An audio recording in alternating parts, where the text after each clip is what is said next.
Old Willow's cabin.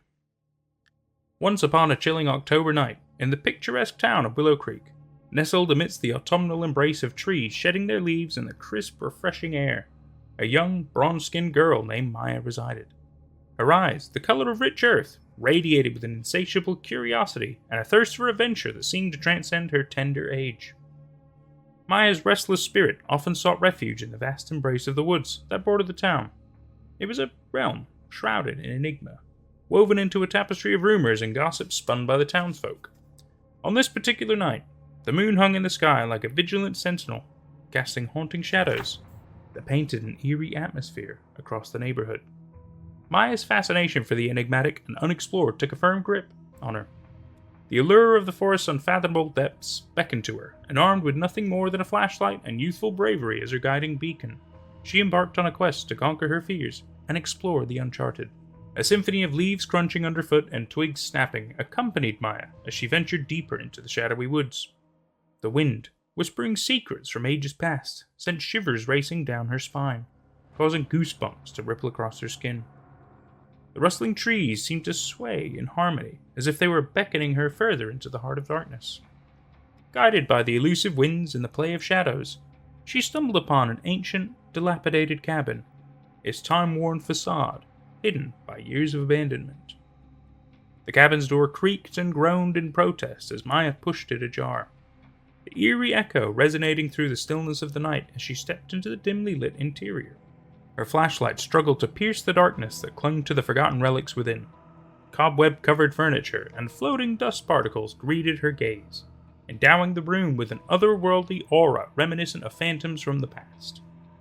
Undeterred by the ominous atmosphere, Maya pressed forward in her exploration. In the depths of the cabin, she stumbled upon a journal with faded pages, the handwriting barely legible, but hinting at the strangeness that lurked within these walls. The entries spoke of inexplicable occurrences and an evil presence that only blessed artifacts could repel. Fear gnawed at her heart, but a fierce determination to uncover the truth pushed her onward. In the stillness of that cabin, a soft, distant whisper emerged from the hollow halls, cautioning her to leave. Maya's curiosity caused her to ignore the plea, which led her to a concealed room at the end of the corridor. As she entered, she beheld a secret chamber adorned with arcane symbols and worn-out relics, each exuding an aura of ancient malevolence.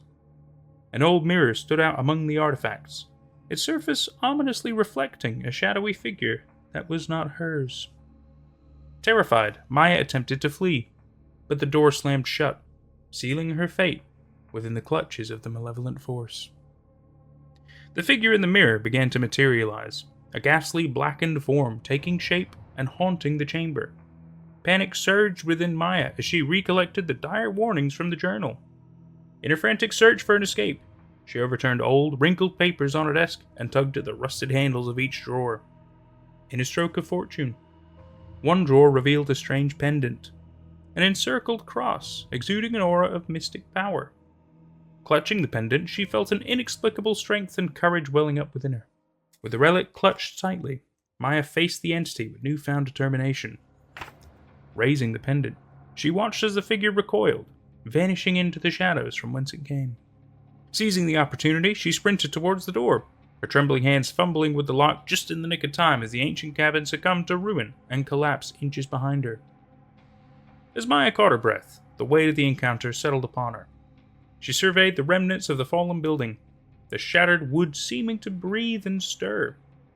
Suddenly, a shadowy figure rose from the wreckage, sending chills down her spine.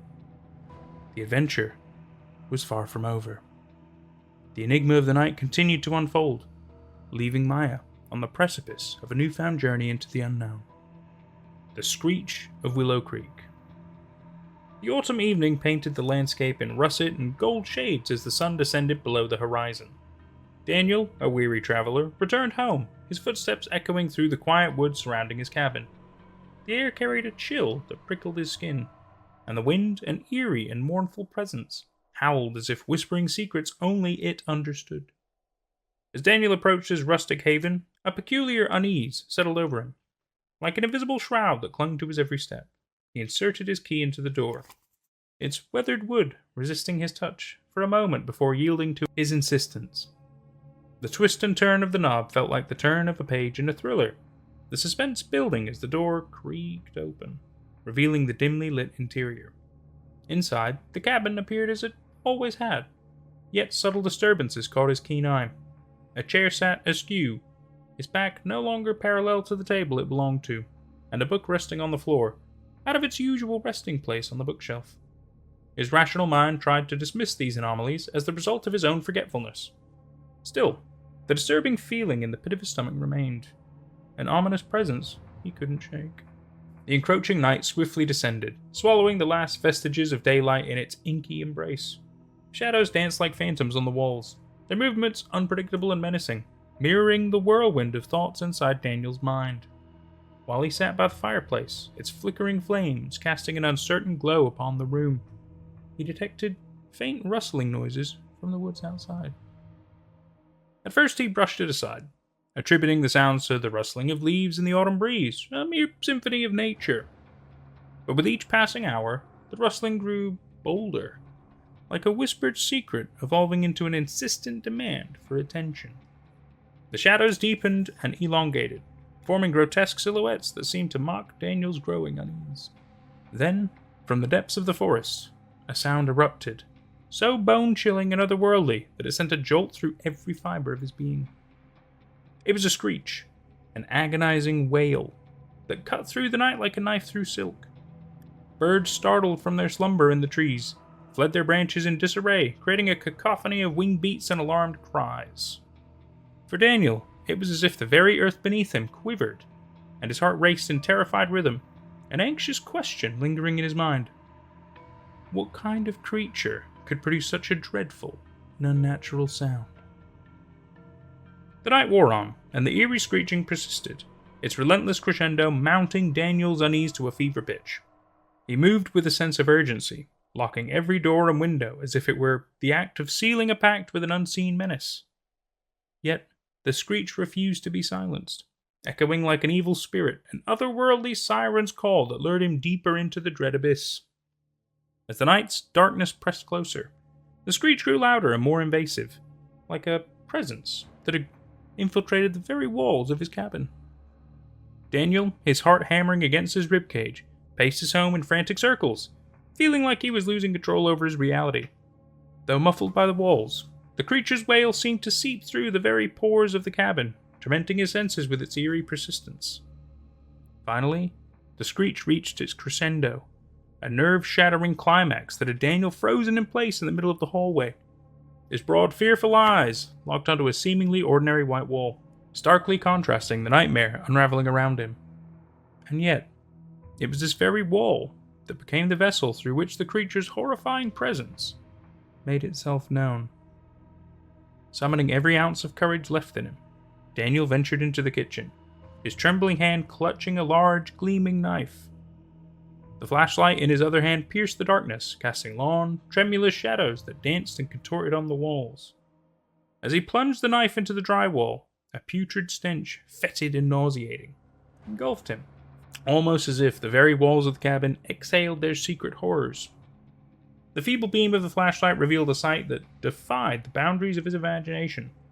A grotesque creature, hunched and twisted, with a monstrous countenance, its eyes bloodshot and malevolent, bore into his soul, and a gnarly, crooked smile spread across its grotesque face, as though it reveled in the terror it instilled. Daniel, frozen with terror that surpassed all reason, stumbled back, his mind unable to fully comprehend the monstrosity that had emerged from the very walls of his sanctuary. As if hungry for fear, the creature lunged forward, its razor-sharp claws reaching for him, narrowly missing their target as he stumbled away. In a panicked frenzy, he sprinted down the dimly lit hallway, his heart pounding like a wild beast trying to break free. He reached the bedroom, his trembling hands fumbling to shut the door just in time. He heard and felt the creature's body crash into the wooden barrier, the impact reverberating through the room like a thunderclap.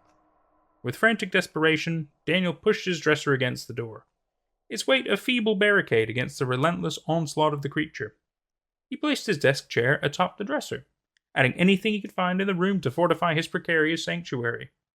It was a feeble attempt at defense, a makeshift bulwark against a demonic force that seemed relentless and insatiable.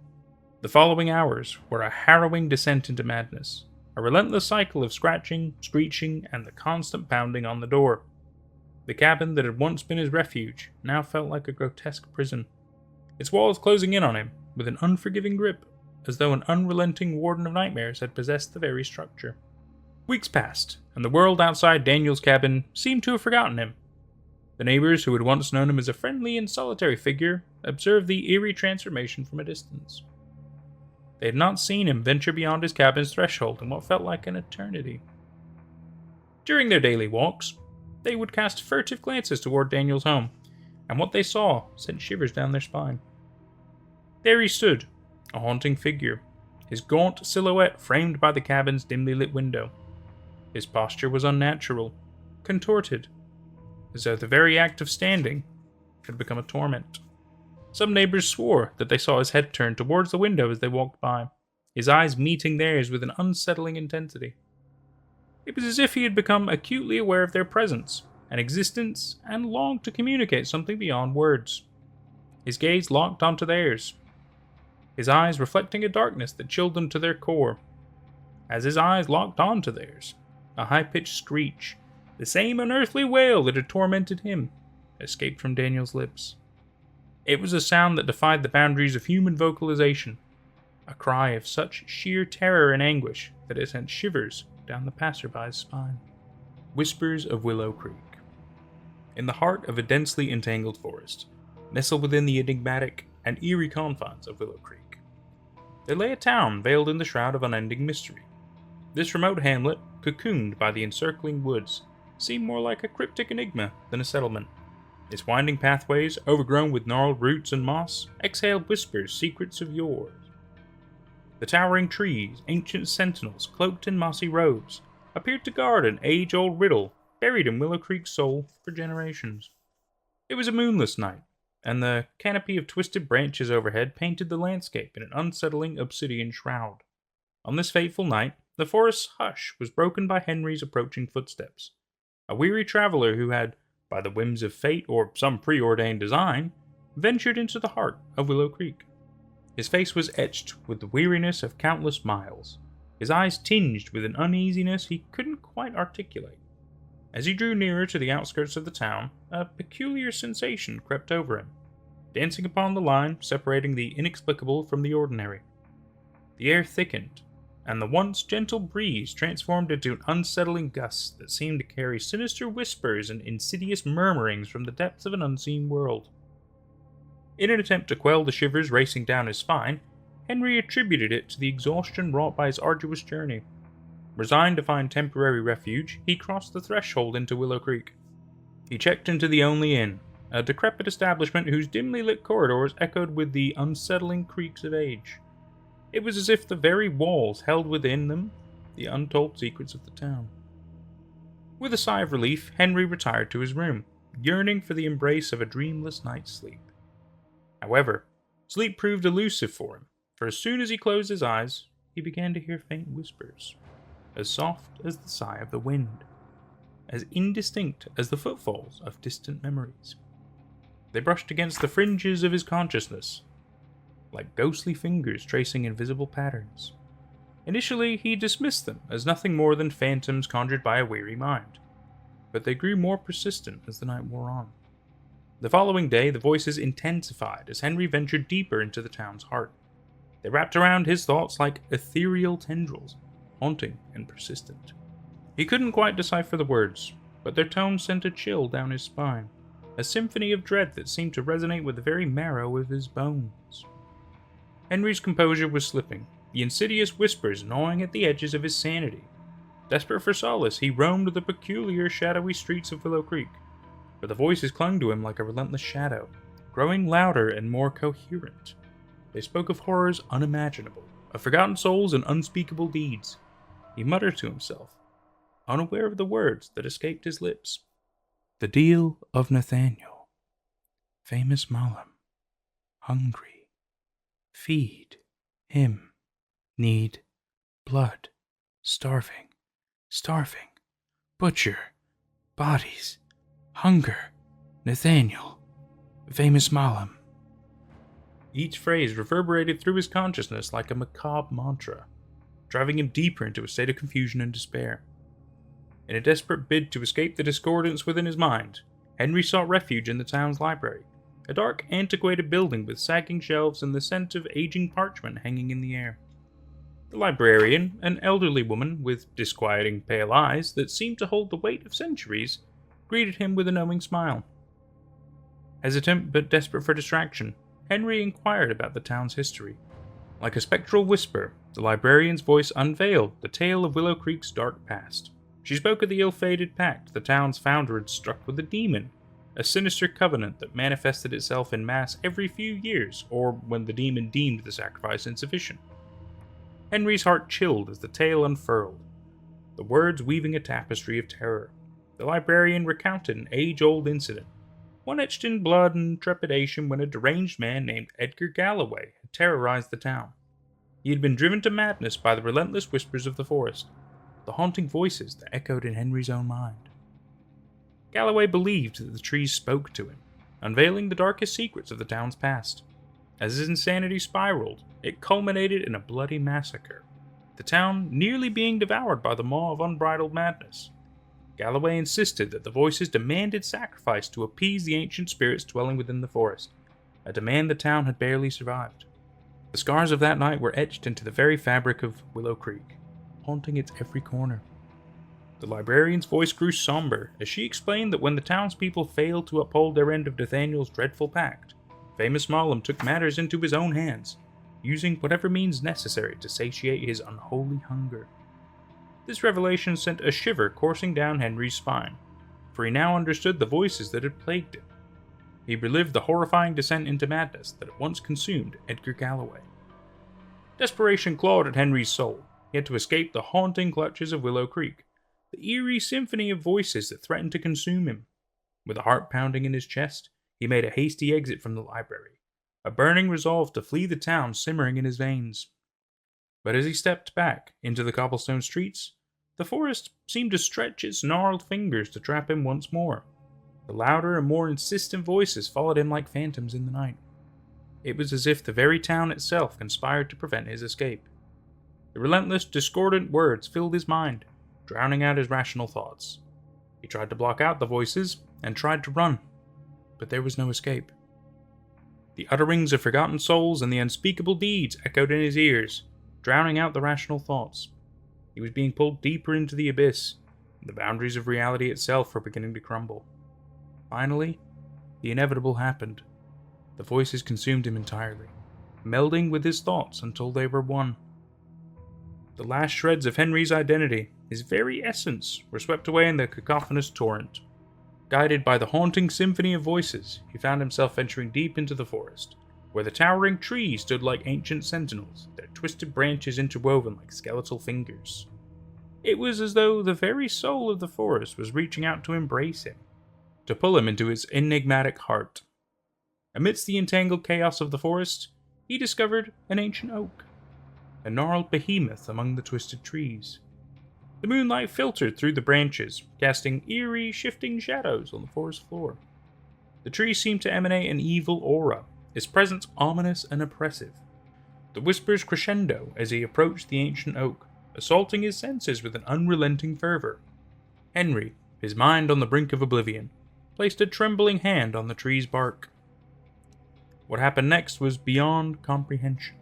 A surge of energy coursed through him, an overwhelming force threatened to consume his very being. Now reaching a deafening climax, the voices merged with his own thoughts, creating a dissonant symphony that threatened to shatter his sanity. Henry screamed a primal, guttural cry that echoed through the forest, his eyes rolling back in his head as his consciousness teetered on the precipice of madness. And then, as suddenly as it had all begun, the voices ceased. The forest of Willow Creek fell into an eerie silence, the ancient trees standing sentinel over the fallen traveler. Henry's body lay motionless on the ground, leaves and twigs cradling him like a shroud, covering yet another unfortunate soul that happened upon the evils cradled within Willow Creek. I inherited my uncle's farm. It now haunts me forever. This is going to be my own little horror story. I saw Lemur doing it, and I thought I may as well. If he feels inclined, Nate can narrate it for his channel once it's finished. I'll update it with time. Feel free to leave your comments. October 12th. 1 out of 2. Right. So all you really need to know, baseline information. I've inherited a farm. Under my uncle's name. I never truly knew him that well. But with my inheritance of it, who's going to take care of it except for me? So here I am, at the farm in question. With no idea of how to run it, maintain anything, or even what the inside of the house looks like. Right off the bat, the animals there kinda caught me off guard. 1 second it's almost far too quiet, almost like I was the only man on earth after I got dropped off by my Uber. But then the bleat of a goat catches me off guard. Nearly gave me a heart attack. The sky is stormy looking, but there's no actual rain yet. A chill is in the air. I always liked weather like this. But now's not the time. Gotta see what's inside of the house. Okay, that was something. So, my uncle definitely has his quirks. In the house itself, there's it's a farmhouse. The first thing that caught me off guard was what was on the mantelpiece. A deer head. Now, this is not very odd for me, but something felt wrong about it. That's all I can say. Probably just paranoia. The house feels almost compressing in a way, actually. Like it's separated from the outside world, and I'm trapped in it. And I do not dare go in the basement. Seriously, fuck anybody who says that I should go down there. I am not a horror movie protagonist. Upstairs, it's still upstairs. A lot of doors in the house are cracked or open, especially up here, which I found really odd. But I don't try and question it too much, even if I can't make too much sense out of it. This place is unnerving, to say the least, though. There are some definitely odd things. Aside from the deer head, which isn't actually all that odd, just unsettling. There is a locked wardrobe in the bedroom that I think belonged to my uncle. A surprisingly tight and bare bedroom. Secondly, the basement. Again, not going down there. October 12th. 2 out of 2. Oh, and thirdly, I found an unopened package on the living room sofa that slipped my eye at first. Weird. Looking over it, it's not that bad, actually. Just a package, right? Nope, I'm not that lucky. It was addressed to me. Specifically me. Not only that, but there is no return address. Safe to say, I don't think I will open this package either. Finally, fourthly, we have the downstairs bathroom. Now, the upstairs one is fine, but the downstairs one, locked tight. I think it's wedged shut, too. I could see something from under the crack, so that's very cute, too. I hate this place already. After feeding the goats, which was quite the task, considering I'm just kind of fumbling around and not even knowing if they've been fed yet, although I'm guessing they hadn't, I decided to poke in the nooks and crannies of the house. Drawers and whatnot, where I think I missed things, etc. And lo and behold, I found something interesting. It was a letter opener. That's it. Were you expecting something super special? I hope not. But this does give me both comfort and discomfort. Comfort in knowing that if I'm not alone, I can protect myself. Discomfort in knowing that it was the only actual item of interest I had found in the house that wasn't basic farming supplies or kitchen utensils. This place just hurts to be in, but in a nice way. Almost. Almost. I think I should call it a night. I'll probably order a pizza. I'll tell you if anything cool happens in this barren landscape of activity. I mean, could he have picked a better place to lose his mind alone? Night of October 12th. I ordered pizza! Pepperoni and pineapple. You might call me mad, but honestly, don't be so quick to judge. You'd be so shocked at how good it is. And if it makes you feel better, only half of it has it. No, I'm not having guests. No, you will not judge me. Jesus, it's been way longer than it should. I'm not kidding. The pizza man should have been here like 20 minutes ago. I think I figured it out. They're gonna make me starve out here so the lizard people can take over. Nah, probably just a hang-up. I'm not that crazy. Okay. That was weird. So let me kind of recoup what's going on. I was just kind of waiting for the pizza man when my doorbell rang. I thought, that must be the pizza man. And it was. But I don't know if it was either.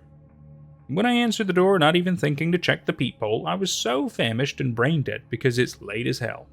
I saw what I think was the pizza man, standing there, his jaw slack. He did not say anything. I said a little weak, "Hello?" to him. He did not say anything still. I took the pizza out of his hands, slowly, half expecting him to lunge at me or something, but he didn't.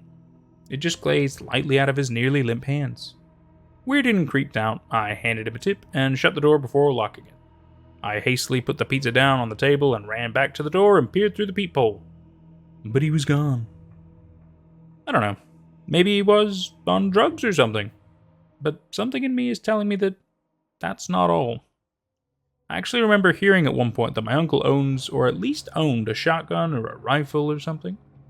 I might want to find that, because I'm freaked out beyond reason. I'll try and sleep tonight. See you in the morning. October 13th. 1 out of 2. I'm not dead. Breaking news, am I right? After last night's creeps, I decided to close the window blinds, slide all the deadbolts, and just check all of the locks because I feel very unsafe now. Guess what, guys? Call me dumb. Go ahead. I said the basement was the last place that I would be going. But that is the only place I have not explored, and I can't help but give it looks. But I'm not super stupid, so I'll grab that letter opener just in case. I have some even better news, by the way. I'm literally just about to go down. Wish me luck. That place was creepy as mostly hell. Time to explain. Basically, it's dark as shit. So I shine my light down there. Great. It's filthy as hell too. I think I saw some flies when I cast it down as well. Thank God the light switch is at the top of the stairs. And so I flipped it. And to my shock, it actually worked. Maybe I'm not in a horror movie after all. Whatever though. Heading down. God, it was so filthy. Trash everywhere. Flies, spiders, roaches. Saw none of this upstairs, so I think it's confined down here. Poking around, I did find another room in the basement behind a rusty metal door that looks to be some kind of workshop, or at least 1.1. Down there, I found a key. To where, I don't know. The rest of the workshop had woodworking materials as well as a medical station. I should note this and the fact that my uncle had some serious hobbies. Alright, leaving that basement for good. I shut it, latched it, turned the light off, and put a board under the crack to make sure no creepy crawlies get out. At least that easily. And now for the best news of the day so far. A key. At first I thought, ooh, maybe I can get into that weird bathroom. But no. It goes to the wardrobe upstairs. And guess what's inside? A pump shotgun. And shells. Home defense jackpot. Pretty sure it's a Remington 870. The optimal outcome, as I know how to use one. Aside from that though. October 13th. 2 out of 2. My uncle has good taste. No joke. Some of this is stylish as hell, and I'm all for it. With a shotgun now being literally in the room I sleep in, I feel a lot safer. So in my journey of braving the nightmares of this household, I go face the scariest of them all. The package. Right where I left it, still sitting there, almost looming over me like a monolith. I can't get it out of my head. So I cut it open to see what's inside. Another key, a Rubik's Cube, and a weird doll. A doll that looks like me. Fuck. Okay, that's not good. I'm like actually sweating now. Fuck. Okay, give me a moment to cool down. October 14th. Hey guys, I'm not dead. After the doll scare, I took the rest of the day off and thought about a few things actually. A. What's with the doll? Voodoo? B. Why is that bathroom locked? And why all the keys? C. Rubik's Cube. Why? D. The pizza guy's behavior. And now I have to figure these out. So, number A. I don't know. I'm scared to hurt it because I've heard of voodoo stuff before. Scratch that. My brain got the better of me and I poked the doll's arm with a pin. Needless to say, glad it isn't voodoo. Right, the bathroom. Well, I have an answer. The keys are something I don't really have the answer for, but the bathroom? I don't know why it's locked, but the key, it opens it. I used it before, but didn't open it. I got scared about what could be on the other end. I can't explain the Rubik's Cube right now. I don't have the mental capacity for this. The pizza man. Finally. I don't think that was the pizza man that was supposed to show up. That is not how a human acts. Fuck. Now I have myself all freaked out. Fuck. Something tapped on the window outside. I'm done. I'm hiding upstairs with a shotgun. I saw it. It looked like the pizza man, but that is not the pizza man. I can say with pure certainty. October 15th. 1 out of 2. So, I learned how it feels to hole up in your room, all night, pointing a shotgun at the door. And the worst of all, I heard something downstairs. At like 2 p.m., I went downstairs to see what had been changed. Nothing. Although some things looked to have been looked through. Somebody was spooking me or trying to find me. Either one. I was leaving because of. But not until I saw what was in that bathroom. And so I did. The door was a pain to get through. Felt like nobody wanted me in there. When I got inside, I could see why. I'll be spoilering the image, but there was some red fluid in the sink that I am 100% sure is human blood. The place was trashed too. There's another attached image. Just look for yourself.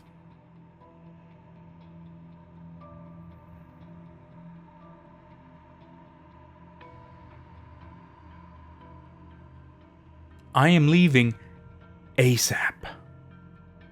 Fuck. Sorry, but we have problems. My car is gone. I'm not joking. Driven off of the property entirely. I can see some track marks leading to the road, but beyond there, it's just gone. Next, the goats are gone. No traces except for a few spots of blood on the muddy ground. If it rained last night, I don't know if I noticed. I think it did. Finally, I have no cell reception. My only option is the motorbike that's off to the side of the house. I hadn't mentioned it because I thought it wouldn't be that important. But one small issue. No gas. So I'm going to have to take the jerry can from the basement and go to the nearest gas station, on foot, to fill it up, while God knows what is lurking around. Great.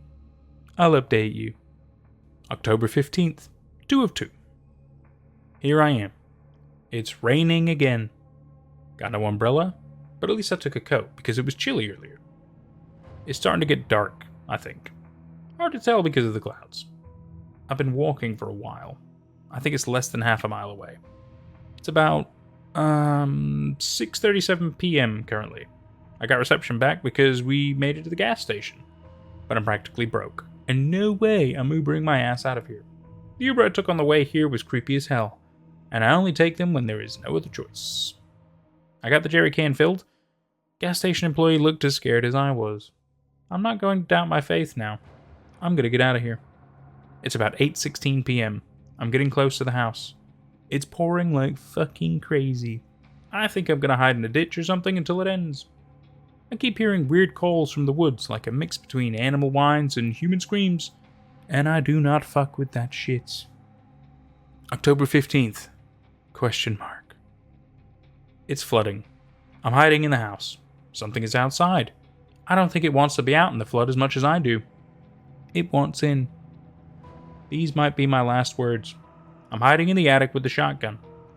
I didn't even know about it until now, if I'm being honest. As hidden as a trapdoor as ever in the middle of the ceiling on the second floor, despite being kinda in plain sight. No time for rambling. It's upstairs now. Holy shit. I can hear it calling out for help. Like a scream. Like a human scream of like pain and like a somebody help me deal. But when it calls out, thousands more voices echo it back from the woods. I need to leave. Now. October 15th. ? Hey, I survived. I'm alive. I don't know how. The flood stopped after a little while. It left the house then, and I heard voices and footsteps outside before they all seemed to return to the woods from which they came. Wicked beasts. The motorbike is ruined. So, shotgun in hand, and that revolver from the bathroom in pocket, I made my walk to the nearest site of population. Water level lowered, but it all still feels like a swamp. At least up to my knees at what feels like all moments. The gas station was abandoned, rotted, hollowed, eaten out like maggots from a carcass by the flood. And correct me if I'm wrong, but I saw claw marks. I stole the 3 musketeers to satisfy myself after my night of terror. I cried. I hope the gas station employee is okay. I made it to the nearest town where everyone was recovering, and I saw the doll of me at my feet. Fuck. And, well, it kind of ends there. There is no spectacular ending to this one. I took the doll, I still have it to this day, actually. It almost feels like an omen of fate. It is of magic, I think, but I do not think of it as black magic.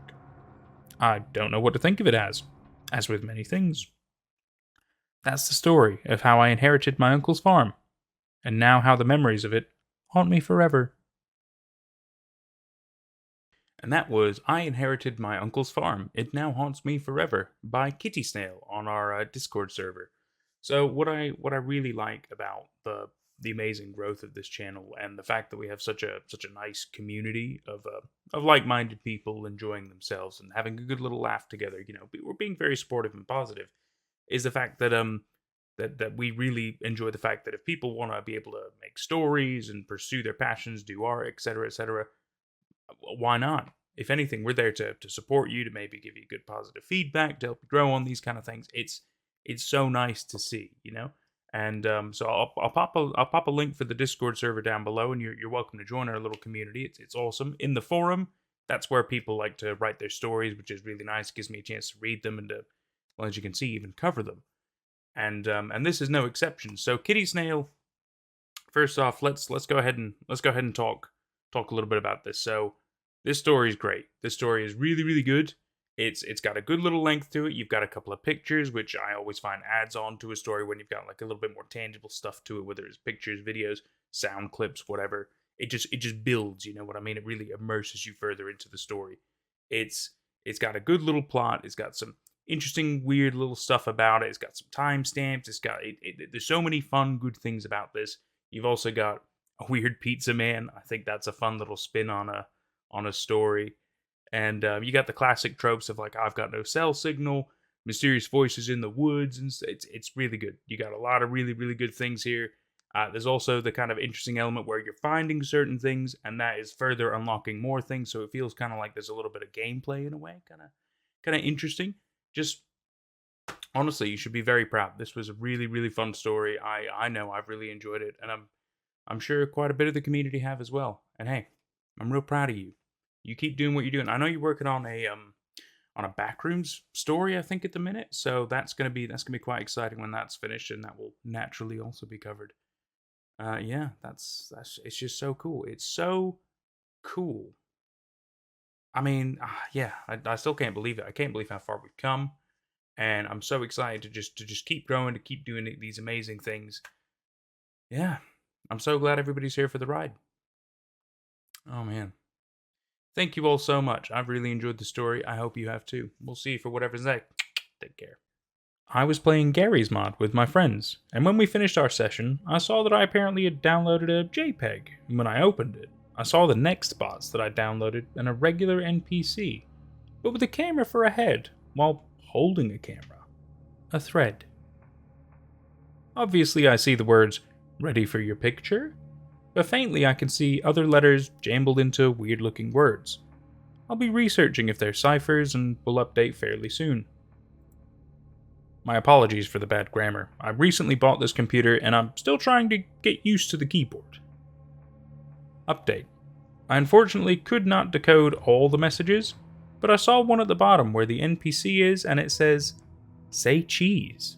By brightening and changing the exposure and contrast of the image, I will continue to attempt at decoding the faint jumbled letters. Update. I decoded the letters next to it, and it says, "I have no choice." I have no clue on what this means, but I will keep working and see what happens in the process. I figured out that text was actually in Beaver Scratch, which is from the game Shipwrecked 64. I did it on my YouTube channel, so I think whatever made me download this has been scanning my games and it's kinda worrying me. More updates soon. When I said scanning my games, I meant that it's scanning my game data. Update. I was playing even more Gmod, but this time by myself, and when I finished my session, once again, my computer downloaded another file, this time a video. But what worries me is it's from my session, but I was staring at a camera and it zoomed in and I saw a person.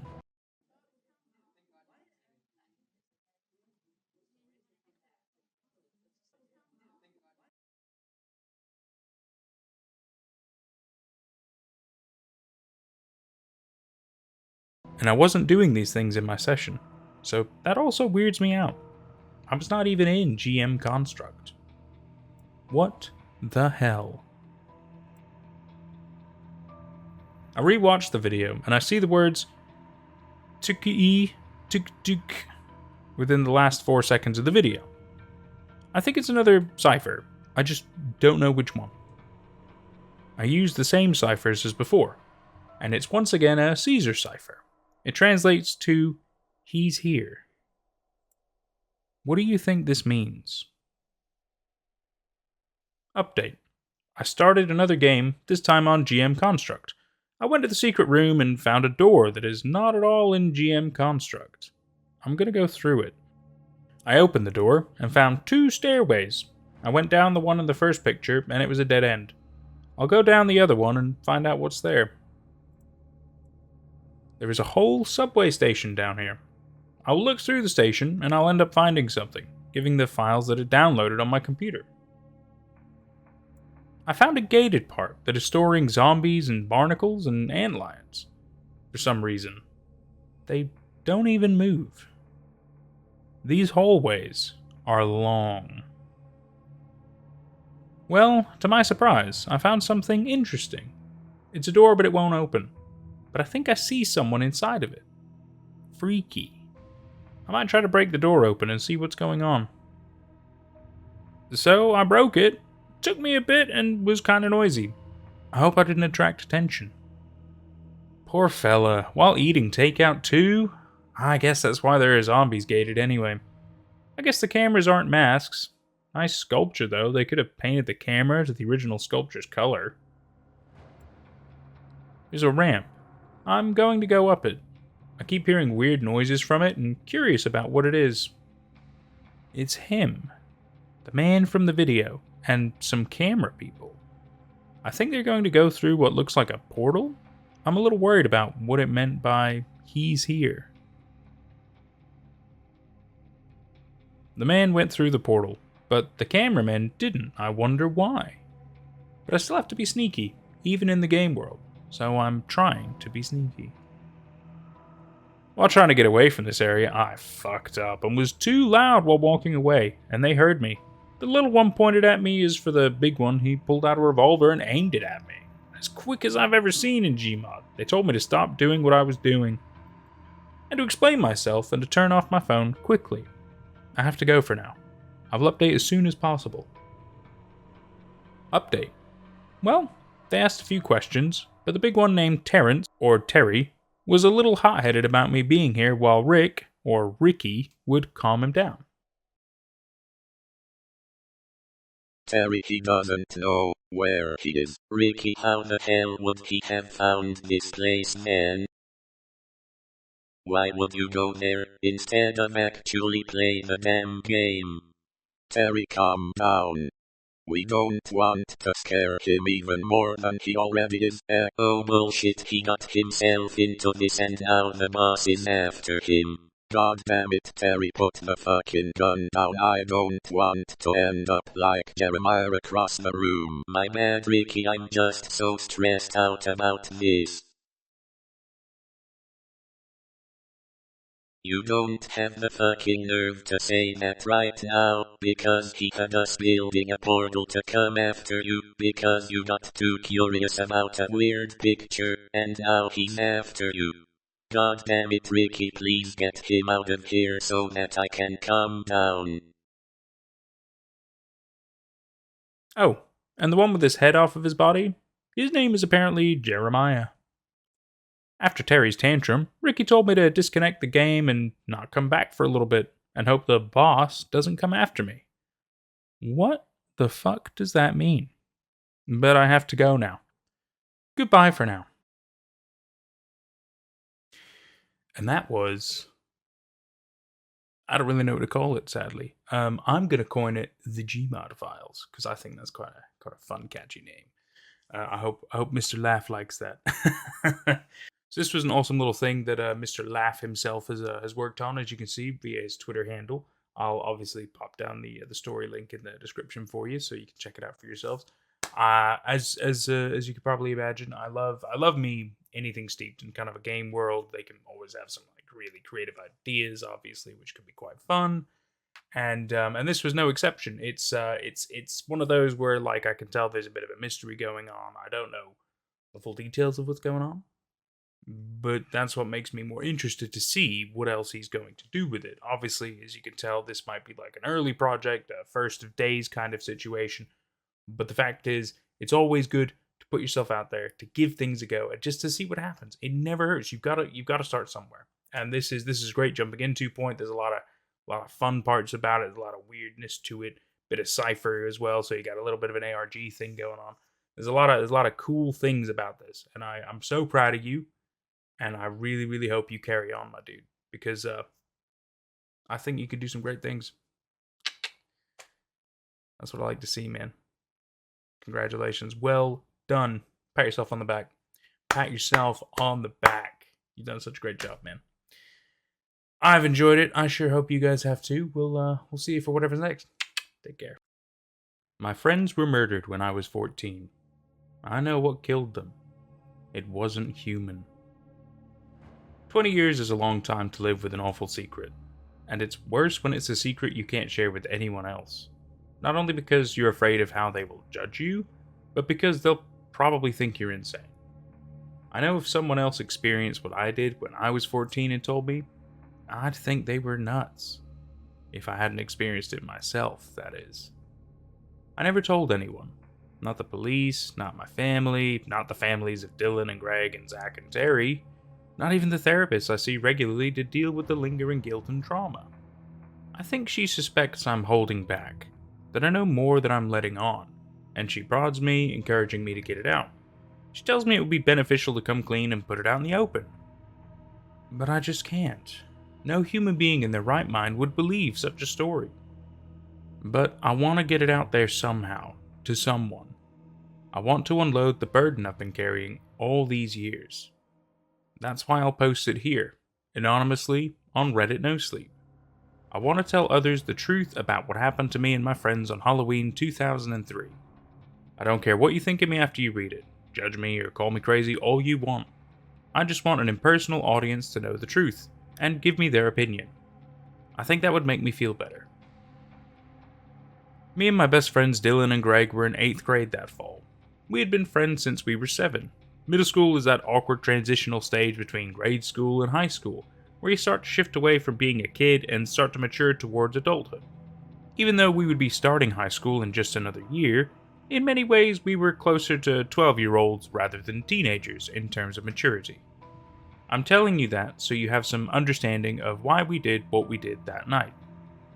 Terry was the new kid in school, a shy, geeky kid who, even by middle school standards, was pretty awkward. He was desperate to fit in, to make friends and be accepted by his peers. I guess that's why we took advantage of it. Please, try to understand. We didn't consider ourselves to be bullies. We never intended for anyone to get hurt. We just wanted to scare him, that's all. We weren't intentionally trying to be cruel. It was just supposed to be a dumb prank. We were stupid kids, and stupid kids do stupid things. It was mostly Dylan's idea, but me and Greg went along with it. In hindsight, I wish to God we hadn't. But how the fuck were we supposed to know? How could anyone know that what we did that night was going to result in so much horror and bloodshed? Dylan told Terry that if he wanted to hang out with us, he had to pass an initiation first. To become part of our group, first he had to spend a night in the old Macruder house. Alone. And it being late October and Halloween fast approaching, that was the perfect night for Terry to take the dare. The Old Magruder House, in question, was an abandoned old wreck that stood at the edge of a cornfield on the outskirts of town. A rotten, decrepit two-story house that had been deserted for as long as anyone could remember. We didn't even know who the original owner had been. Magruder was just a name Dylan made up for dramatic effect. The three of us had explored the house before, and even though its outward appearance was admittedly pretty creepy, peeling paint, broken windows, sagging roof inside, it was, truthfully, rather nondescript and unthreatening. Just empty rooms with tattered wallpaper and dusty old furniture. I could tell Terry was apprehensive, maybe even a bit scared, but he swallowed his reservations and accepted Dylan's challenge. He just wanted to make friends that badly. That's one of the things that haunts me the most. October 31st was a chilly, windy night when the four of us, me, Dylan, Greg, and Terry, rode our bikes to the old house. We had met at Greg's house, telling our parents we were spending the night to watch horror movies. Greg's parents both worked nights and wouldn't notice we weren't there.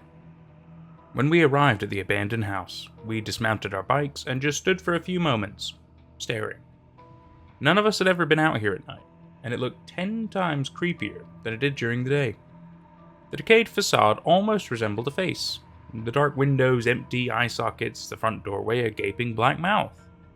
A cold autumn breeze rustled through the bare trees that surrounded the house, rattling their skeletal branches. I shivered and pulled up the zipper on my jacket. I glanced at Terry and saw him gulp nervously as he took in the sight. He was trembling slightly, and not just from the breeze. He was scared. We hadn't even entered yet, and the poor kid already looked like he was about to jump out of his skin. I felt a flash of guilt because I knew what Dylan had planned. Dylan took off the backpack he had brought along, rummaged inside, and brought out 3 flashlights and a battery-powered lantern. He kept the latter for himself and passed out the former to me, Greg, and Terry. Without a word, he gestured for us to follow him, then started towards the house. I exchanged a slightly uneasy glance with Greg. I think he was also feeling bad, knowing what we had in store for Terry. Then we went after Dylan, Terry trailing hesitantly behind us. Dylan stepped through the doorway.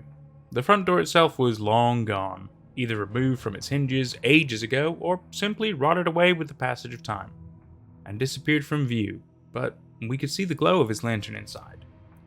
Me and Greg paused for a second just outside the doorway, Terry behind us. We exchanged another nervous look, then passed through the threshold, into the abandoned house. Dylan was standing in the middle of what had once been the living room, waiting for us, lantern in hand. Me, Greg, and Terry looked around the place, shining our flashlights around. There was a huge stone fireplace in the room, some old, splintered chairs, and the remains of what had probably once been a sofa or a couch, but was now only a heap of crumbling, termite-eaten wood and rotted, mildewed upholstery. Apart from a thick coating of dust and a heap of dried leaves that had blown in through the front door, the living room was empty. Dylan sat down on the floor and motioned for us to do the same. We did, sitting in a semicircle like kids at a campfire gathered to hear a ghost story. Which was exactly what happened next. Dylan proceeded to tell us the lurid, blood-curdling history of the house and its prior residents, the Magruders. According to Dylan, back in the 1950s, the house had been owned by a widowed old man named Magruder, who lived there with his adult daughter. Magruder was a recluse who was seldom seen, only coming into town once a month to buy supplies. He was rumored to be an evil man who cruelly mistreated his daughter, who he never allowed to leave the house. Because he never attended church. There were even rumors he was a devil worshipper and practiced satanic rites. Several young children disappeared from the town. They suspected Magruder was somehow responsible, but with no evidence they couldn't arrest him. After a while, people noticed that Magruder hadn't made his regular once-a-month trip to the general store to stock up on groceries. In fact, no one in town had seen Magruder in well over a month. A group of townspeople went to his house to investigate. There, they made a gruesome discovery. Old Man Magruder and his daughter were both dead, their bodies torn to pieces and scattered throughout the house. The sheriff later said it looked like they had been torn apart by wild animals. Their bodies were covered with claw marks, and they had been partially eaten. Supposedly, when they went down into the basement, they had found a pentagram drawn on the floor with blood. old witchcraft books, and a pile of charred bones belonging to the missing children. They never solved the murders, but the town suspected that Magruder must have been performing a satanic ritual and somehow something had gone wrong. Perhaps he had summoned a demon that had killed him and his daughter. The house stood empty for more than 5 years. Then a new family moved into town and bought it because it was so cheap. The townspeople tried to warn them about the house and its horrifying past, but they just laughed them off. They were from the city, and they didn't believe in stupid superstitions. They had scored a great deal on the place, and they weren't going to be scared off by a bunch of ignorant hicks. A month passed uneventfully, but then the family just disappeared. They weren't murdered. There were no bodies. They were just gone. Vanished without a trace. No signs of foul play. All their possessions were still in the house, and their car was still parked outside. It was as if they had just disappeared off the face of the earth. After that, no one would dare live in the house. It just stood vacant for decades, slowly falling into ruin. I need to stress that Dylan's whole story was total bullshit. Everything he told us was pulled straight from his ass, made up specifically for Terry's benefit, and it had the desired effect. As Dylan told his story, Terry's eyes got wider and wider with fearful wonder and dread. He bought it hook, line, and sinker. Poor guy was just too trusting. Me and Greg both knew Dylan's story was fake, but we played along, pretending to be equally freaked out. Dylan fell silent, a grim, thoughtful look on his face. He glanced at his watch and announced that it was 20 minutes till midnight. He handed Terry his lantern and told him he had to remain inside the house until dawn. By himself. The three of us would be waiting outside to make sure he didn't try to cheat and sneak away. If he lasted until 7 a.m., he could consider himself to be part of the group. We stood up, wished him good luck, and then left the house, one by one. I was the last to leave. I looked back at Terry just once. He stood there, trembling, scared shitless, but with a look of almost pitiful determination on his face. I remember him like that, frightened but resolved to prove his bravery to us. Because it was the last time I ever saw him alive. I joined Dylan and Greg outside, and we returned to where we had parked our bikes. As soon as we were far enough away, Dylan and Greg's grave expressions broke, and they both began to snicker. Dylan fished around in his jacket pocket and removed a small battery-powered receiver. It belonged to a baby monitor Dylan had bought at the local mall a couple days back. The transmitter was hidden inside the old house. You see, what we had neglected to tell Terry was that we managed to rope Greg's older brother Zach, who was 16, into dressing up in a pretty impressive demon costume, complete with a realistic latex mask, and hiding in one of the abandoned house's upstairs rooms an hour before we had shown up. He was waiting up there now. In exactly 20 minutes, at midnight, Zach was going to start making some scary noises, subtle at first, shuffling footsteps and creaking floorboards. If Terry was brave enough to go up and investigate, Zach would jump out and ambush him there. If he wasn't, then in another 10 minutes, at 12:10, Zach was going to move up to making terrifying groaning sounds and demonic growls.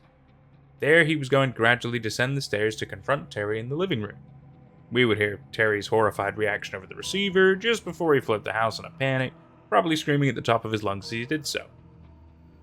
Yeah, it was a mean prank, but we were just teenagers.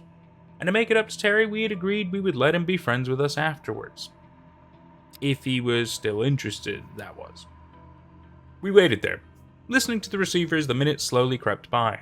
We could hear slight shuffling sounds, probably Terry moving around in the living room. Maybe he was pacing to kill time, waiting for dawn to come. Then he started humming what I think was an Avril Lavigne song. This caused Dylan and Greg to snicker again. I looked at my watch. 11:55. 5 more minutes. We listened. Suddenly, we heard Terry's voice through the receiver's speaker.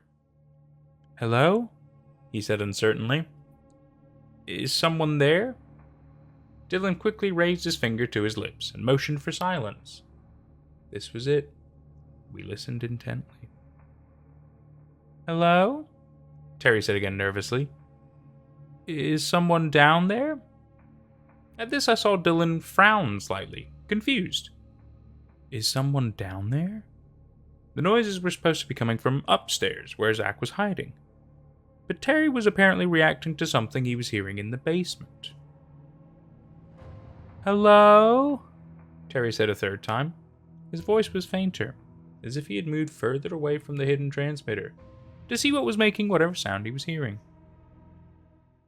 We listened, waiting for what came next. Silence for about a minute. Then we heard a piercing scream coming simultaneously from the receiver in Dylan's hand and the house itself. A high, warbling cry of absolute terror. It cut off abruptly. For several seconds, there was total silence. Then all three of us flinched as a hideous roar emanated from the receiver, a nerve-shattering, bestial bellow of pure, unearthly rage. It was a sound that froze the blood in my veins, primal and completely inhuman. The receiver fell silent. The three of us looked at each other, shuddering, our eyes wide with shock. We turned to face the house. We stood there silently, waiting for Terry to appear in the doorway. He didn't. Minutes passed, but there was no sign of him or of Greg's brother Zach. We called out their names, but there was no answer. Dread seized my heart with a cold, clutching hand. Dread and fear. Dylan was close to panicking. He wanted us to get the hell out right then and there, to get back on our bikes and ride home as fast as we could. But Greg angrily refused to leave. Terry might be hurt. Maybe there's a wild animal in there that had attacked him. And besides, his brother was still in there too. We had to help them. Greg was right too. We couldn't just leave them in there. With a great deal of reluctance, the three of us headed back to the house. We reasoned that maybe Terry had somehow found out we were setting him up for a prank. Maybe he had turned the tables and was trying to prank us in return. I'm not sure if any of us believed that, though. We entered the living room and aimed our flashlights around, calling out Terry and Zach's names. There was no sign of them.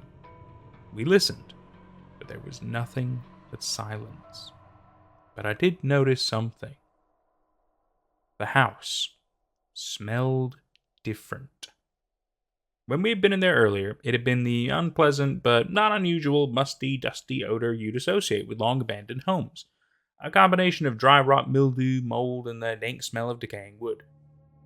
Those smells were still there, but now they'd been overlaid with an entirely different smell. Something that was hard to describe. The rank, feral odor, organic and savage of something alive. It was like something you'd smell in a zoo. The smell of a predator's den. And the air felt different too. It felt heavier and oppressive. There was something here that didn't belong here. I had never been more terrified in my life as I was right then. Every nerve in my body was screaming at me to retreat, to flee. I might have done so in another few seconds, but then Dylan called out, "Hey, what's that?" Me and Greg looked over. He was staring through the kitchen doorway, shining his light at something on the floor. We joined him and saw what the beam of his flashlight was focused upon. On the cracked, grimy, ancient linoleum was the lantern Dylan had given to Terry. It was lying on its side, smashed to pieces. A few feet beyond it, at the other end of the kitchen, stood a black, gaping square of blackness. A doorway leading to the basement. I think all three of us were getting ready to bolt when a voice spoke from the darkness beyond the basement door. Please help me." It was Terry's voice, pleading in a weak, painful groan. "Please help me. I'm hurt and I can't see. It's dark down here." "Terry?" Dylan stammered. "What happened to you, man?" "There was a monster. It attacked me. I fell down the stairs.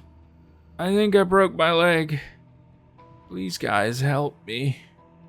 In spite of my horror and dismay, I felt a small measure of relief. I began to understand what must have happened. Zach had surprised Terry in his costume, and Terry had panicked and gone the wrong way trying to flee from the house. He'd run into the kitchen instead of going out the front door and fallen down the basement stairs. Zach must have panicked himself when he realized what had happened and had slipped out through the rear of the house. "Shit," Dylan whispered to me and Greg. "We're in trouble." Then he called down to Terry. "Okay, hang on, man. We're coming down to get you." Dylan pointed his flashlight down into the basement and began to descend the stairs, Greg right behind him. I started to follow them, but then I spotted something. An old refrigerator stood beside the basement door. The refrigerator door was slightly ajar, and something was leaking out of it, dripping steadily into a growing red puddle on the floor. Feeling suddenly very cold, my heart beginning to beat faster, I stepped closer, aiming my light on the red puddle below the refrigerator.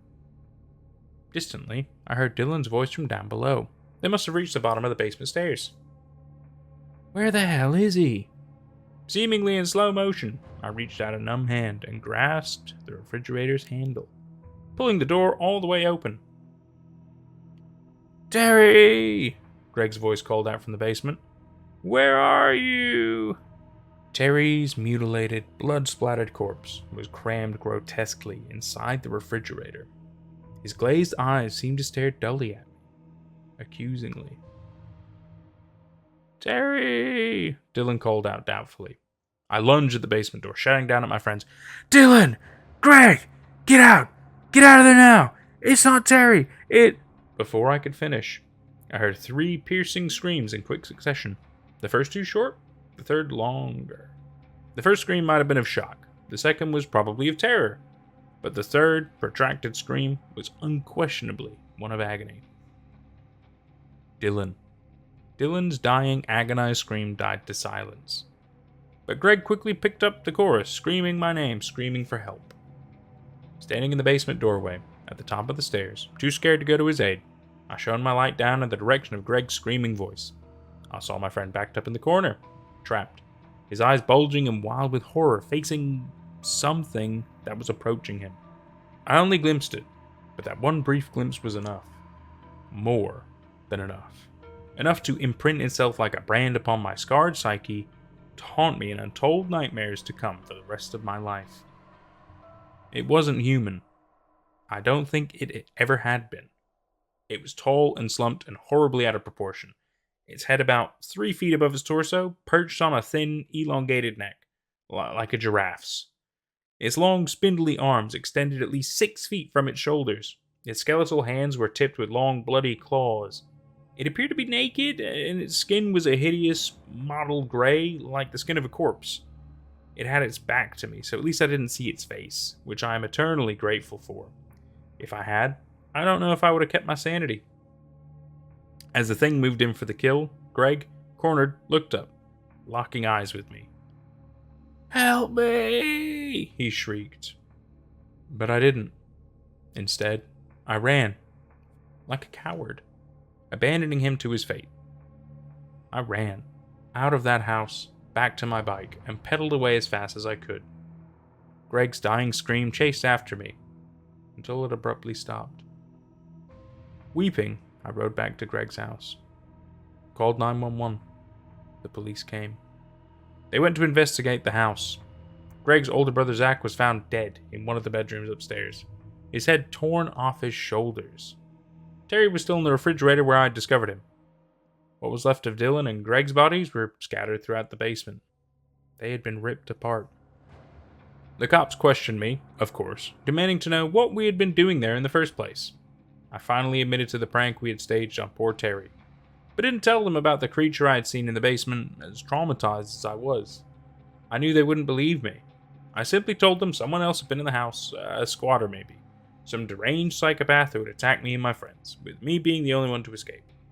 I told them it was dark and I hadn't got a good look at the assailant.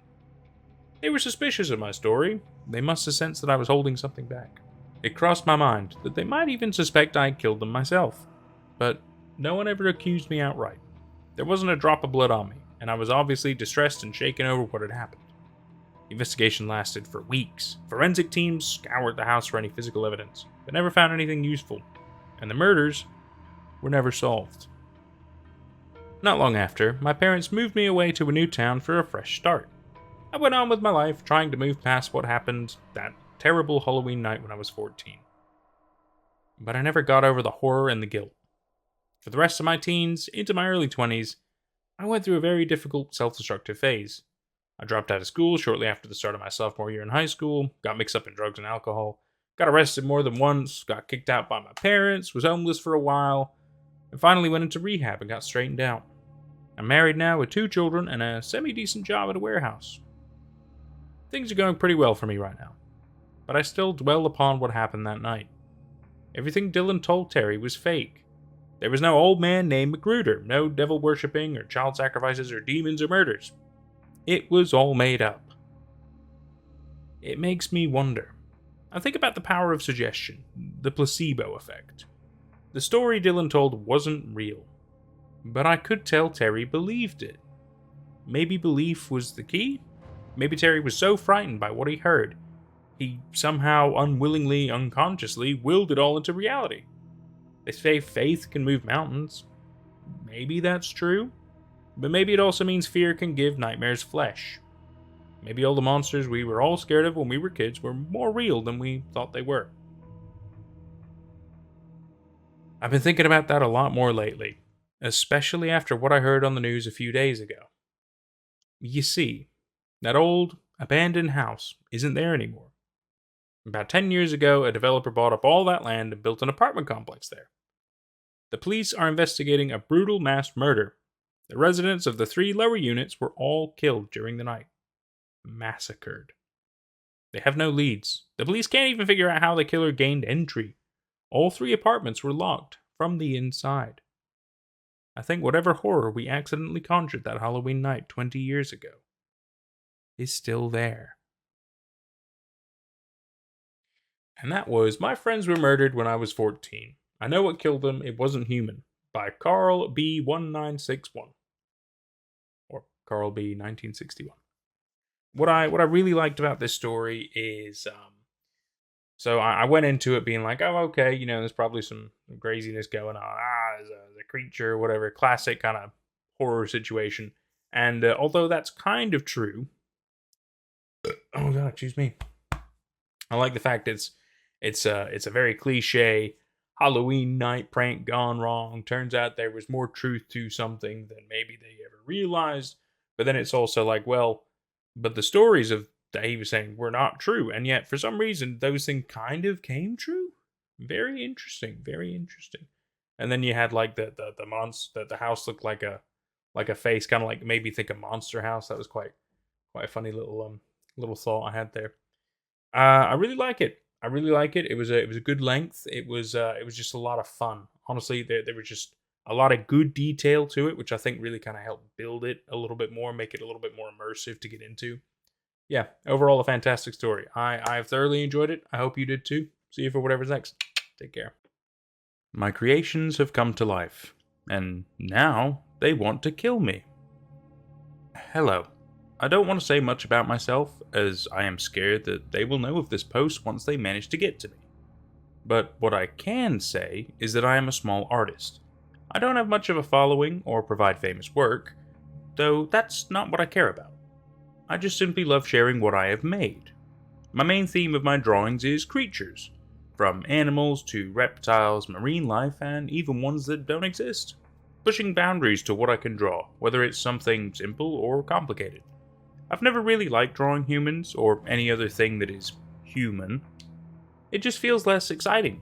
And also the fact that humans can be tricky to draw, and not in a fun way, at least to me. All of that is besides the point, though. I had always wanted to bring my creations to life in one form or another, but couldn't find a way how. And when I mean bringing them to life, I mean bringing them into this world physically, in the flesh, so to speak. There are many species of creatures and monsters made by my hands that I wanted to become real, but could never have the confidence of hoping that it would actually work. Though, one day, I realized something. I've always searched for an answer, but I've never thought of an answer.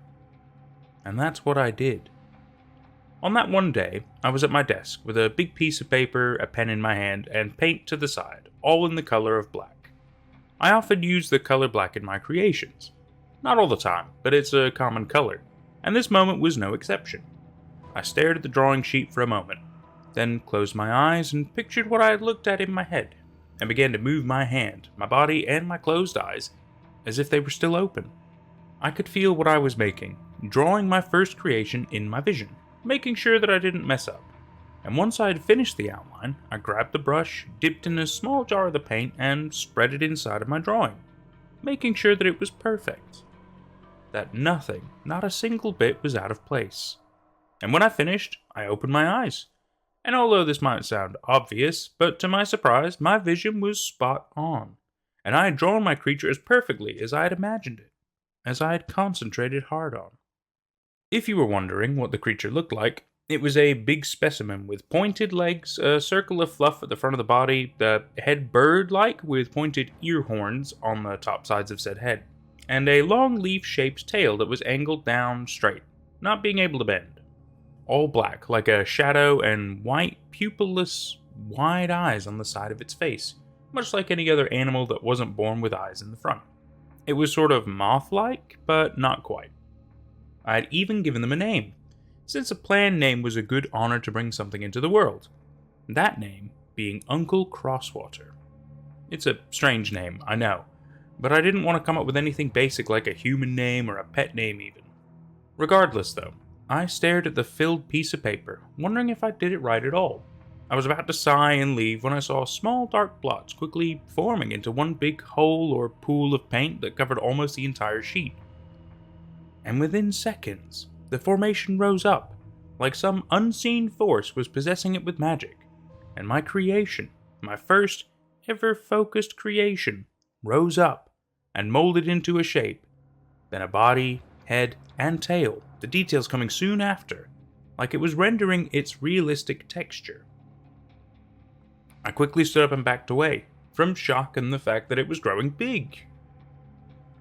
And before I knew it, the drawing paper was clean, empty, like it was never touched at all. And soon, it opened its eyes. Its blank, white voided eyes. It looked up to me, as if it was confused. I just stared and stood for a good while, absolutely shocked at what had just happened. My creation has just been born. He was born. Fresh from my hands with paint and ink. Obviously, I thought of a gender. His name did have the word uncle in it, after all. But in a matter of seconds, I was in tears. Happy tears. Covering my mouth that had a big smile under as I spoke while muffled. I did it! You're real! You're really real! I couldn't resist uncovering my mouth and giving him a hug, sobbing at the fact that I had finally done it. There was no response yet, at least for a few seconds. Then I felt a hug back, which made me stop for a moment. To describe what it felt like, it was cold, a bit wet, but soft like fur, just like how I imagined it. For a while, I was happy with my goal. He didn't talk, but I taught him the best that I can, and he seemed to learn very quickly. He was like a best friend, the uncle I never had, if you so wish to call it. I enjoyed my time with him so much. But then I wanted to make more. Add more to my life, and show that I made them with my heart and soul poured into every bit of their birth. And that would be the biggest mistake that I would ever make. As time went on, I began making more creatures, using the same technique that had worked every single time, never failing me even once. There were ones with simple traits, and ones that had complex geometry. Big and small, tall and short, all black shadows with white eyes in their bodies that blinked every now and then, not changing much expression. But I felt that they were happy to be born alive and real. I can't remember much of what they look like now. Not the names I gave them, not the voices they had, and not even their pronouns. I only remember the first one, Uncle Crosswater. I can't remember how many I've made, but I feel like I've made 10 of them, and one could only do so much on their own without getting stressed.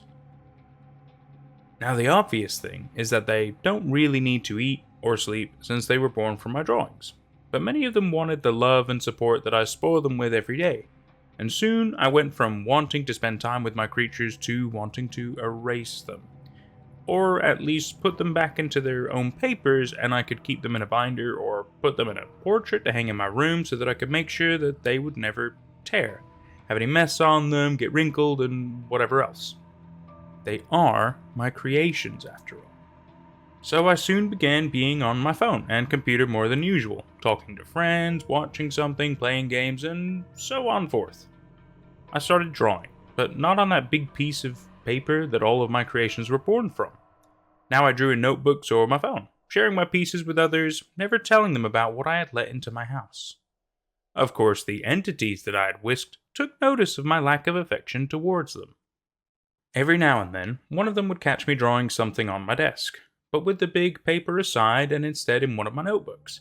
It was always in that scenario. I'm not sure why, though it's probably too easy to guess, but regardless, they'd always ask the same question like they were all the same mind. And I would always give my replies like I had practiced them for a movie, even though they were genuine. It would go something like this. "What are you doing?" one that had stumbled in my room asked. I stopped what I was doing and turned to look at them. I was drawing something," I'd answer, trying not to word it in a way that would come off as rude. "You were drawing?" they'd ask, and continue. "Are you trying to replace us?" "Of course not," I'd reassure them. It's just something for fun. I have no plans of replacing all of you. You all are my special creations, and I wouldn't wish to replace you with a single drawing." They'd stare for a while, and then reply with, "Well, if you say so," before heading off, and then I would continue with finished drawing. It was a little bit annoying, sure, but I can't really blame them. It wasn't really too bad, and it didn't happen a lot, maybe about once a week or so. Then the moment became more frequent, and it got worse.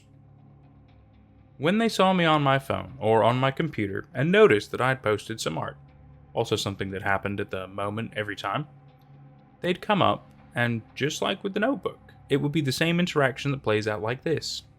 "Is that your art?" a looker would ask. "Yep," I would say, "I just posted it."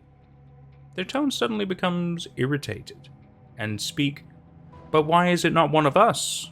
Are you trying to discard us? Are we not worthy of sharing with others to you?"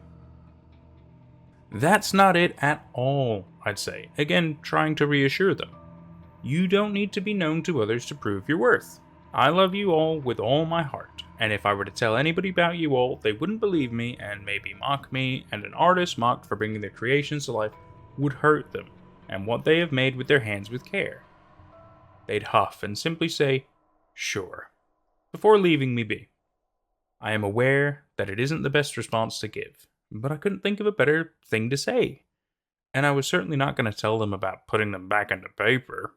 I would always have the feeling that they would be unhappy with me, even if I pleaded with them. And they were right. As a quick note though, Uncle Crosswater never had these insecure moments and was pretty understanding, probably because he was the first, and often saw my stress and would try to comfort me, even if he didn't say anything to calm me down.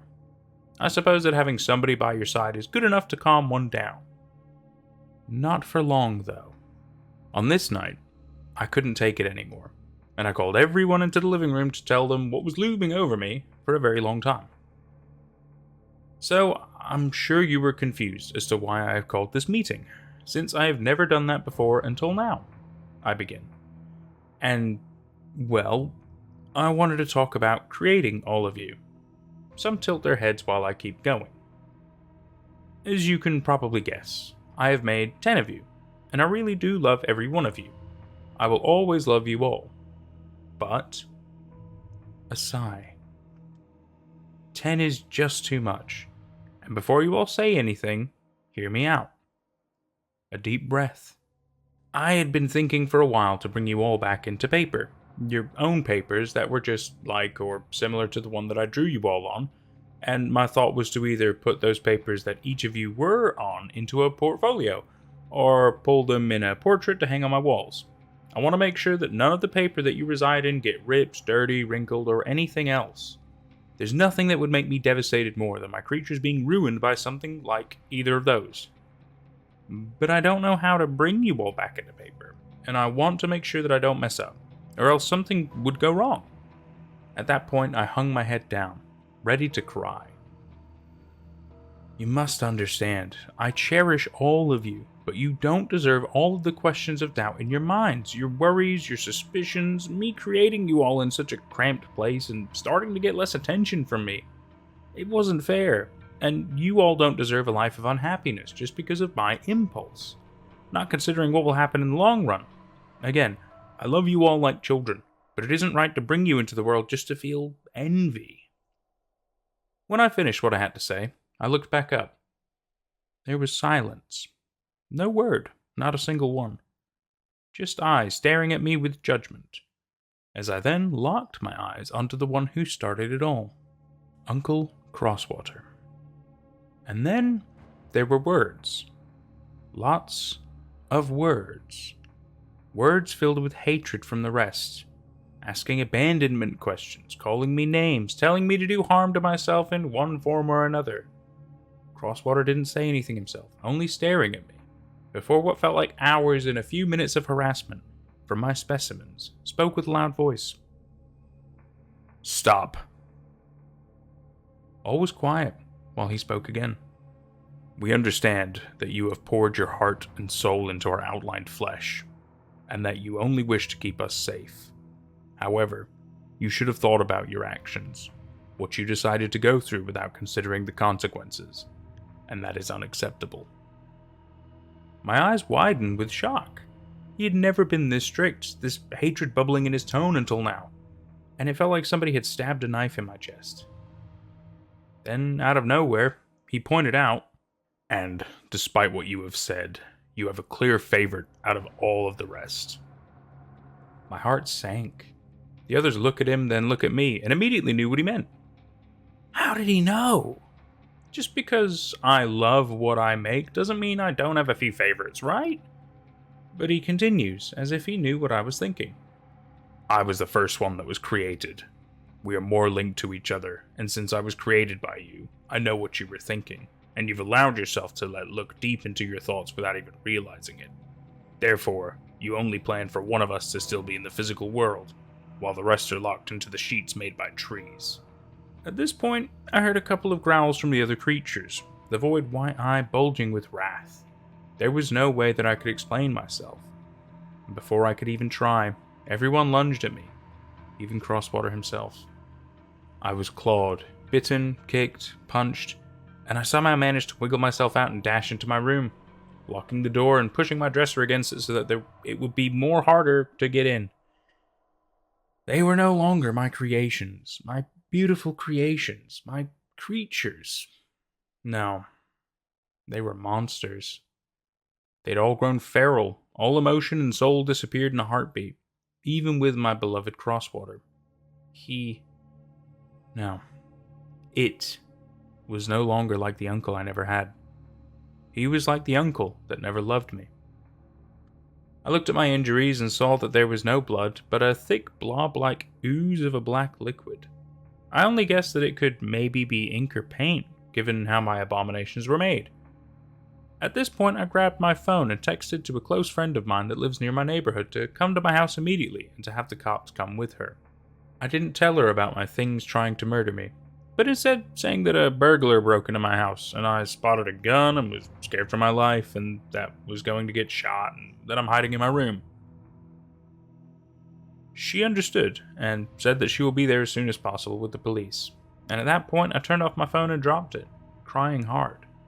I would rather be shot by somebody breaking into my house than be mauled alive by the monsters that I have made with my own bare hands.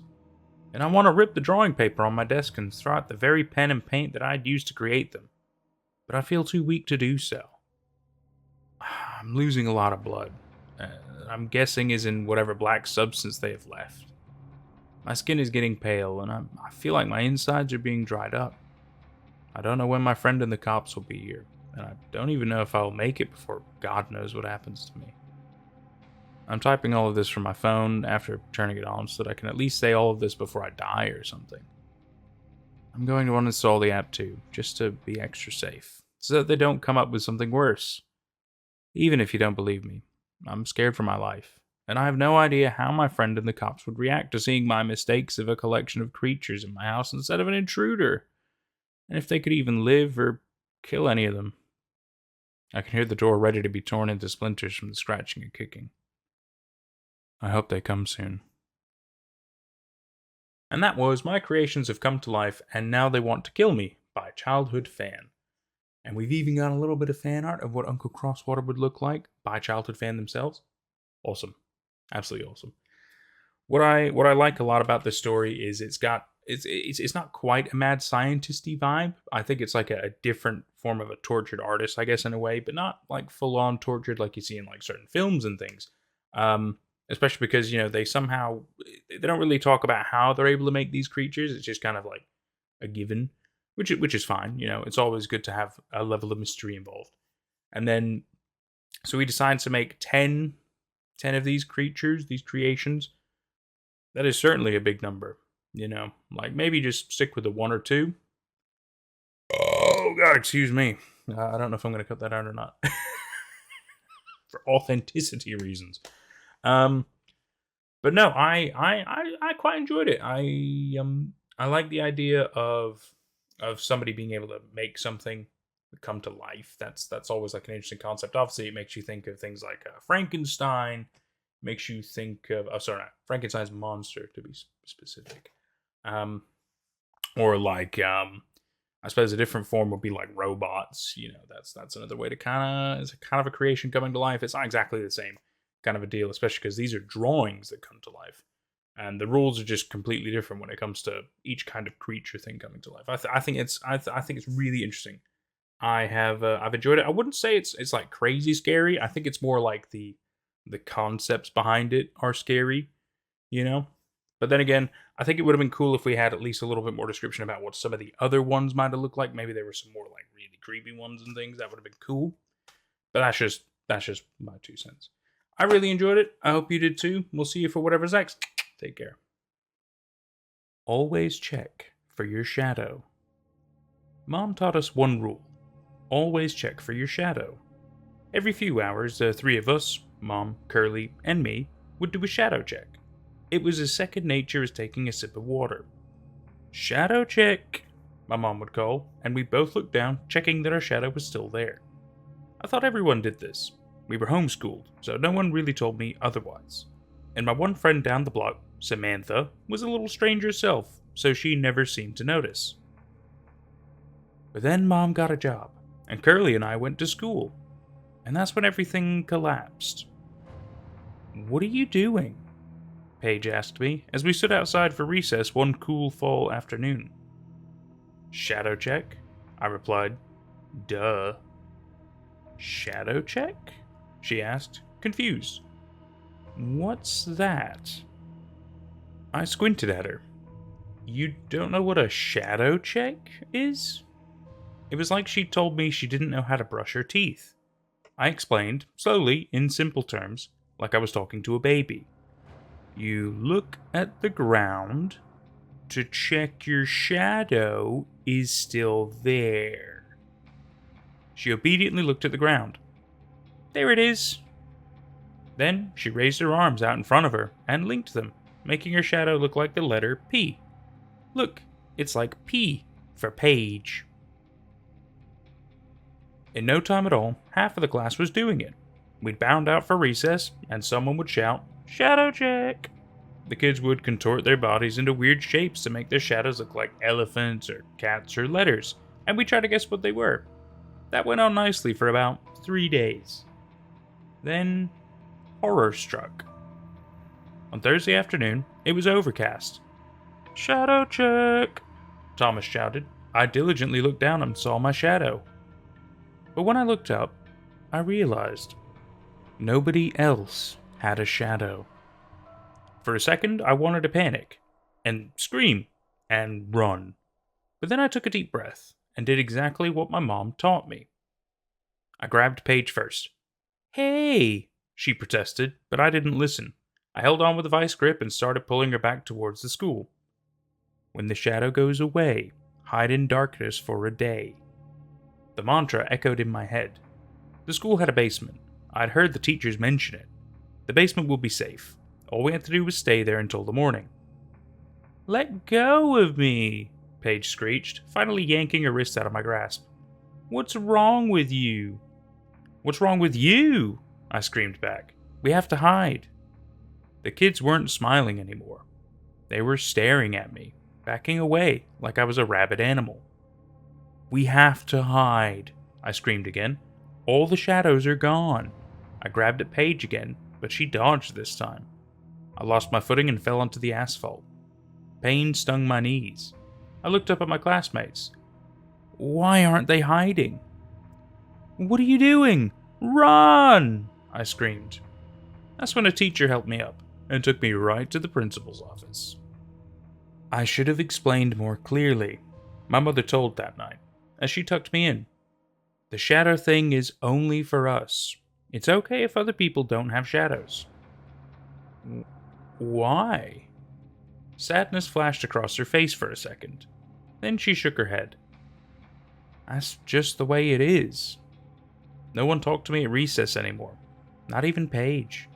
I sat alone all the time. I noticed, now, that there were many days, and some classrooms even, when people didn't have shadows. I always did, but they didn't. Months passed, and eventually kids forgot about the incident. That's what kids do.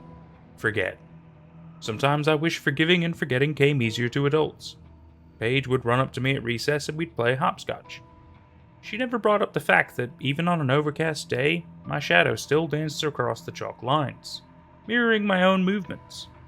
Except, sometimes, they were the slightest bit out of sync, like my shadow was moving on a split-second delay. As I got older, however, things got more complicated. In 7th grade science, the teacher taught us about the sun, and optics and light, prisms and rainbows and the cones and rods in our eyes. And she mentioned that our shadow was just the absence of light, that our bodies were blocking out the sun or the overhead fluorescent lights. It didn't make sense to me then that my shadow, or anyone else's, would be able to disappear. If the lighting didn't change, and I didn't move, how could a shadow suddenly disappear? Curly was now old enough to insist we called her by her real name, but she was still too young to understand the argument I had with my mom that night. It's not possible, I shouted as she worked on her coloring book upstairs. You're lying to me.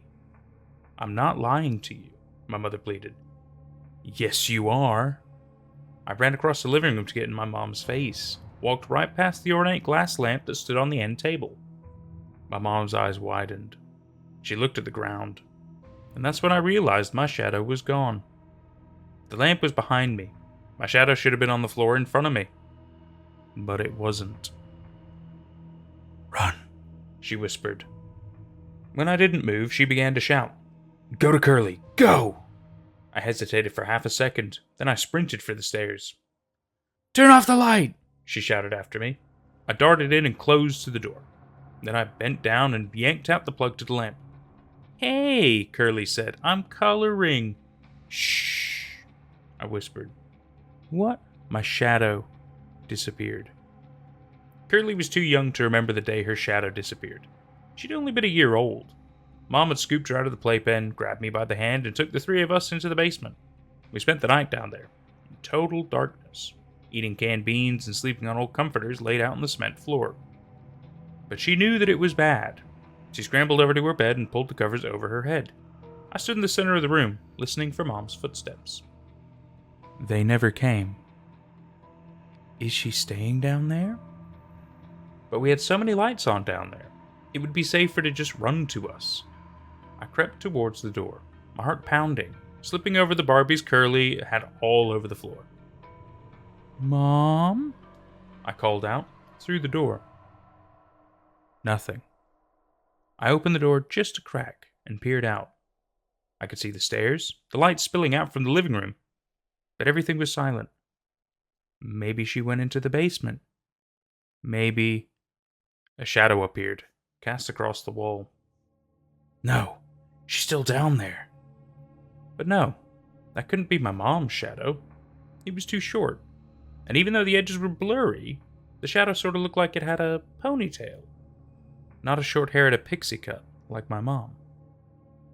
That's not Mom. That's me. The blurry edges sharpened, and then the figure, the shadow, came into view. My ponytail, my upturned nose, my knock knees. The thing crouched down and pulled at something, yanking it, moving completely independent of me. A dragging sound. My mother's feet came into view, still and lifeless. I gasped. My hand clapped to my mouth, but it was too late. The shadow froze, turned to stare directly at me, and then with huge, loping strides, it started up the stairs.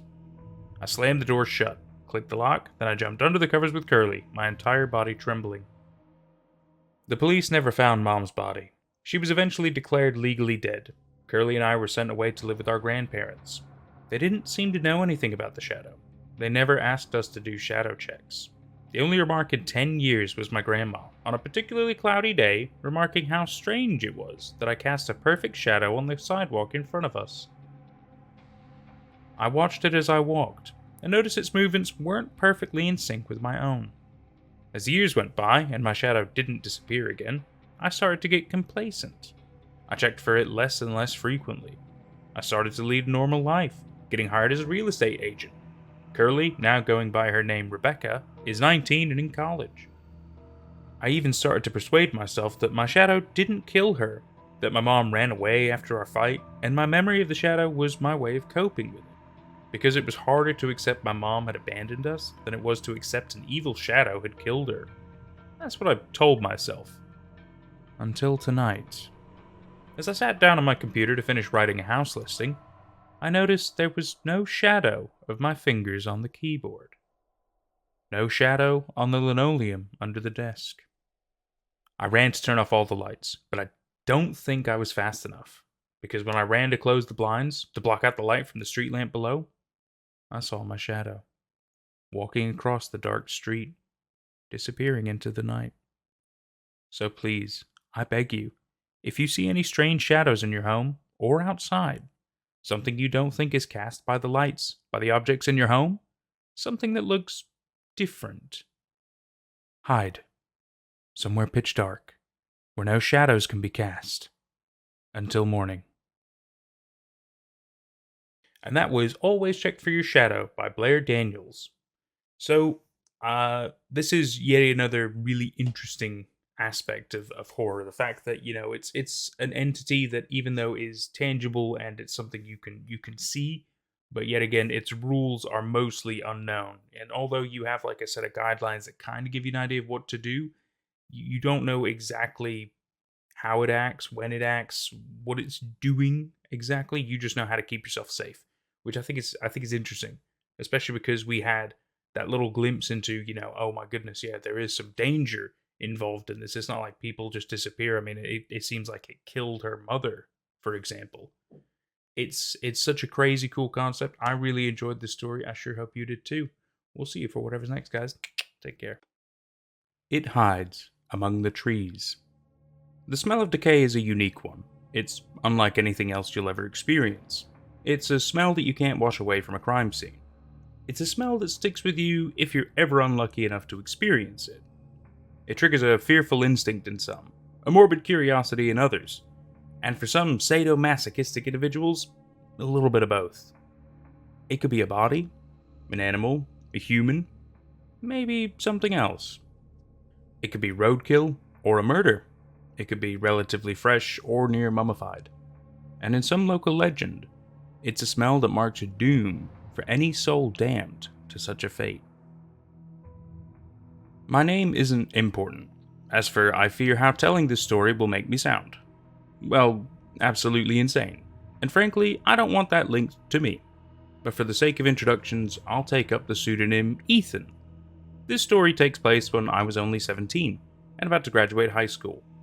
By now I'm 23, have moved, partially based on the following events, and have finished college and have started working as a crime scene investigator. A recent case brought this memory to the forefront of my mind, and I realized that I never got the chance to tell anyone back when it first happened. Because I was, admittedly afraid of getting into serious trouble. I still am, but that's the good in anonymity of the internet, right?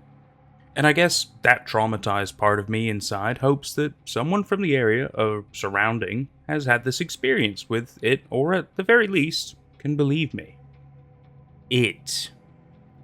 That's all it can really be described as. Unless, of course, you're from the area, and you know it by name. The Faranock. Hi, my name is Ethan. I'm from Illinois, specifically Sycamore County. Go Coyotes, right?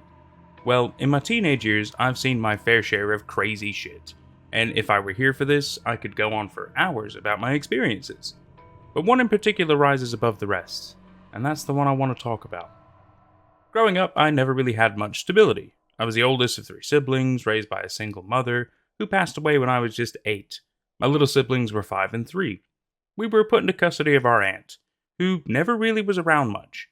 I found myself more than her being the one to make ends meet, at least as far as my siblings were concerned.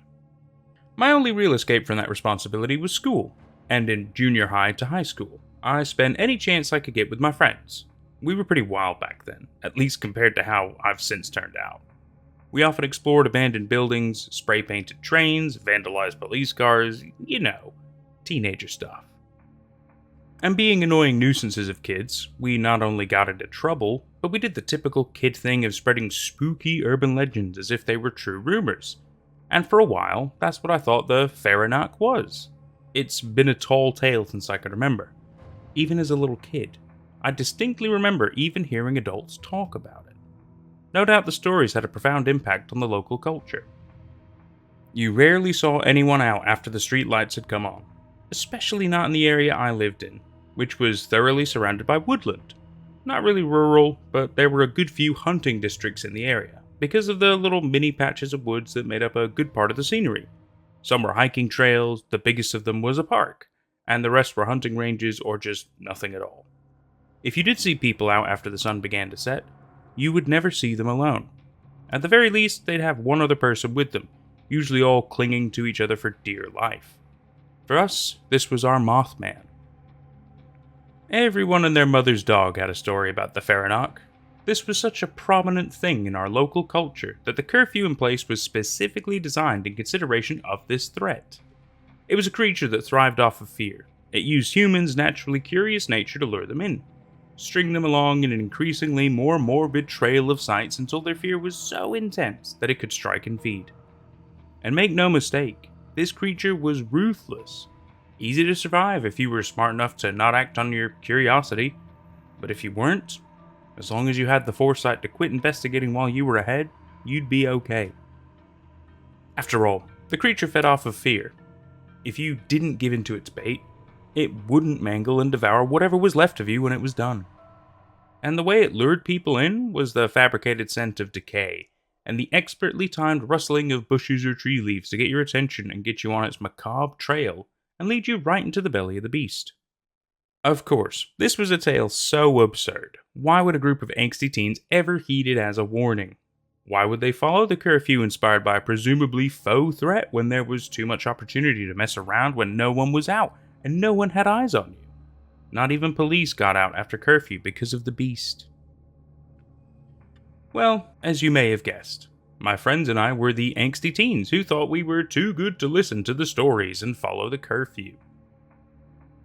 It was a Friday in October, nearing the end of the month, and the peak of fall, with winter rearing its ugly head around the corner. My friends, who for the sake of the story we'll call Spencer and Adam, and I were hanging out after school. We always hung out at the small cafe down the road from the school until it closed at 6, and we were ultimately shooed off. It was the weekend, and we didn't feel like calling it a day just yet. Spencer was itching for trouble, as he had just recently got ungrounded, and he wanted to make up for lost time. Naturally, Adam and I were on board. Why wouldn't we be, after all? So we hopped on our bikes and rode around town doing what we always did, looking for creepy or otherwise unsettling shit to stick our noses into and vandalizing whatever we felt like it on the way. Eventually, the sun had set, and it was a little past 8, meaning curfew had already been enacted. Of course, the police only patrolled until 8:15, and after that, it was free reign for us. You know, there's one thing we haven't done before, Adam suggested as we biked to the park. Spencer and I both looked over at him. When I piped up, "What, murder someone?" The question was meant sarcastically, and they both knew that, and Adam snorted in amusement. "No," he said. "We haven't explored the woods at night. We're already biking to the park. There's a hiking trail there." Meaning? The expectant trail off caused Spencer to light up with excitement, already knowing what was being suggested. "Oh shit, we haven't looked for that, what was it called? The thing that eats people by luring them in with the smell of death or whatever? Ethan, you know what it is, don't you? He asked, glancing over at me. Before I could answer, Adam chimed in. Farinok. Yeah, that's what I'm talking about. And I nodded in agreement.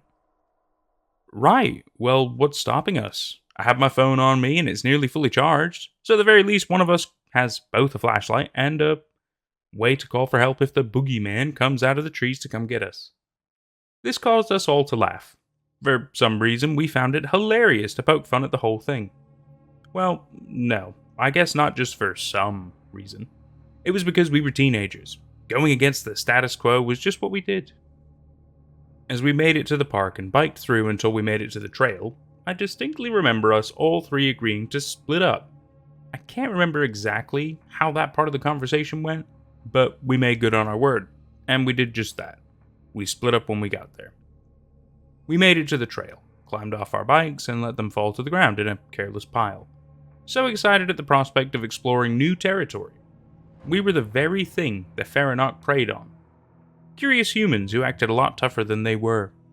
It didn't help that we were stupid kids at the time, and all self-preservation was overshadowed by the adrenaline rush of exploring the woods at night, after being fed what, to us, was like the equivalent of campfire ghost stories. We looked at each other. Me, pulling out my phone for light. Spencer glanced down and laughed. I think I'm going to traverse along the trail until something happens. I have my phone on me, but the trail has a few lights scattered, so I'll be fine.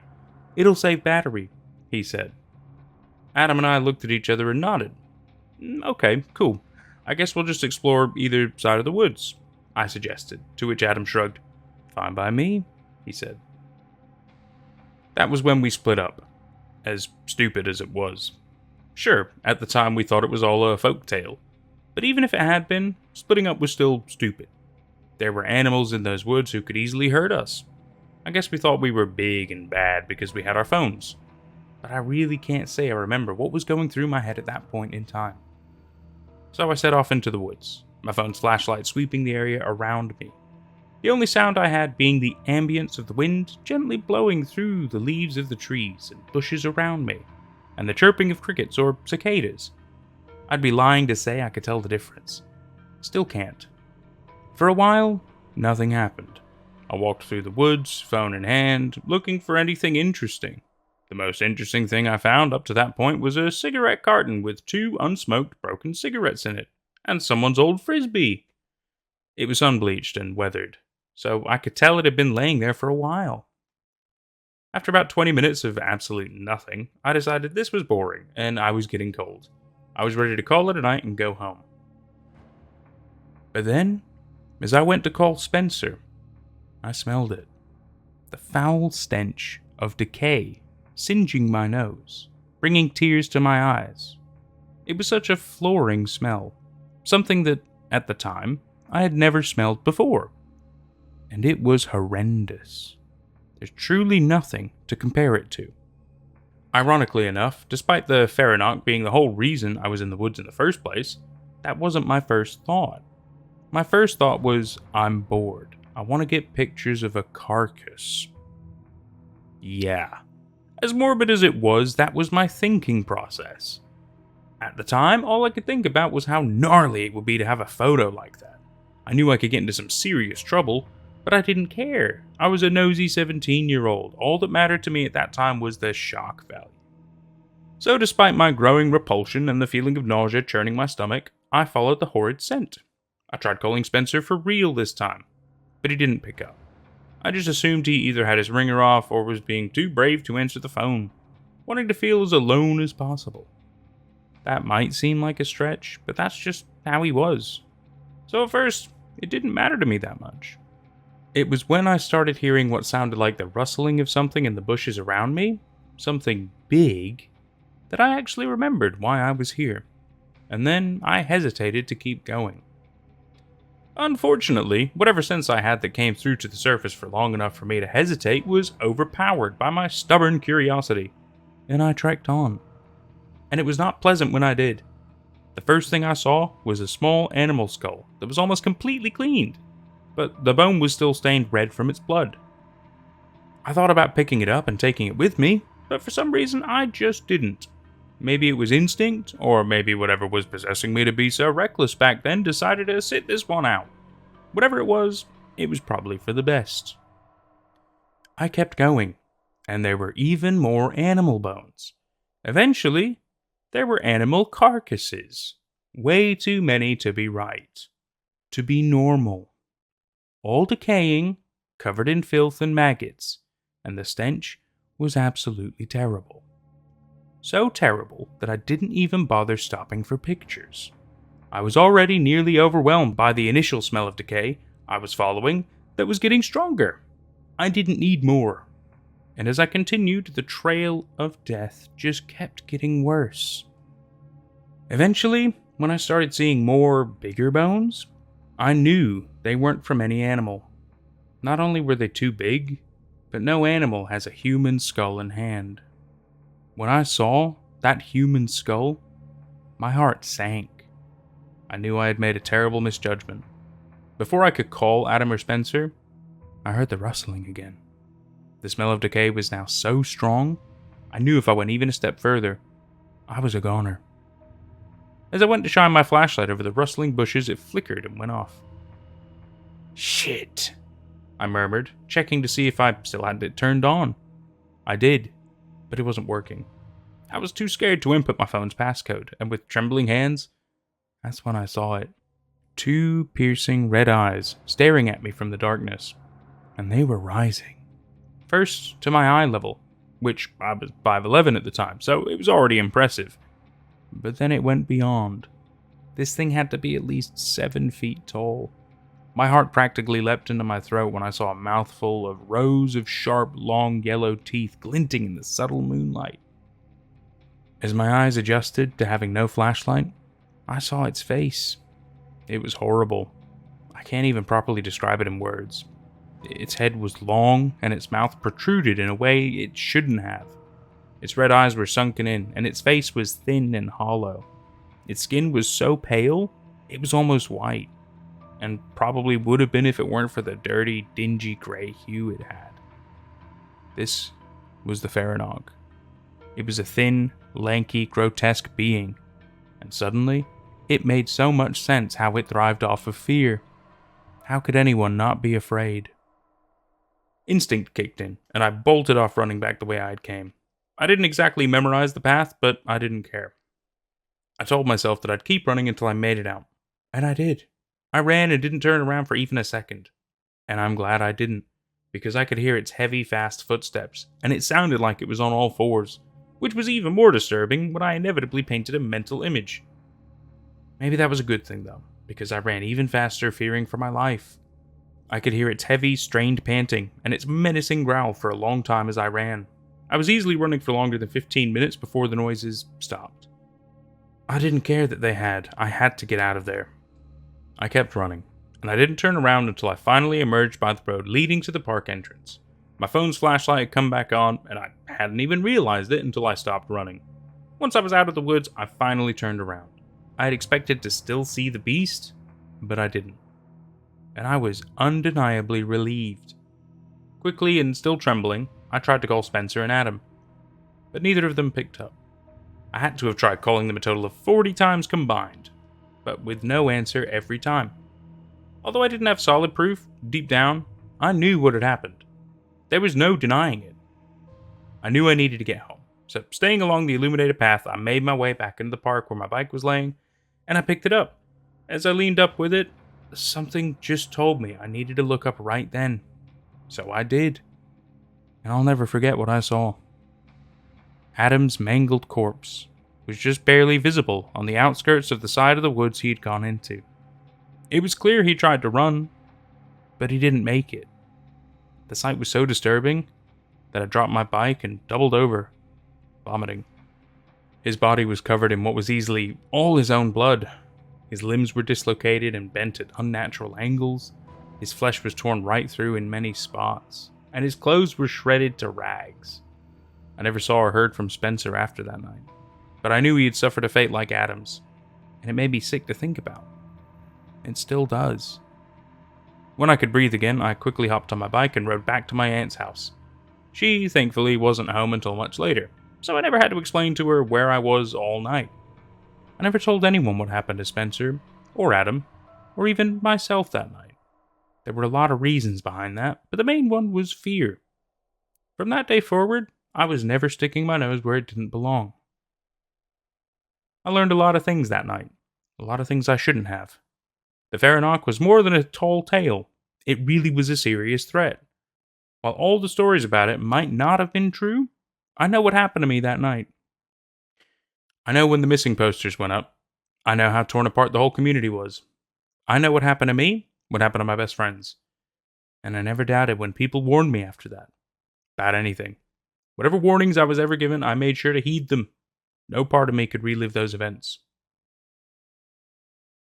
I moved out as soon as I turned 18. I moved far away, and I didn't look back. I got accepted into a college in Michigan, and I focused on my career. I buried myself in work so I never had to remember what happened that horrible October. I made a new life, and for a while, I thought I got away from it. I got a new job, I got a girlfriend who I'm planning to propose to this summer, and she's due to have our first child in a few months. But when I got called to a scene a few miles from where I've been staying, the state of the body was something no one was expecting.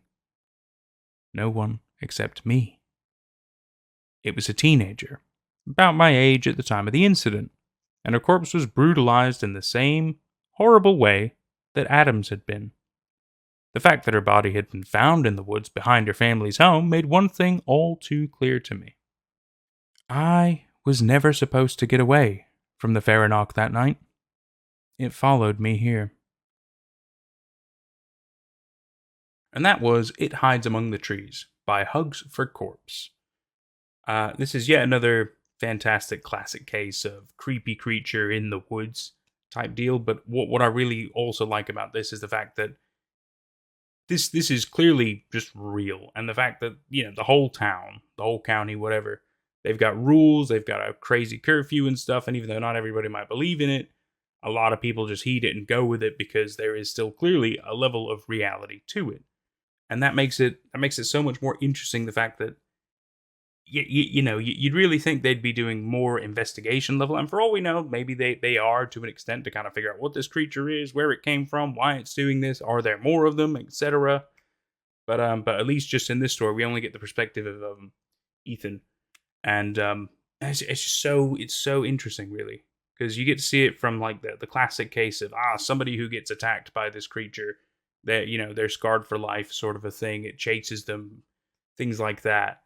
And no, it really makes you think, though. I mean, I've never heard of a Faranock. It makes me think of probably quite a few different creatures. I'm sure many other people. It's like a classic cryptid sort of a situation. But it's a great story. There's a lot of good detail. There's a lot of interest. There's a lot of weirdness to it. It's got its own weird kind of rules and attacking way, and it's just good. It's really, really good. I've enjoyed it. I really hope you have too. We'll see you for whatever's next. Take care. Don't sleep in the study of my parents' house. Don't sleep in the study of my parents' house. Entry 1, August 4th, 2018, 7:34 a.m. I grew up in normal suburbs. Most of the houses were on the older side, but no more than 30 to 40 years. My parents' house was nice and cute. The walls were painted a pale yellow that gave the place a perpetual autumn look. Even when it was cold, it still felt warm. I never had any problems with the rest of the house. But there was always one room that just never felt right. The room always felt cold, dark. My mom set the room up to be a study, a place to work on homework or crafts. Despite how nice the room became, with fancy bookshelves that lined the walls, a nice table in the center of the room, no one liked to stay in the room for long. Something about it was just off-putting.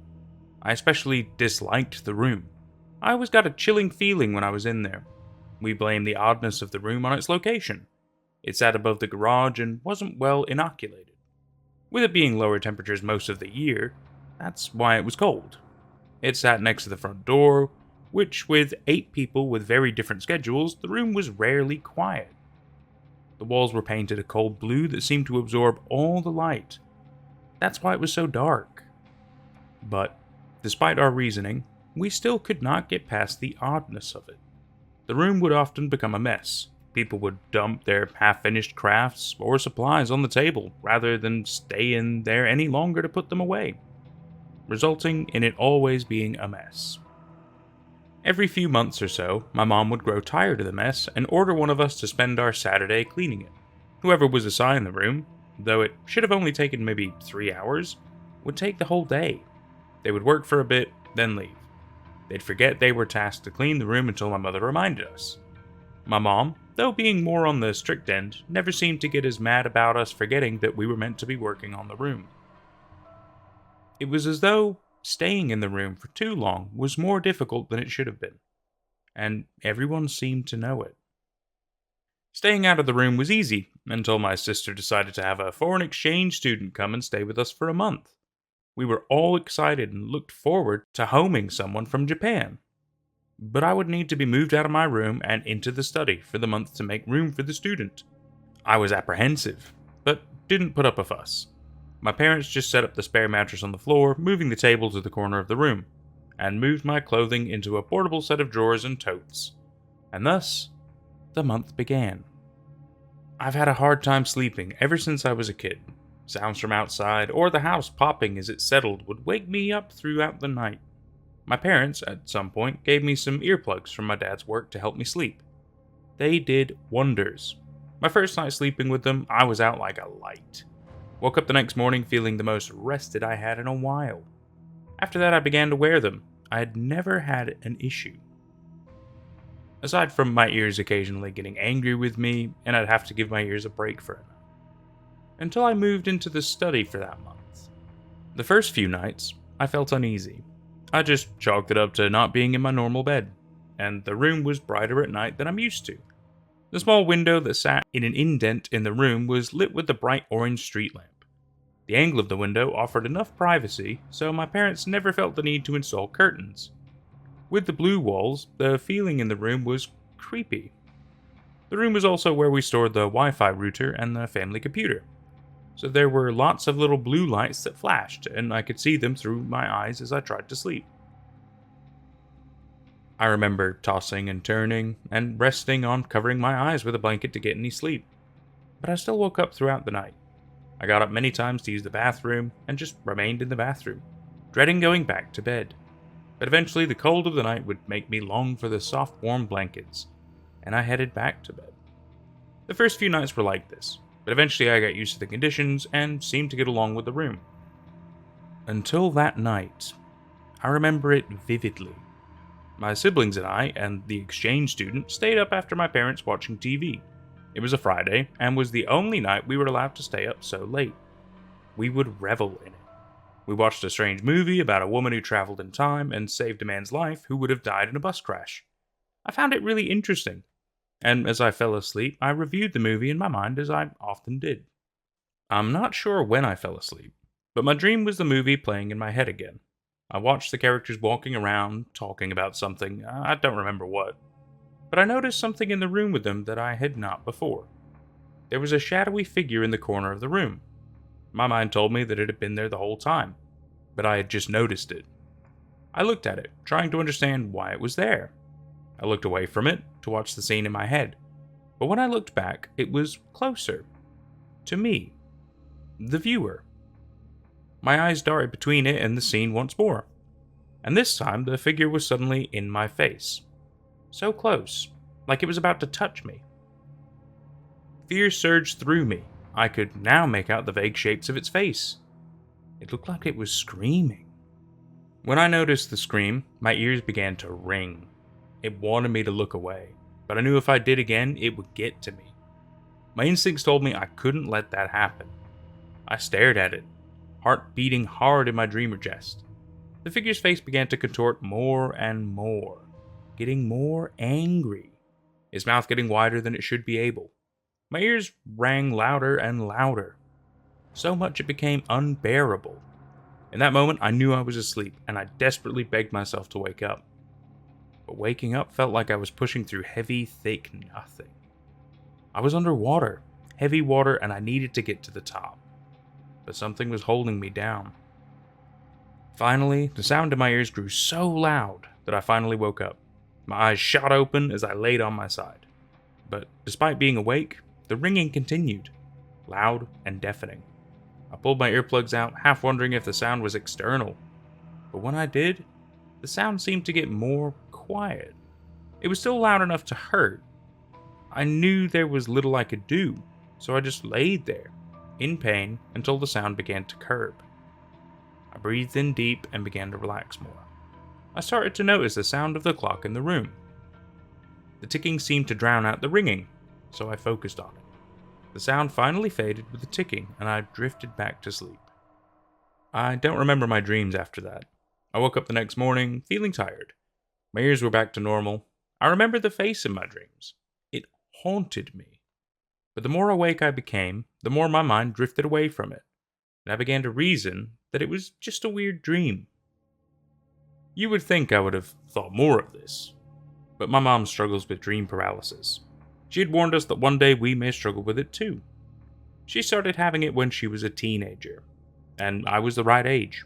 So I figured the new room and the odd movie and the timing had just triggered something that was always going to be triggered in me. The figure? My mom had described having the feeling of someone sitting on her chest and desperately needing to get it off. I did a bit of research that morning and learned about dream demons that would show up in dreams for those with dream paralysis. So I just chalked the figure and the ringing in my ears up to that. The next few nights passed with nothing happening. This cemented the idea in my head that that was all it was. I had nothing to worry about. After a few days, I had a dream where I was back at school. Or my brain said it was school. It felt like school, but the building was all wrong. There were 4 floors instead of 2. The commons where everyone would eat lunch was much taller and wider than in reality. Though in the dream I had not realized this yet. Just something I noticed in retrospect. But this dream had started as one of my many fantasies that I used to put myself asleep.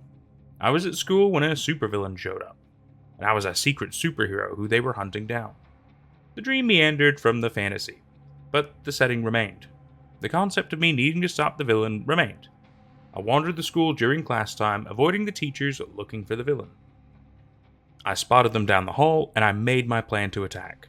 As I approached the creature, that I now realized looked much like the lizard from the Amazing Spider-Man movie, my ears started to ring again. At first I thought little of it as I made my way to the lizard, until it got loud enough that it started to drown out the ambient sound of the dream. I looked around, frantically at the corners in front of me. The sound grew louder and louder. There were more corners than I realized. Finally, I turned all the way around in a quick motion, and there it was. It screamed plain as day as it seemed to freeze in place. My heart pounded. I wanted to back away, look away, but I didn't dare. It was so close, only a few feet. Not as close as the first time, but I knew that was because I caught it sooner this time. Its face contorted again as it begged me to look away from it. I felt myself pushing through the feeling, trying to get the real me to respond and wake up. I needed to be awake now. Dream me started to hit her head, maintaining eye contact. Finally, Dream me made enough movement, got my heart rate up enough that my eyes opened. The ringing in my ears remained. I pulled out my earplugs to listen to the clock. The sound faded, faster this time to the ticking. I lay there, heart beating, but I was tired. So tired. All I wanted to do was to fall back asleep. I remind myself that it was a dream demon, and by all means, I'm safe. I paid attention to the ticking of the clock again. It was soothing. I could hear the subtle bounce of the hand as it ticked to the next number on the face. Listened as it marked the time passing. My mind wandered, though. The ticking remained in my head. My thoughts timed to the ticking. Soon, I was in a room full of clocks, ticking. I was replacing the batteries of my alarm clock. I snapped the back into place and placed it on the table. A soft ticking sound that matched the rhythm of the others started from it. I smiled, feeling satisfied with my work. I placed the alarm clock on the shelf where I knew it belonged. I was hungry. I wanted some food. I made my way out of the workshop into the outside world. It was bright, and there was green plant life everywhere. I walked up a path that led to the kitchen. As I headed to the kitchen, though, I realized that I'd forgotten my pocket watch. It was important that I grabbed it, so I turned back to get it. But the path was different now.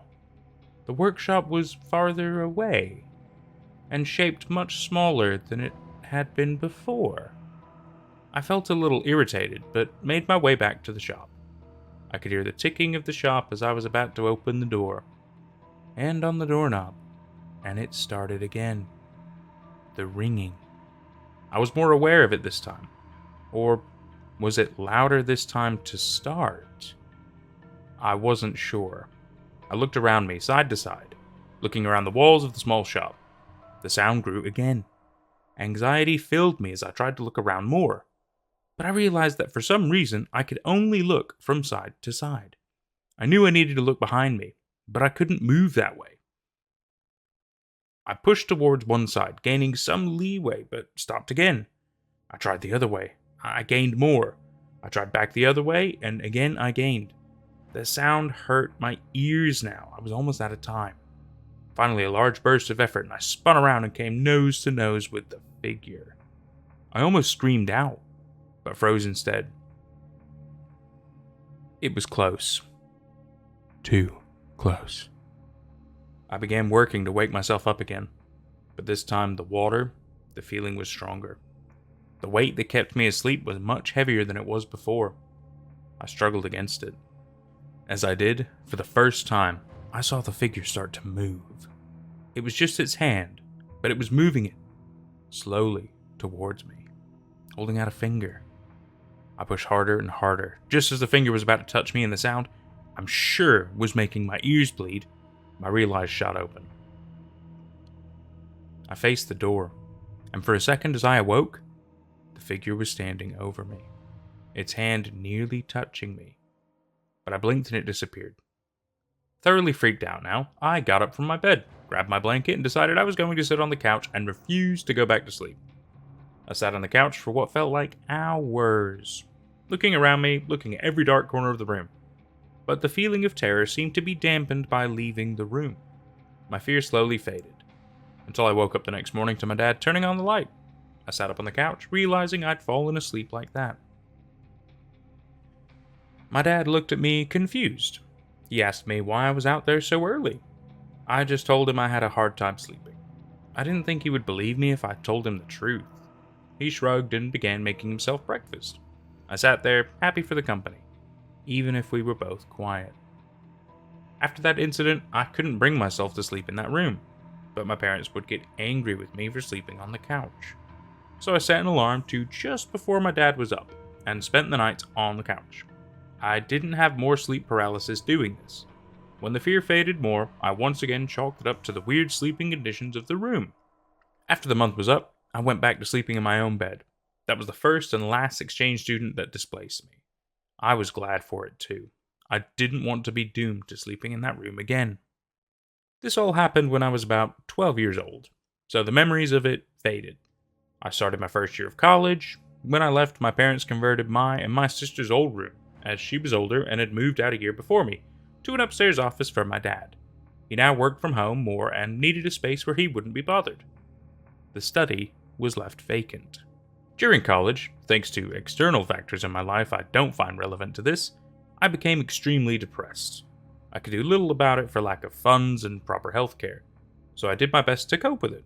I finished my first year miraculously only failing one of the classes. I didn't have the funds to stay in my college town and decided to head back home for the summer and fall months while I was off track. I got a job at a warehouse where I spent most of my days.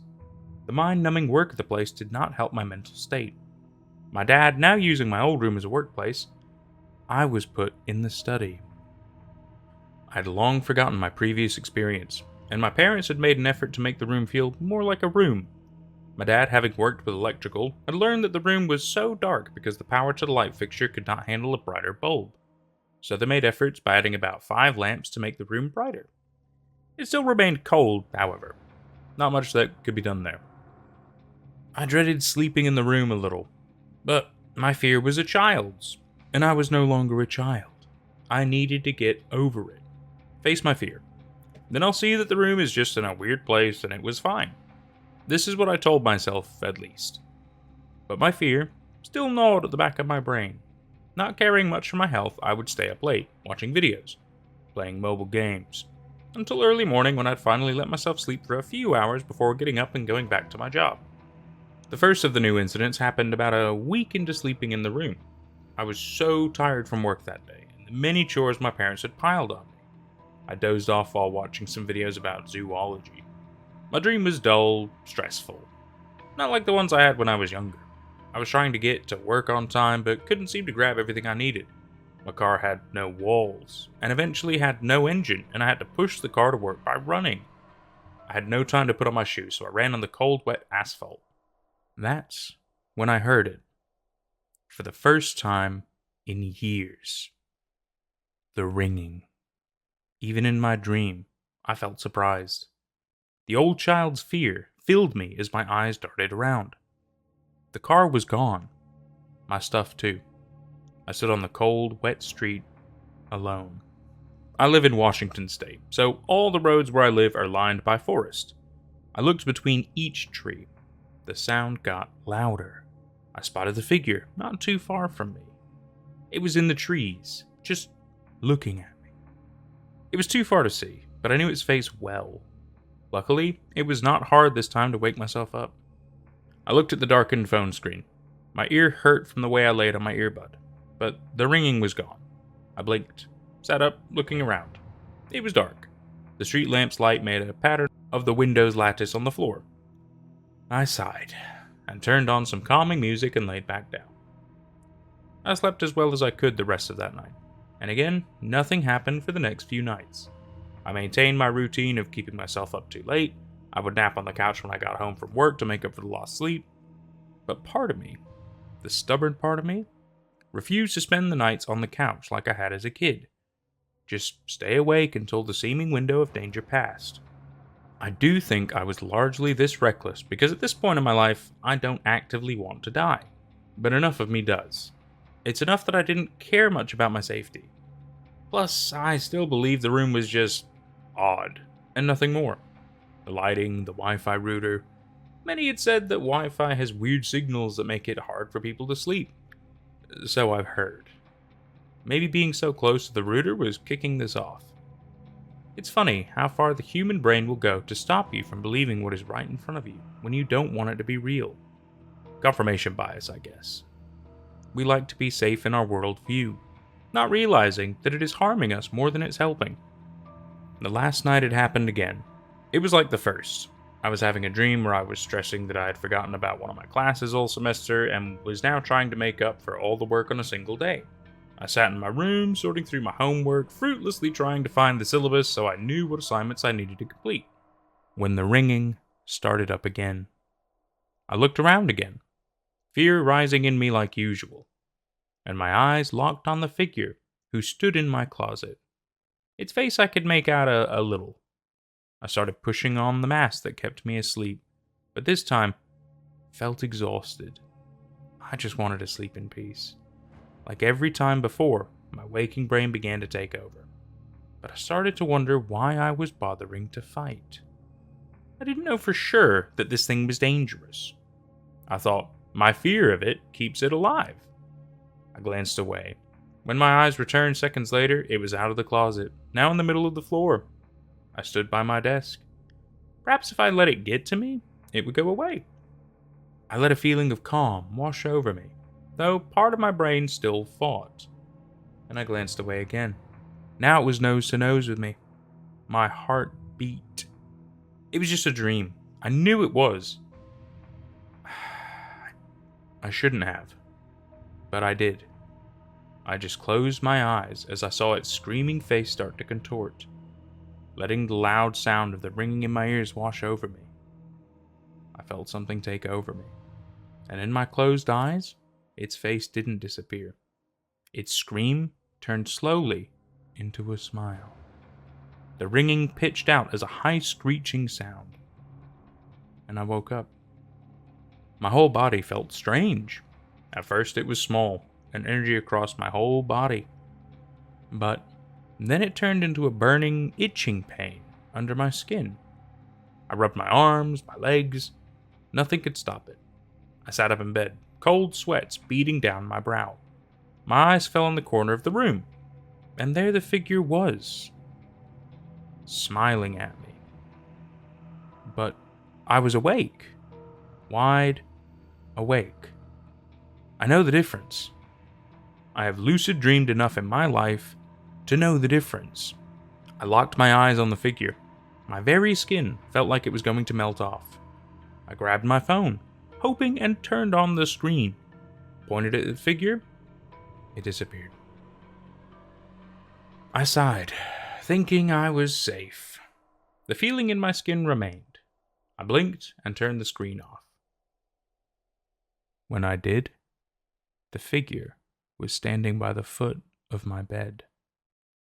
I nearly screamed, but just scrambled out of bed, keeping my eyes on it. I felt tears welling in my eyes.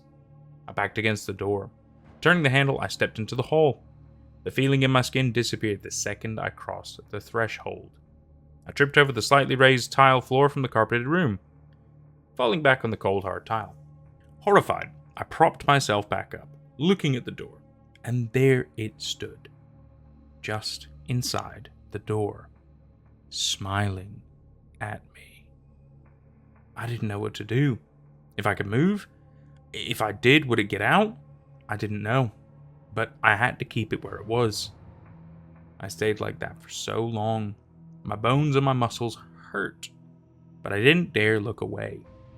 The room grew brighter as the sun came up, and as it did, the figure faded.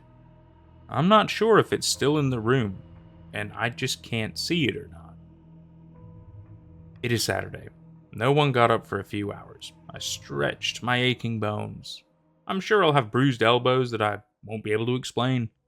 I got myself a bowl of cereal and just stared at it. It was hard to deny that what happened last night was real. Otherwise, I truly am crazy. But if I am, why only in that room? My family moved about the house, working to clean as we did most Saturdays. I slipped into the study carefully to grab new clothes. Mere minutes in there, I felt the burning, crawling feeling on my skin and got out of there as fast as I could. Throughout the day, I have been evaluating what to do. I can't go back into the room for long, but all of my belongings are in there, and eventually someone else would need to go in there. I feel dread, hopeless. I have nowhere to go. And if I try to explain what happened, no one will believe me. I wouldn't. The thought of lighting the room up in flames, or claiming there is a gas leak in the room to keep people out, came to mind. But then the repairman would have to be in there for long. With that thing. I don't think fire would kill it either. I don't know what to do. Entry 2. August 4th, 2018. 11:47 p.m. It's night now. I have been sitting in the living room, debating my choices. I regret letting it touch me. It's like the stories I've heard of people who jump off bridges wanting to die. But just after they leap, they regret it. And landing in the safety net is a welcome surprise. But this is not a bridge, and there are no safety nets. Ultimately, I have decided that I will be the one to face it. I let it into this world, I should be the one to suffer the consequences. I don't want anyone, especially my siblings, getting hurt because of me. If I never write again, assume I'm dead. Or replaced, or who knows what will happen to me. Bye for now, I guess. Entry 3. August 28th, 2018. 1:16 p.m. Hi, I'm Jane's younger sister. I'm going through her computer to see if I can find anything. Jane has been missing for several weeks now. We don't know where she went. We assumed she ran away. She was really struggling. I wish I could have talked to her more. But reading this, I guess, now I know something. Jane, why did you go back in? I've slept in the study before, and I saw that thing in my dream too. I would have believed you. Maybe we could have convinced Mom and Dad to let you sleep in my room.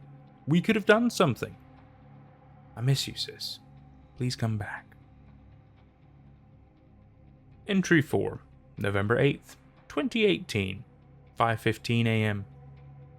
We sold the house and are moving out today. Moving to a new state for my dad's work. I've been in that room a few times since she disappeared. And I've felt her there, like she's watching me. But I turn to look and I don't see anything. I don't think my sister is coming back. Entry 5, January 31st, 2024, 1:57 p.m. It's been a while. I've accepted that my sister is gone, but I wanted to share her last words with anyone that will read them. I did my best to fix her spelling. She was dyslexic, so there was a lot to fix. I'm worried about the new owners of my parents' old house. If you read this, and you bought a house in a Washington suburb, and you have a weird feeling in the room by the door, don't sleep in there. And that was Don't Sleep in the Study of My Parents' House by I Might Be the Fool. Great name.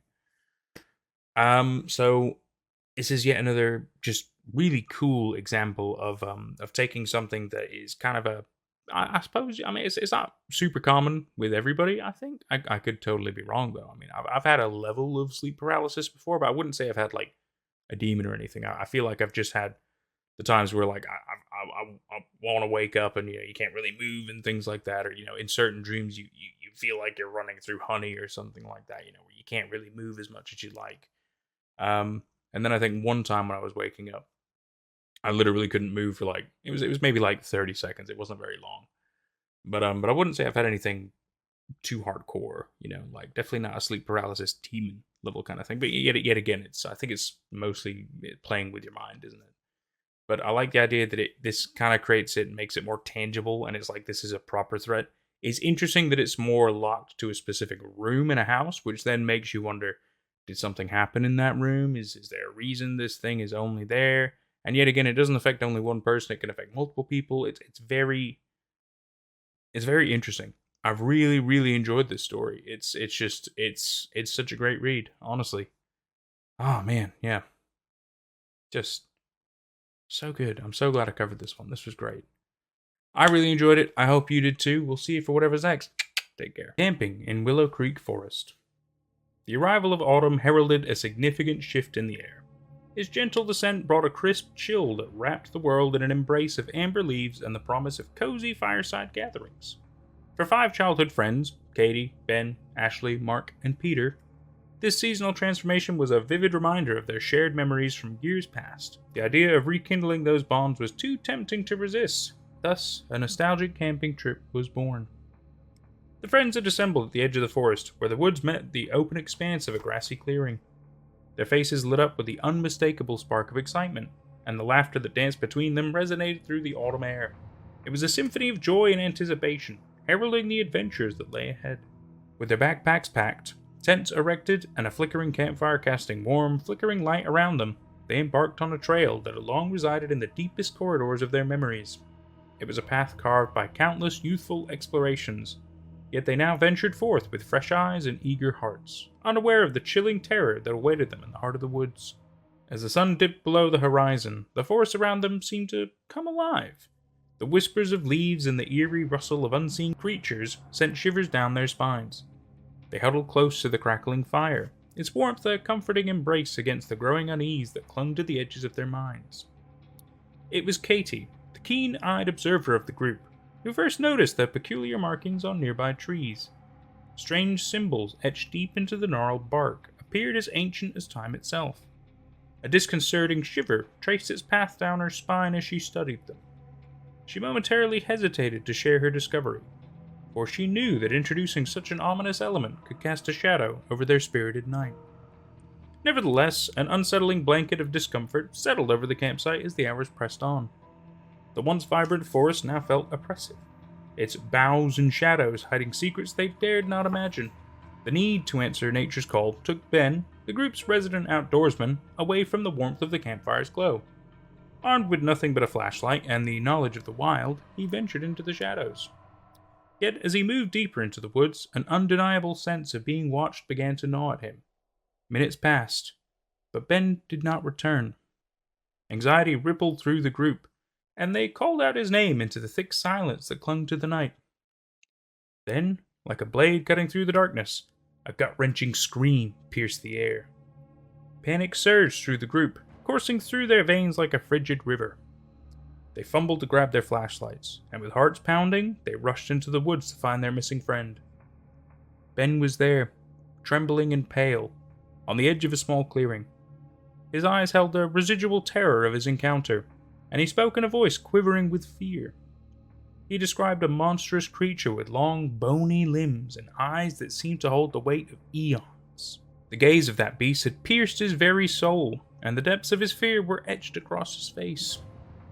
The weight of dread grew heavier with each passing moment, but they understood the necessity of unity. They resolved to leave the forest immediately, and their footsteps quickened as they retraced their path. However, the forest seemed to conspire against them. The familiar trail now twisted and unrecognizable. Ashley, her voice trembling like a leaf in the wind, suggested that they temporarily split up in an attempt to find their way back. Reluctantly, they agreed, promising to meet at the trailhead. The darkness swallowed them whole as they embarked in different directions, their flashlight beams piercing the inky veil of night. Katie and Mark journeyed deeper into the forest, their hearts pounding in unison with the drumbeat of fear that echoed in their ears. Suddenly, a bone-chilling gust of wind swept through the trees, carrying an unnerving growl that set their skin on edge. Katie turned, and there it was, the gnarly creature, its eyes aflame like burning coals, hungering for their souls. They ran, their terror fueling every step. Though their footsteps were as soft as whispers, the beasts pursuing them were deafeningly loud. The two gathered twigs and dry leaves in a desperate bid for survival. With trembling hands, Mark managed to spark a small fire. The creature snarled and retreated, its fear reflected in the hollow depths of its eyes. Katie and Mark seized this fragile moment and ran, the tiny flame of their makeshift torch their only shield against the encroaching darkness. Meanwhile, Peter, Ben, and Ashley stumbled upon a worn-down cabin, burrowed deep within the woods. The door creaked open, revealing a decrepit interior that seemed to have witnessed horrors untold. As they ventured further into the shadowy cabin, their flashlights unveiled remnants of dark rituals and sinister symbols etched into the walls and floor. The air grew colder and heavier, like an oppressive shroud settling around them. Their sense of dread intensified. A sudden bone-jarring crash reverberated through the cabin, startling them to the core. It felt like the forest had lunged at them, trying to break inside. Trembling and fearing the unknown, the trio fled into the night. Yet, the forest had a different terror in store for them. As they emerged from the cabin, they saw a sight that sent shivers down their spines. The gnarly creature, who had terrorized their friends, was waiting outside. It loomed over them, its hollow eyes glaring down at the cowering trio, its body taut and ready to strike. The creature's snarl filled the air, and it lunged at the terrified group, its razor-sharp claws reaching out like nightmarish talons. But just as it was on the verge of making its gruesome capture, a sensation of intense heat engulfed the creature's back. It let out a loud, anguished howl and retreated into the forest depths, vanishing like a phantom into the shadows. In stunned silence, Peter, Ben, and Ashley turned their gaze to where the beast had stood. There, emerging from the darkness like avenging angels, were Mark and Katie, their torches casting eerie flickers of light on their determined faces. Well, I guess splitting up wasn't such a bad idea after all, Katie remarked with a wry smile, extending her hand to Ashley as the collective relief of their reunion washed over them like a tidal wave. Home alone in Willow Creek. The evening unfurled in an explosive symphony of chaos as the wind waged a relentless battle, howling like a tormented spirit and unleashing torrents of rain upon the world. Emily, left in solitude within her family's ancient, creaking house, felt like a solitary vessel adrift on a turbulent sea. The flickering lights cast eerie and elongated shadows on the walls, a sinister dance choreographed by the storm outside. Rain tapped incessantly against the windows, a dissonant percussion adding to the unnerving atmosphere that pervaded her solitude. As the night deepened, an inexplicable unease began to gnaw at Emily's soul. She couldn't help but feel unseen eyes watching her every move, a sensation that crawled through her like 1,000 tiny insects. A chill raced down her spine, but she dismissed these ominous feelings as mere products of her overactive imagination. The darkness clung to her, growing thicker and more suffocating with each passing moment. An uninvited dread descended, looming over her like a shroud. She couldn't shake the feeling that something was amiss, that she was teetering on the precipice of a nightmarish reality. And then, As if the fates themselves had conspired to terrify her, the power succumbed to the storm's relentless assault, leaving her in absolute darkness. Panic clutched at her chest, and she fumbled in her pocket, grasping a flashlight for a feeble ray of hope. She embarked on her trembling journey to the basement, where the circuit breaker held the key to restoring light to her besieged sanctuary. As she descended into the abyss, the creaking wooden stairs groaned beneath her weight. The dim beam of her flashlight revealed an eerie labyrinth of boxes and forgotten relics. As she neared the breaker panel, a soft, scratching sound reached her ears, a haunting murmur that crawled beneath her skin. She froze, her heart racing like a desperate beast pounding against the cage of her ribs. The scratching grew louder, becoming almost frantic, echoing through the basement like a ghostly symphony. Trepidation clung to her like an unwelcome companion, but she knew she had to confront whatever lurked behind that nearby door. Summoning every ounce of her courage, she approached the door cautiously. Her trembling hand grasped the doorknob, turning it with agonizing slowness. The door creaked open, and what met her eyes sent a shiver of terror coursing through her veins. Scratched into the walls were symbols, their strange and enigmatic designs etched in deep, grotesque grooves. They bore no resemblance to anything she had ever seen before, each symbol radiating an aura of hostility. Panic flooded her senses as she realized that she was not alone in the house, and that something sinister had left these grotesque marks. Her instincts screamed at her to flee, and she bolted back up the stairs, locking the basement door behind her. Emily's thoughts raced, trying to make sense of the cryptic symbols and the overwhelming sense of an ominous presence lurking in the shadows. Fear coursing through her, she decided to call the police, her trembling fingers dialing the emergency number. A voice answered on the other end, and she frantically explained the situation. The words tumbling out in a frantic rush as she felt the walls of her reality closing in. Minutes stretched in agony as she waited for the authorities to arrive. Every creak and rustle of the house's ancient timbers sent shivers down her spine, as if the house itself were conspiring against her. Suddenly, a loud crash shattered the silence, originating from somewhere above. She stifled a scream, gripping the phone tightly to her ear as the operator urged her to stay on the line, the disembodied voice offering a sliver of comfort in this nightmarish ordeal. With a deep breath, Emily slowly crept up the stairs, her flashlight's feeble beam illuminating the dark and sinister hallway. At the top, she faced the noise source, a shattered window, and the relentless rain pouring into the room like an evil river of despair. Dread washed over her as she realized that someone, or something, had breached the sanctity of her home, tearing through the fabric of her solitude. Before she could react, a bone-chilling whisper slithered through the air, a voice that sent icy tendrils of fear snaking down her spine. "Emily, you won't escape me." The words were haunting, laden with a sinister promise that sent shivers racing across her skin. She turned, and there, barely visible in the inky shadows of the hallway, stood a grotesque figure, a specter of horror, like a phantom summoned from the darkest recesses of her nightmares. Fear surged through her veins, her heart a frenetic drumbeat in the face of abject terror, causing every fiber of her being to implore her to flee, to find sanctuary. She sprinted, her footsteps thundering on the hardwood floor, aiming to reach her parents' bedroom and lock herself inside. As she entered the room, she couldn't help but glance at the full-length mirror on the wall, her reflection holding a sickening fascination. What she saw there froze her in place, her very soul recoiling in sheer, unadulterated terror. The rancorous figure that defied logic and reason stood behind her in the mirror's reflection. His twisted, gnarled fingers reached out, clawing at the thin veil that separated their worlds. Emily screamed, her voice a crescendo of sheer horror as she slammed the door shut and desperately searched for a hiding place. The figure outside the door began to slam against it, a relentless and violent assault, each impact sending shockwaves of terror through her. Panic engulfed her, her mind a whirlwind of chaotic thoughts as she sought a way to escape the clutches of this evil entity. With no time to spare, she made a heart-wrenching decision. Her hands shook as she climbed out of the window and onto the rain-soaked roof, the elements offering a cruel reminder of her vulnerability. She jumped to the ground, her bare feet soaking in the chilling puddles, as she sprinted towards her neighbor's house, where safety and a working phone awaited. Her trembling fingers dialed the emergency number once more. The authorities arrived reassuringly on a night marred by terror and uncertainty.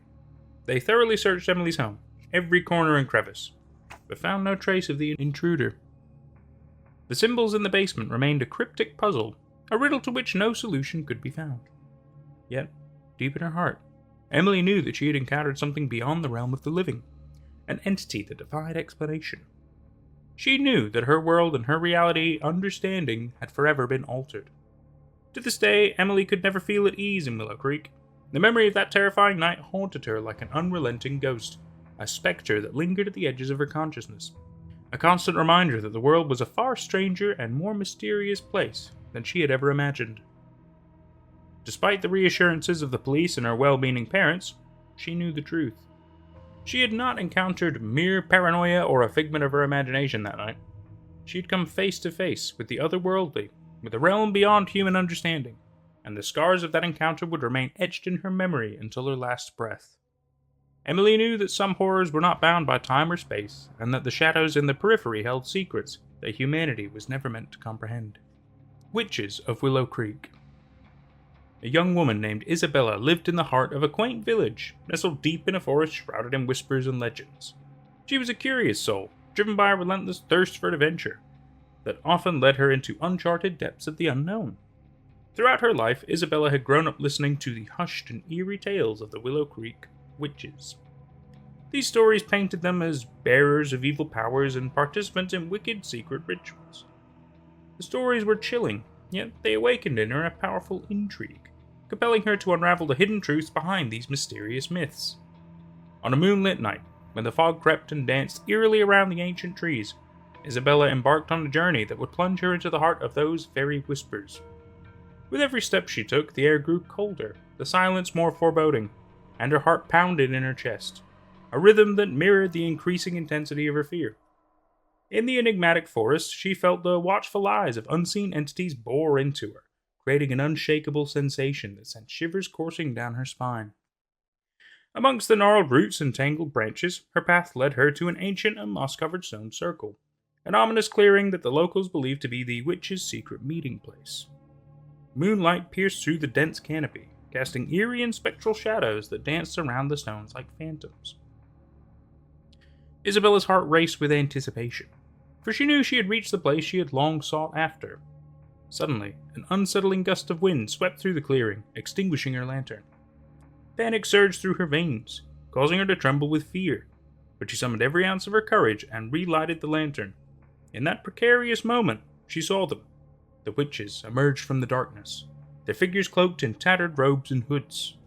Their eyes gleamed like the fiery embers of a dying fire, reflecting malevolence and an ancient knowledge that sent a shiver down her spine. "Who dares intrude upon our sacred ground?"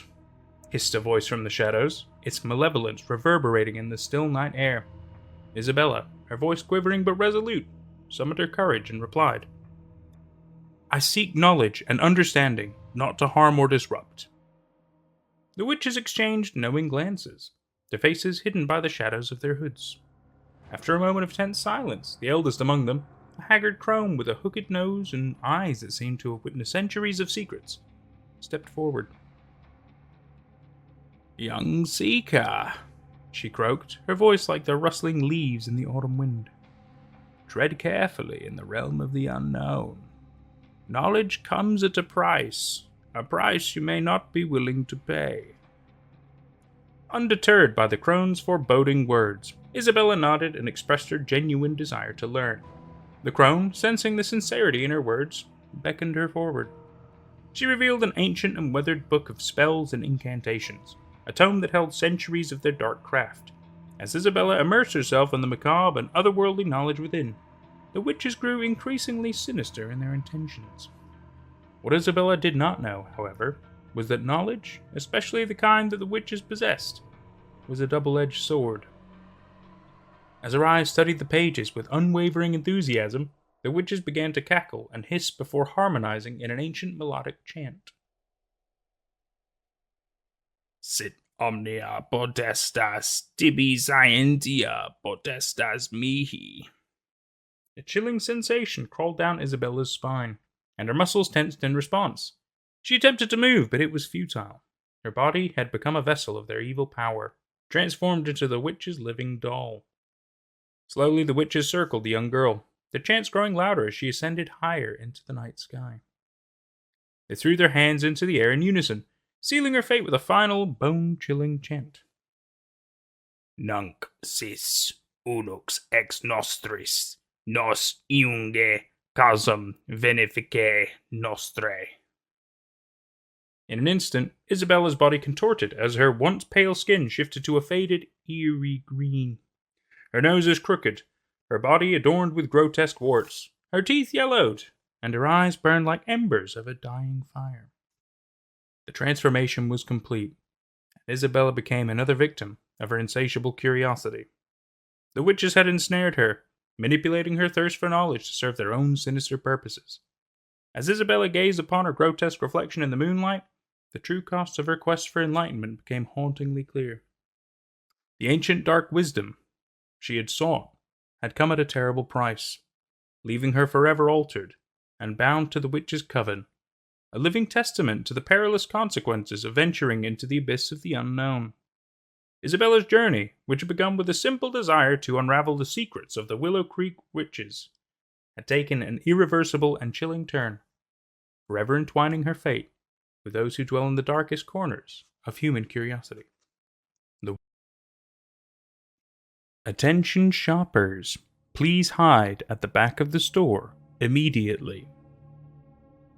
Attention shoppers, came a male voice over the intercom. Please move to the back of the store immediately. The back of the store? I whispered to Daniel. Don't they mean the front of the store? To pay for our stuff? It was 8:50 p.m., 10 minutes till closing time. We'd brought our 2 kids out on this late-night Walmart excursion in the hopes of burning off some energy. Instead, they'd just thrown tantrums for new Legos and Hot Wheels. It was a disaster. But apparently, the disaster was just beginning. Please move to the back of the store immediately. The voice repeated overhead. This is not a drill. I glanced around, but the other shoppers were just as confused as I was. An old lady looked up at the ceiling, scrunching her face. What the hell? A dark-haired woman asked her boyfriend, pushing a cart full of garden supplies. Didn't you hear? An older man said, leaning over his cart of bottled water and canned food. We're in a tornado watch. 1 touchdown in Saarville. A tornado? It was definitely storming outside. I'd seen the black clouds roll in from the east earlier, but it didn't look that bad. Do not stay out in the open. I repeat, do not stay out in the open. There was a pause, then an explosion of sound as everyone began to immobilize. Carts rolling, panicked voices, feet slapping on the floor. No. This can't be happening. I hurried down the toy aisle, Tucker in my arms, Daniel and Jackson following me. 3 zigzaggy turns, and then we were in the electronics area. I glanced at the TVs on the wall, and pictured the 4 of us, crushed underneath them. Stay away from windows and doors. The voice continued on the loudspeaker. And do not attempt to exit the store. Is it safe here? Daniel shook his head. Big open areas aren't good. I'm going to check in back, see if there's a break room or something. You stay here, okay? I nodded. Arms shaking, I sat down on the ground between 2 shelves of video games. Tucker sucked on a bottle in my arms while Jackson began to giggle. Is the tornado going to hit the store, and everything will fly around real fast? He asked with a big stupid grin on his face. I don't know. A tornado. A real-life tornado, like you see in the movies, plowing through our town. It was so unfathomable. We were New York natives, transplanted here to Indiana only 6 months ago.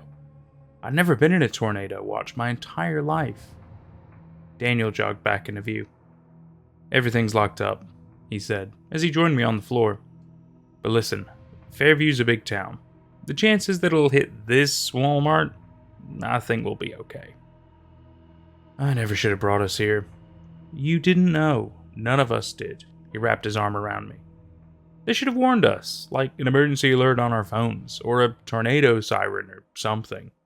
The voice overhead rang out again through the store, Do not stay out in the open. Do not make yourself visible. That includes security cameras. Please move to a spot that is not visible to any cameras. I frowned. What does that have to do with tornadoes? A feeling of unease in the pit of my stomach. I glanced up and saw several black globes descending from the ceiling, hiding the cameras within. I guess we should listen to them and get out of sight, I whispered. I grabbed Jackson's hand. Daniel picked up Tucker, and we jogged out into the center aisle. The store was an eerie sight. Abandoned shopping carts askew in the aisle, full of everything from pies to batteries to plants. Footsteps echoed around the store from people unseen, as they found their new hiding places. We dodged a shopping cart full of soda, ran through kitchenwares, and then stopped to the Easter decoration aisle. There was a camera in the central corridor, but as long as we stayed in the middle of Easter aisle, we'd be invisible. The four of us crouched on the floor, next to some demented-looking Easter bunnies. "I'm hungry," Jackson whined. "Shh." "Mommy?" I grabbed a bag of colorful chocolate eggs and ripped it open. "Here, candy. Happy?" I whispered, thrusting them into his hands. Then I leaned back against the metal shelves, panting. But I didn't have long to rest. A mechanical whine overhead, and then the voice came through the speakers again. "Keep away from aisles with food. If you have food with you, leave it and move to a new hiding place. If you have any open wounds, cover them with clothing." What the fuck? That had nothing to do with keeping safe in a tornado. "We should make a run for it," Daniel whispered to me, starting to stand. "But the tornado..." "I don't think there is a tornado. Listen, do you hear any wind?"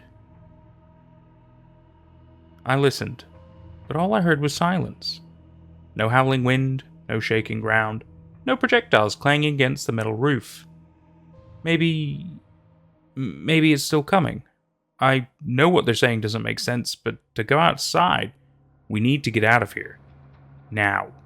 He grabbed Jackson's hand as he held Tucker in his arms. "Come on." "Daniel, I don't think that's a good idea," I whispered. But the next words from the intercom changed my mind. "Assume a fetal position and place your hands on your head. Close your eyes and do not open them for any reason." Let's go. We broke into a sprint and ran down the central aisle. Cameras be damned. The front door appeared in front of us, a little black rectangle looming in the distance. And as we got closer, I saw Daniel was right. There was a tree at the border of the parking lot, under a street lamp. It was perfectly still. We continued running, past the clothing area, past the snacks lined up at the checkout lines. I ran towards the sliding glass doors as fast as my legs would carry me. Almost there. Almost there. Almost... The doors didn't open. No. Daniel slammed his body against the door. It rattled underneath him. I tried to squeeze my fingers into the gap between them to try and pull them apart. They didn't budge. They locked us in, I whispered. "I want to go home," Jackson said. Tucker was beginning to fuss too, making little noises like he was about to start full-on wailing. I turned around, and that's when I saw him. A Walmart employee. He was sitting on the ground at the end of one of the checkout aisles, facing away from us, wearing the familiar blue vest with a golden starburst. "Hey, let us out!" He didn't reply. "Did you hear me? I don't care if there's a fucking tornado. Unlock the door and let us out." Again, he said nothing. But in the silence, I could hear something. A wet, smacking sound. I stared at the man, slightly hunched over, still facing away from me. Was he eating something? The speaker overhead crackled to life. "Attention, please do not talk to any Walmart employees." My blood ran cold. The smacking sound stopped. And then slowly, the man began to stand. He placed his palms on the conveyor belt and pushed up, and I could see that they were stained with blood. I backed away, but my legs felt like they were moving through a vat of honey. No. No. No. Fingers locked around my arm and yanked. "Come on!" Daniel shouted. I sprinted after him, deeper into the store. Tucker stared at me over his shoulder, and Jackson ran as fast as his little feet would take him. I was vaguely aware of the slap, slap, slap sound behind me, but I didn't dare look back. Daniel ran into the clothing area, and I swayed, dodging circular racks of t-shirts and wooden displays of baby clothes. He skidded to a stop and ducked into the dressing room area. "In here!" he whispered, motioning at one of the rooms. We piled inside and locked the door. "Daddy," Jackson started. "You listen to me very carefully," I said, crouching to his level. "You have to be absolutely silent. Do not say a word, okay?" Jackson looked at me, then Daniel, then he nodded and sat down on the floor. "I'm gonna try to call 911, Daniel whispered, transferring Tucker to me and pulling out his phone. He tapped at the screen, then frowned. "What? We don't seem to have any service. I don't..." I grabbed Jackson and pulled him away from the door. The four of us huddled in the corner. I held my breath. Under the gap of the dressing room door, men's feet in black shoes. They slowly took a step forward, deeper into the dressing room. "Don't move," I whispered, holding Jackson. The man took another step. "Don't make a sound. Don't move. Don't..." Tucker let out a soft cry. The man stopped. His feet turned, pointing at us. "No, no, no, no." Tucker let out another cry, louder this time. My nails dug into Daniel's hand. "No." A hand appeared. It slowly pressed against the floor, stained with blood. And then his knees appeared as he lowered himself down to the gap. "No." Could he fit under? The gap wasn't small. It was like the stall door to a bathroom. If he flattened himself against the floor, there's a chance he could fit under. I watched in horror as his stomach came into view, his blue Walmart vest as he lowered his body to the floor. Then he pushed his arm under the gap and blindly swept it across the floor, as if feeling for us. This is it. We're going to die. And then he lowered his head. His face. Oh God, there was something horribly wrong with his face. He smiled up at us with a smile that was impossibly wide, showing off blood-stained teeth. His skin was so pale, it was nearly blue, and his eyes, they were milky white, without pupils or irises. I opened my mouth to scream. "Attention, shoppers," the voice began overhead. No. "Please make your way to the front of the store and make your final purchases. We will be closing in 10 minutes. What? And then, before I could react, something unseen jerked the man out of view. A strange dragging sound followed, as if someone was dragging his body out of the dressing room area. I stared at the door, shaking, as Tucker's cries rang in my ears. But he didn't come back. And within 10 minutes, the usual hubbub of Walmart returned. Voices, footsteps, shopping cart wheels rolling around the floor. Shaking, I finally got up and unlocked the door. The store looked completely normal. People were lined up at the cash registers, placing their goods on the conveyor belts. Employees were scanning tags, printing receipts. People walked towards the glass doors, and when they did, they slid open. As we slowly walked towards the exit, I spotted the older man who'd warned us about the tornado earlier. What was that? I asked, unable to keep my voice from shaking. He shrugged. I guess the tornado missed us. What a miracle, huh? Giving us a smile, he disappeared out the glass doors and into the night. And that was Attention Shoppers, Please Hide at the Back of the Store Immediately by Blair Daniels. What I like about this is it immediately makes me think of a few different things, right? The Mist is one of them, the Stephen King film where basically people get trapped in a shopping, a little shopping kind of a. Oh, they get trapped in a little shop, and it's great because like these big glass windows, they can kind of see that there's a dangerous mist coming through. There's a lot of mysterious noises going on, people die in the mist and stuff, and it's just like mysterious, and you don't know what's going on. It's strange. It's quite exciting, and yeah, so I like the idea of a very typical safe, massive big environment that just things go horribly wrong, but it's mysterious, it's strange. It's not like there's a serial killer in the Walmart. It's like we don't know what's going on in the Walmart. It's full of mystery, but you don't want to risk anything because you don't know what can happen, and I think that's just so cool. Really, really fun. Honestly, another great one by Blair Daniels. Really excited to read more of her stuff. This has been great. I really enjoyed it. I hope you have too. We'll see you for whatever's next. Take care. I recycle human corpses. I really shouldn't be writing this, but since I'm under strict orders to not mention what it is I do, I'm left without anyone to talk to.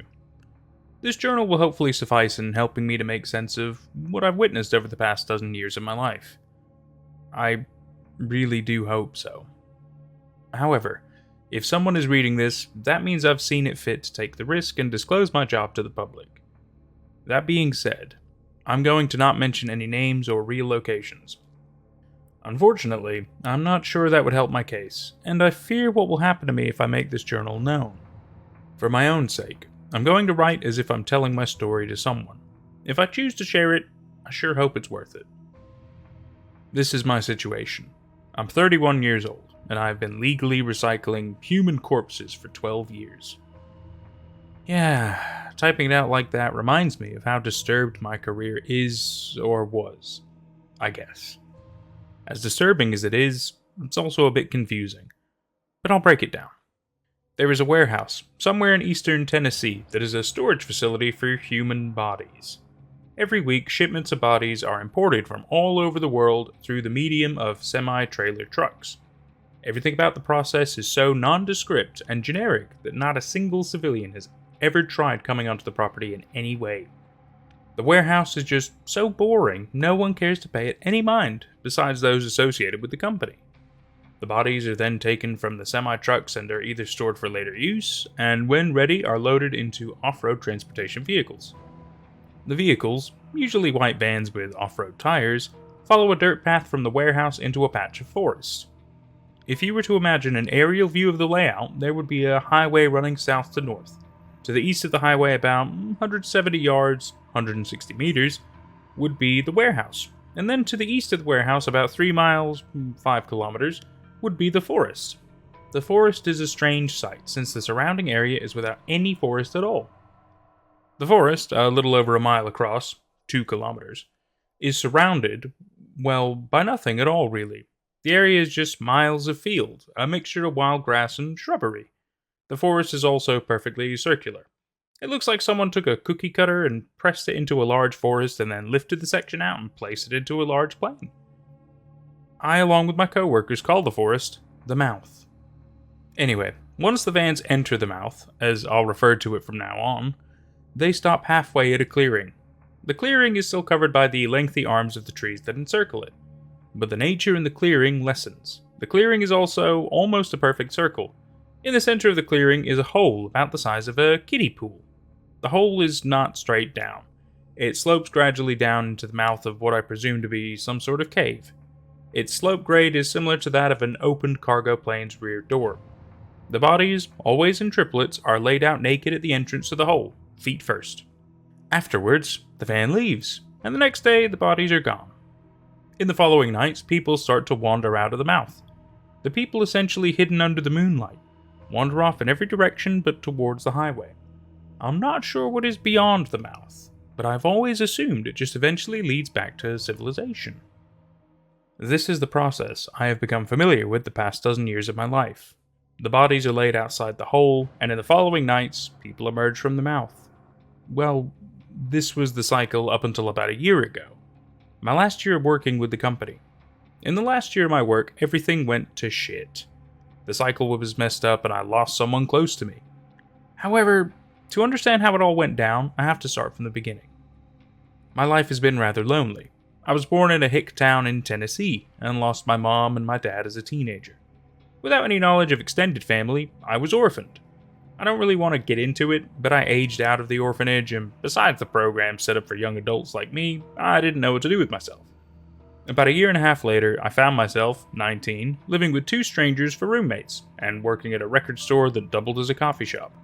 I had no friends and no love interests. I had no direction. I was vulnerable.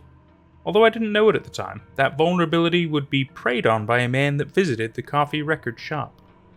I was working at the register. People bought records and paid for their coffee at the same register, when a middle-aged man walked in.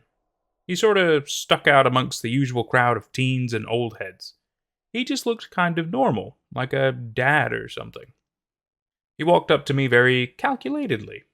He didn't immediately speak, but instead seemed to size me up. He ordered a small black coffee.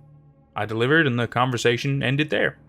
He then made his way around the record boxes, coffee in hand. He was flipping through them slowly, occasionally nodding his head at certain records. Eventually, the man came back up to me. He leaned in close, looking past me, but speaking softly into my ear. He asked me if I was satisfied with my work. I told him it was alright, and he snickered a little. He told me to call him if I wanted to do something worthwhile. He handed me his card. Then he was gone. I kept the card. It was strange. I remember it had no information besides a phone number and the man's name on it. I guess it's obvious I ended up calling him from the events and recounting, but my younger self never could have imagined what his business consisted of. Out of curiosity, I called him, and as I expected, he offered me a job. The rest of the call was setting up a date and time for an interview. I asked myself what was appealing to him about me as a worker. Looking back on it, it must have been the fact that I was without anyone. I was expendable, a man that could fall through the cracks of life and no one would know the difference. I was useless to society, and that made me useful to him. I would keep my mouth shut. I knew at that time I was getting myself into some sketchy shit. This is what I was told in the interview. The job was a government job. The business in total had no more than 100 employees. This included all levels of workers. I would start loading and unloading the products, managing the products, and preparing the products. So far it all seemed like normal warehouse work to me until I heard the pay. For just general warehouse work, I would be paid up to $100,000 a year and offered paid housing in the nearest town so that I could live close to work. Also a bunch of boring healthcare shit. After hearing that offer, I knew there was about to be a massive catch. The products in question are human cadavers. I let out a little laugh, but immediately knew he wasn't joking. I now knew why the pay and benefits were so good. I was being paid for silence. I was disturbed, but not enough to turn down the offer. I idiotically agreed to work for him. A smile broke on his stony, aged face. I couldn't tell if it was genuine or not, but I shook his hand, looked him in his dark grey eyes, and stupidly thanked him. A week later, I found myself moved about a few hours north in a quiet town. I was driving to work in my 2005 Buick LeSabre. I was nervous, but on top of that, I was doubly nervous about the content of the job. I pulled into the parking lot outside the warehouse and went through what I assumed to be the main entrance. I was trying to feign confidence, but it was clear I had no clue where to go. Through the door was a receptionist. A tan woman smiled at me, moving a strand of brown hair out of her face. The way she smiled, you would have never thought behind her was a human meat locker. She knew my name and showed me how my time card worked, how I recorded my hours. The employees seemed to already know everything about me, which was honestly kinda nice, if a little creepy. I entered the warehouse, which was freezing. A group of people were standing around the loading docks talking with each other. The group varied in ages, but none seemed as young as me. When they saw me, they waved me over, so I approached them. They all seemed disarming, but I was being careful regardless. A woman in her late 20s greeted me and told me she would be walking me through my first 2 weeks of work until I was properly trained. She said that I would be trained in pretty much every job the warehouse had to offer. Her name, for the sake of anonymity, was whatever Sadie. For the next hour or so, we just all stood around making conversation.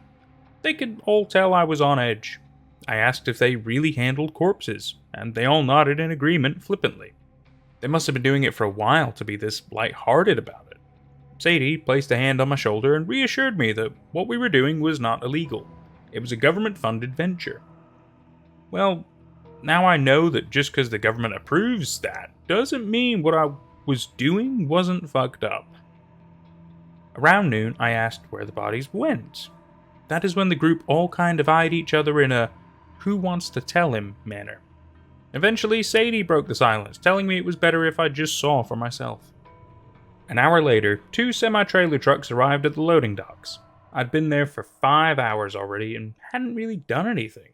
As a large, bald man opened the back of the truck, I waited in morbid anticipation. I was expecting to see some visceral display of corpses piled on top of each other, but instead was pleasantly surprised to see that the truck was filled with neatly stacked coffin-sized freezers, which made a lot more sense. As if we were unloading frozen pizzas, we casually got to work. We lifted the freezers onto carts and would roll them into a walk-in freezer, with probably around 100 other freezer coffins. The freezer coffins were an off-white color with red medical-like trimming. The freezer coffins all had serial numbers in place of names of the bodies. They truly were just products to these people. Not that I have room to talk. In the years following, I became just as casual about it. By the time we finished unloading the trucks, we moved on to loading 3 bodies into a van parked at the end of the warehouse facing away from the highway. The 3 chosen bodies would be taken from the freezer and left to thaw, stored in a refrigerator-like coffin, and put in the back of the van. Sadie offered me an overtime opportunity to drop the bodies off with her and the bald man. I'll call him Jack. I had nothing else to do all day, so I decided to ride along. The ride out there was fairly normal. Jack was a kind guy, even though his appearance was intimidating, and Sadie explained to me that they called the drop-off zone the mouth. I still had yet to understand what they meant by a drop-off zone. We followed a dirt road into the mouth and arrived at the clearing. The 3 of us unloaded the coolers. Jack and Sadie unlatched the coolers and looked at me to ask if I was ready to see the corpses. I nodded, wide-eyed with nervous anticipation. The lids popped off and a cool wind arose from the boxes. I didn't know what to say. All 3 of the bodies were decayed beyond recognition. These were not fresh bodies. The skin had broken away and most features had been broken down into a threadbare jumble of bones. All 3 bodies were yellowish brown and looked delicate to the touch. I wondered why even use freezers at this point. I also wondered where they got these bodies. The bodies were stolen. They were taken from graveyards, and the empty grave was replaced with a mock body. I eventually learned all this, and I still wonder whose loved ones I was looking at that day. Sadie handed me a pair of gloves for handling the body. We carefully moved the bodies to the grass. The grass was yellow and very soft. Then, one by one, we moved the bodies carefully to the mouth of the aforementioned hole in the ground. We left all 3 bodies feet first. The whole time I had been silent and didn't ask any questions. But when they were all in position, I asked Sadie why we were leaving them here. Were we feeding something? Sadie explained I would find out during my afternoon shift the next day. I still remember that first night after my shift. I just laid in bed and looked up at the ceiling, considering quitting while I could. However, in my less mature years, I decided to keep at it for the money. The house was pretty nice. It was a comfortable 1-story brick house with a dated but endearing interior. Sadie lived across the road from me. It seemed all the employees had been corralled into one neighborhood, but no one was complaining. The next day, as I was walking to my car to leave for work, Sadie caught me. She was also leaving and offered to give me a ride. I obliged and we were off. The day was dreary and cold. Fall had come and gone and winter was upon Tennessee. As we were approaching the warehouse, Sadie, in a serious tone, warned me that I could never speak of what we did to anyone. She told me that if I did, I would be harshly punished. I knew what she meant. She even said that personal journals mentioning the job were dangerous. The day went as usual. Tonight, though, I was going to be trained on the night shift. The 3 of us drove out to the mouth again to transport more bodies. After setting them up, Jack drove back and Sadie and I stayed. Past the hole in the ground behind the tree line of the clearing was a watchtower of sorts. The building was a grey tower with an enclosed observation deck up top. The spire was tall, but did not breach the cover of the treetops. At the base of the tower was a heavy steel door. Sadie put in a code and the door unlocked. Inside was a tight, spiral staircase to the observation deck. Sadie and I climbed the stairs, locking the door behind us. At the top was another employee from the day prior, who had helped me unload the freezer coffins. I'll call him Eric. He was thin with short brown hair that hung just barely over his glasses. He was also in his late 20s. He greeted us with a "yo," and Sadie explained what we were doing. We were monitoring the bodies. I made myself comfortable watching the bodies laying in the grass from the large deck windows. Interestingly enough, though, when the sun set, Sadie and Eric got quiet. They turned off the lights inside the observation deck. I couldn't see anything out the window. Well, I couldn't see anything clearly. I voiced my concern to the two of them in an instinctive whisper. Eric responded that it didn't matter as long as the bodies were accepted. I started to feel cold. What the hell had I gotten myself into? It was close to midnight. I never for an instant began to doze off. I was freaked out. No one was tired. All three of us were vigilantly watching and waiting. Right at midnight, Sadie and Eric both perked up. They told me to come closer to the window. I strained hard to see what they were seeing. With my face inches from the glass, I saw it. I could only see the silhouettes of two bodies now. There were no longer three. Then, the second body was quickly taken down into the hole. Only moments later, the third body was gone. The movement was so sudden, we could have easily missed it. Sadie and Eric looked relieved, while I sat there confused more than anything. Sadie noticed and told me to wait. I did. I didn't know what else to do. And minutes later, the silhouette of a body re-emerged from the hole. The body was moving on its own, however. I must have looked pretty dumbfounded. Probably because I was. I watched as the body used its arms to shimmy through the grass. It was not using its legs at all. The body then got up into a plank position and began sitting on its knees. It looked like an adult trying to learn how their limbs worked. The motions were jerky and awkward. The body sat on its knees for close to 15 minutes. Eric motioned to me. On a computer monitor on the desk in front of him, he had access to live feed trail cam. One of the cameras was aimed directly at the hole opening where the body sat. Suddenly, the body twitched once, very violently. It was a man. It was hard to make out his features, but it was clear that it was a male. He then quickly rose to his feet and took off walking at a brisk pace. His movement was perfect, and he seemed to be in a healthy condition. He walked out of view of the trail camera, and the rest of the night, nothing happened. The next morning, Jack arrived to pick the three of us up in one of the vans. I was exhausted for good reason, and I hadn't been able to form any real questions. When I got into Sadie's car, I asked her what I had just witnessed.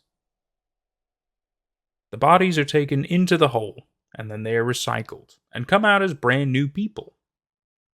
They aren't people, though, just cheap imitations of them. They always wander off in the opposite direction of the highway, but it isn't known where they go to specifically.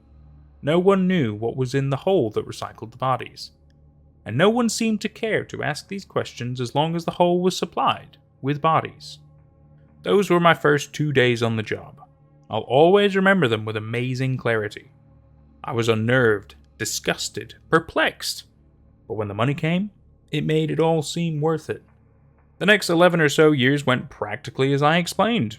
I have compiled a list of different occurrences I experienced throughout those years, so I'll include that.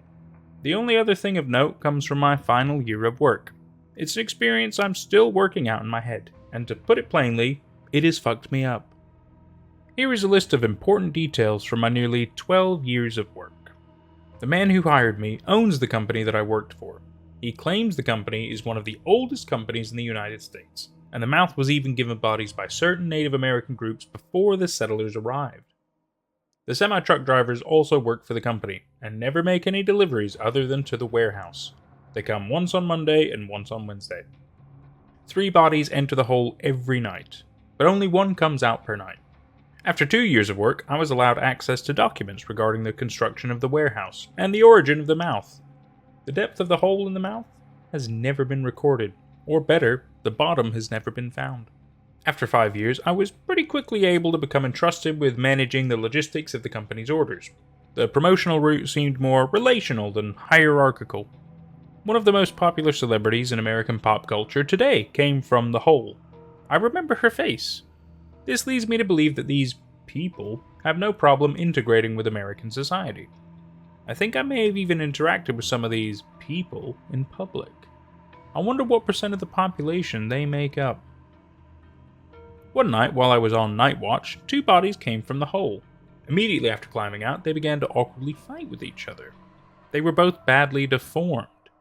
One bit the other's neck and wouldn't let go until the other stopped moving. After the struggle, both bodies lay still. The next morning, they were gone. In my years here, it is clear that these people are custom ordered by anonymous buyers. I believe a group of wealthy people know about the mouth and use our company as a medium to order custom people. The purchases are hella expensive, so that is why all of our wages can afford to be so high. The business is infinitely profitable because the product is much more expensive than the process of making it. Those were the most significant details I have recorded from the past 11 years. This next year was when the operation fell through. It all began when one of the semi-trucks crashed on the highway. A year ago, one of the truck drivers lost control of his semi. It jackknifed and flipped, spilling its contents onto the road. Most of the bodies stayed inside the freezer, but a few popped up, and the now backed up onlookers in their cars were met with the horrid sight of multiple frozen corpses scattered across the highway. The police blocked it off, and you would think the government would be able to cover it up. But word spread too quickly. Photos were shared, and local news outlets were running the story. The warehouse came under so much flack. We had to lock the freezer up and put a hold on all trips to the mouth. Reporters and people wanting to know what happened were camping outside the building. We were never ready for this kind of attention, and we handled the situation like shit. A day went by without bringing bodies to the mouth. Sadie was freaking out, worried about what might happen if the consistent flow of bodies suddenly stopped. Our boss, the man who hired me, was nowhere to be seen. In fact, all of the higher-ups had completely cut communication with us. They had left us to handle it ourselves. I thought about just fleeing, but Sadie reminded me that these were powerful people we were dealing with, and if people learned what was happening here, we would be severely punished. The higher-ups must have been dealing with the digital evidence while we were left to destroy the physical. The operation was doomed. Sadie wanted to try to bring the bodies out to the mouth, but as soon as the garage door peered open, people were all around it demanding to know what was going on. These were small-town people we were dealing with, and as a small-town person, you don't fuck with small-town people. We were trapped in the warehouse. Sadie and I hatched a plan to leave with a van that night to drive out to the mouth. We couldn't risk bringing bodies with us, so we planned to take an empty van. We could at least keep an eye on things out at the mouth. So we did. A little after nightfall, we managed to book it in a van without being stopped by a mob, and luckily we weren't followed. We sat in the observation tower, completely overwhelmed. We stared out into the darkness, not talking. There was no way out of this. We just hoped that we could leave the business without becoming equivalent to the product. Midnight passed, and no bodies were left at the hole. Sadie and I were falling in and out of sleep when we heard a sound. It was a knock. Sadie shushed me, even though I hadn't said anything. We listened. There was another soft knock on the door down the stairs. The soft knock echoed up the stairwell. There was a third knock. Then the sound of the door opening. Was it Eric? Or Jack, maybe? Whatever it was, it had the code to the door. Sadie turned a light on and dimmed it low. We saw it. Coming up the stairs was a singular hand. The hand was pale and bony, but somewhat proportional, but the forearm extended all the way down the stairwell. Holy shit! Sadie slammed the door to the observation deck shut. I turned the light off. Sadie locked the door right as the unnaturally long arm grabbed the knob. It didn't even turn it, it just pulled. It pulled slowly, but with force so great the lock snapped out from the knob and the door opened. The hand entered the room. Sadie and I sat there stiff. The hand stopped. It was quiet. We were both holding our breath. The hand suddenly twisted directly upwards at the wrist and with impossible speed grabbed Sadie and pulled her towards the doorway. She was jolted so quickly and violently by the hand that she slammed her head into the table and went limp as she was dragged off without any struggle. I followed her down the stairs manically, but the hand was always pulling her out of my reach just a bit faster. She was pulled out of the tower, and within seconds, the hand retracted into the hole, Sadie with it. Then I watched as the hole closed up. The slope rose level with the ground and sealed itself shut. I then heard a rumbling underfoot, as if something large was tunneling below me. The sound of that tunneling grew distant. I stood there in shock. It felt as if someone had their hands on my throat. I felt crushed by a presence. My body was tense. It felt as if every muscle in my body was contracted at once. The only thing I knew to do next was leave. I left the mouth and made my way back to the warehouse. The crowd was basically gone except for some journalists in their cars. I made it back to my car and drove back home. I hardly slept that night. When I finally fell asleep, I overslept and got up the next day close to sunset. I drove to the warehouse. I parked, and instead of going inside, I found my way to the dirt road. I walked along it until I came to the mouth, or what was left of it. All of the trees were dead and rotting. Some had even fallen over, exposing upturned roots. The sun was almost completely set, and the sky was a dark purple. I came to the entrance of the mouth and was met by one of the people from the hole. It was the worst imitation I'd ever seen. The skin was too loose. It shifted as the imitation approached me. Its hair was thin and its frame was distorted. On its face was an attempt at a smile. It was hobbling towards me slowly with the mouth decaying around it. It opened its mouth as if to speak, but then it said nothing and kept on moving past me. I stood there and began to cry. What followed does not matter to me. The story lost traction and was covered up. The bodies on the highway are now in the realm of conspiracy theories and not talked about anymore. I just miss my good friend. That is all. This is my life, lived without love. And that was I Recycle Human Corpses by @SomeTwizzlers. This story is very interesting because, we've heard of various other sci-fi things or fantasy stuff when it comes to what happens to people who die. Maybe they become reincarnated, maybe they turn into zombies or whatever. And, some of them get turned into goo, for example, or what's the other one? Soylent Green, that's another funny one. But I think this one's interesting because it makes it feel like it becomes a job. You don't exactly understand why they're doing what they're doing. They just know that they have to do it, and it's become such a systematic solution to doing whatever this is. There's still not full explanations, but there's quite a good bit of of world building and storytelling. It's got a lot of really good details while still keeping it ultimately a mystery. It's so thought out. It's so informative. It's really, really good. It just keeps you kind of on a weird. It's not exactly on edge, but I'd say you just creeps the entire time. I know I just couldn't believe. The more I kept reading it, the more I was just like, what is going on? And it made me so interested to kind of see if there was any more information. I really enjoyed the story. I really hope you did too. We'll see you for whatever's next. Take care. The man's ad offered $5,000 to sit in a chair and stare at him. The ad offered $5,000 and said that the desired activity could be completed in an hour. It stated, fairly redundantly, that it was not a sexual thing, insisted that all the witness would need to do is sit in a chair and stare ahead. The only other details expressed were that you could not move during the experience, nor could you talk, this inability being out of a requested self-restraint, not through a means of physical prevention. Being an abysmally broke college student, and having a friend with whom I could depend upon for my rescue if something strange happened, I answered the ad only a few minutes after coming across it. The person who had put out the ad had provided a phone number, which I called. Sending a text resulted in me being informed that it was a landline. The person answered, and we briefly discussed the location where the interaction was to be held, and I confirmed the amount of money to be paid. Like his ad, he repeatedly reminded me that it was in no way a carnal activity. Apparently, he'd gotten a lot of answers to the ad from people with that particular preconception. My friend took the day off from work, insisted, despite my protests, that we could wait until the following day when he was off. and we drove to the agreed upon location. It was a house in a suburban neighborhood, which was somewhat comforting. If the man was an axe murderer, there was a chance my screams of terror could be heard by quite a few people. I joked aloud about this, but my friend didn't find it funny.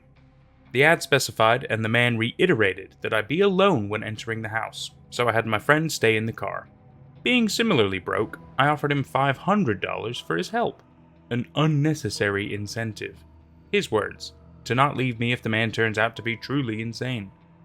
I got out of the car and walked across the lawn, which, unlike those of other houses, hadn't been maintained. The grass was high, weeds threatened to burst through the concrete of the driveway and sidewalk. The man had sounded fairly old on the phone, so I attributed the ill-maintained property to an inability to perform the duties, rather than some indication of insanity. I was instructed to immediately enter once I had arrived, so I didn't bother knocking. The unlocked door opened into a foyer, and connected to this was a hall that led into a kitchen. The hall held a single door, which I assumed led into a closet or down to a basement. Leftward from the kitchen was a spacious room devoid of furnishing, save for 2 steel foldable chairs and an equally foldable dinner table. The foyer, hall, and kitchen were in similar states of bareness, and aren't worth remarking on beyond that. Sitting in one of the chairs in the great room was a man, who I knew at once to be the dealer of the ad. There was a certain familiarity about him, one of those times when a voice is an almost eerie reflection of the person from whom it issued. He nodded and gave a wave, but it did not speak. I approached and sat down at the chair opposite him. To my left on the dinner table was a box.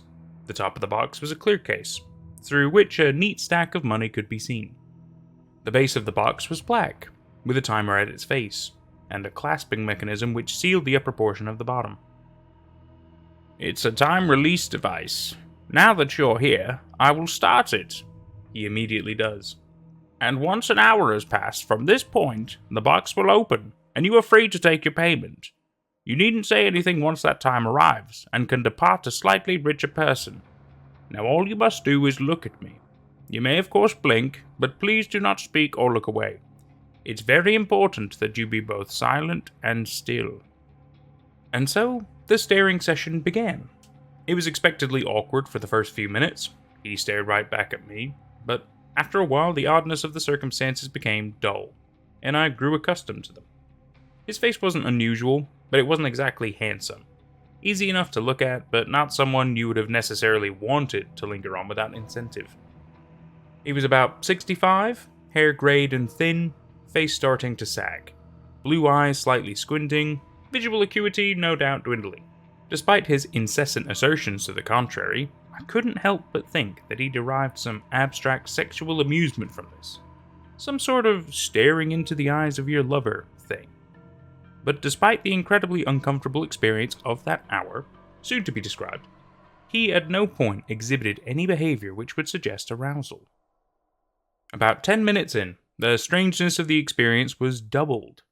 From below, and then far behind me, I heard a shifting clamor, as if a group of people had ascended the basement stairs and gathered just before the kitchen, chatting excitedly. I was going to turn. The ad hadn't mentioned the presence of others, but the man's eyes seemed to almost plead with me to remain focused on him.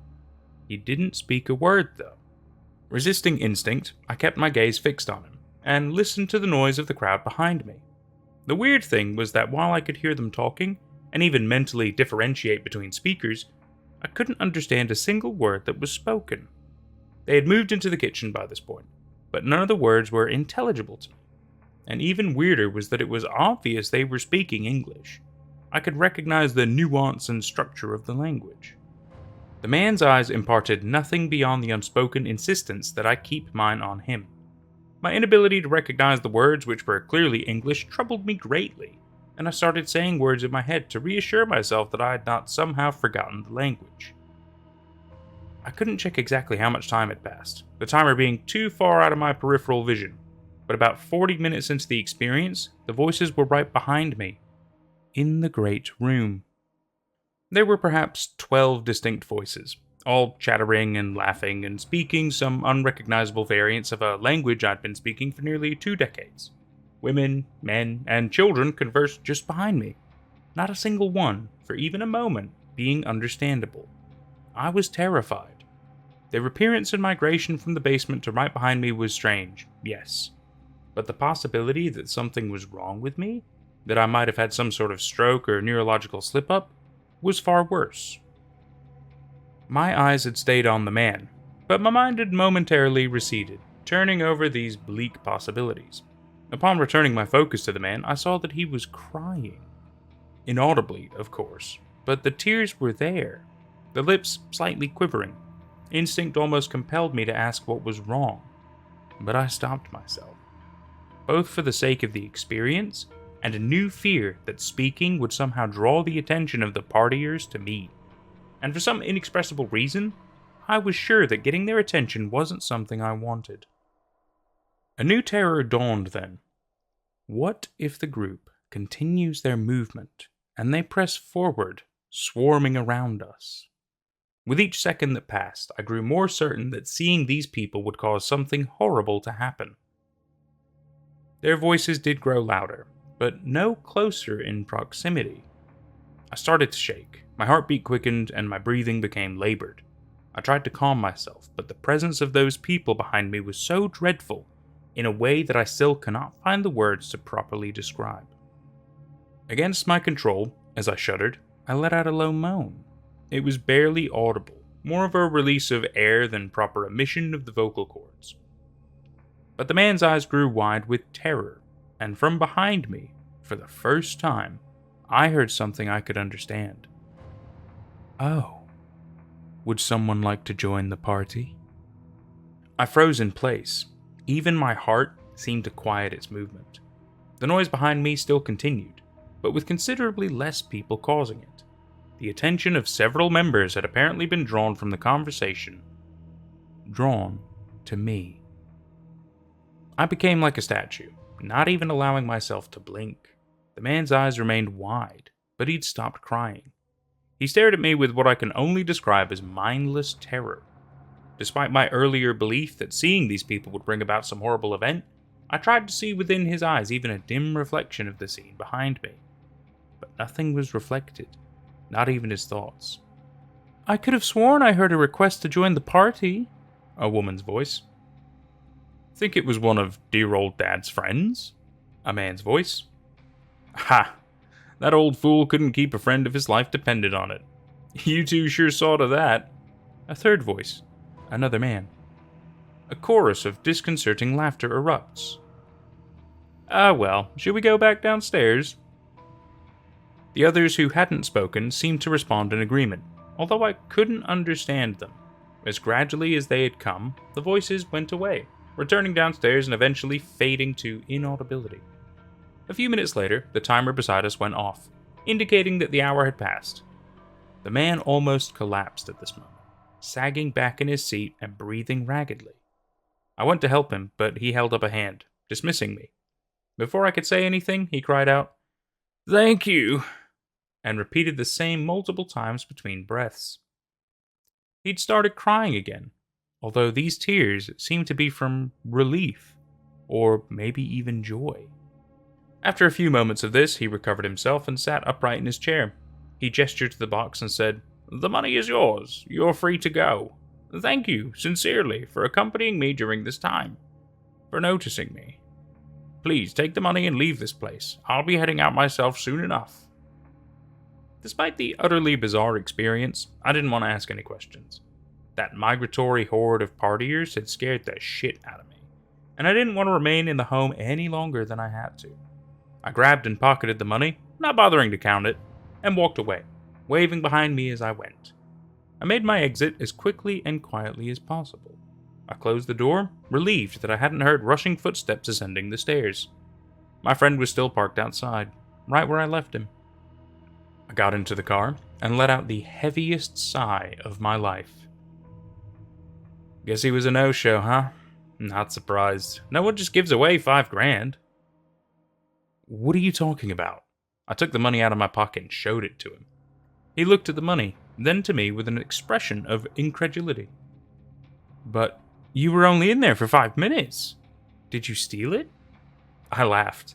The kind of nervous laugh you let out when someone says something extremely odd. or after you just survived some perilous experience. In my case, either one could have been the cause.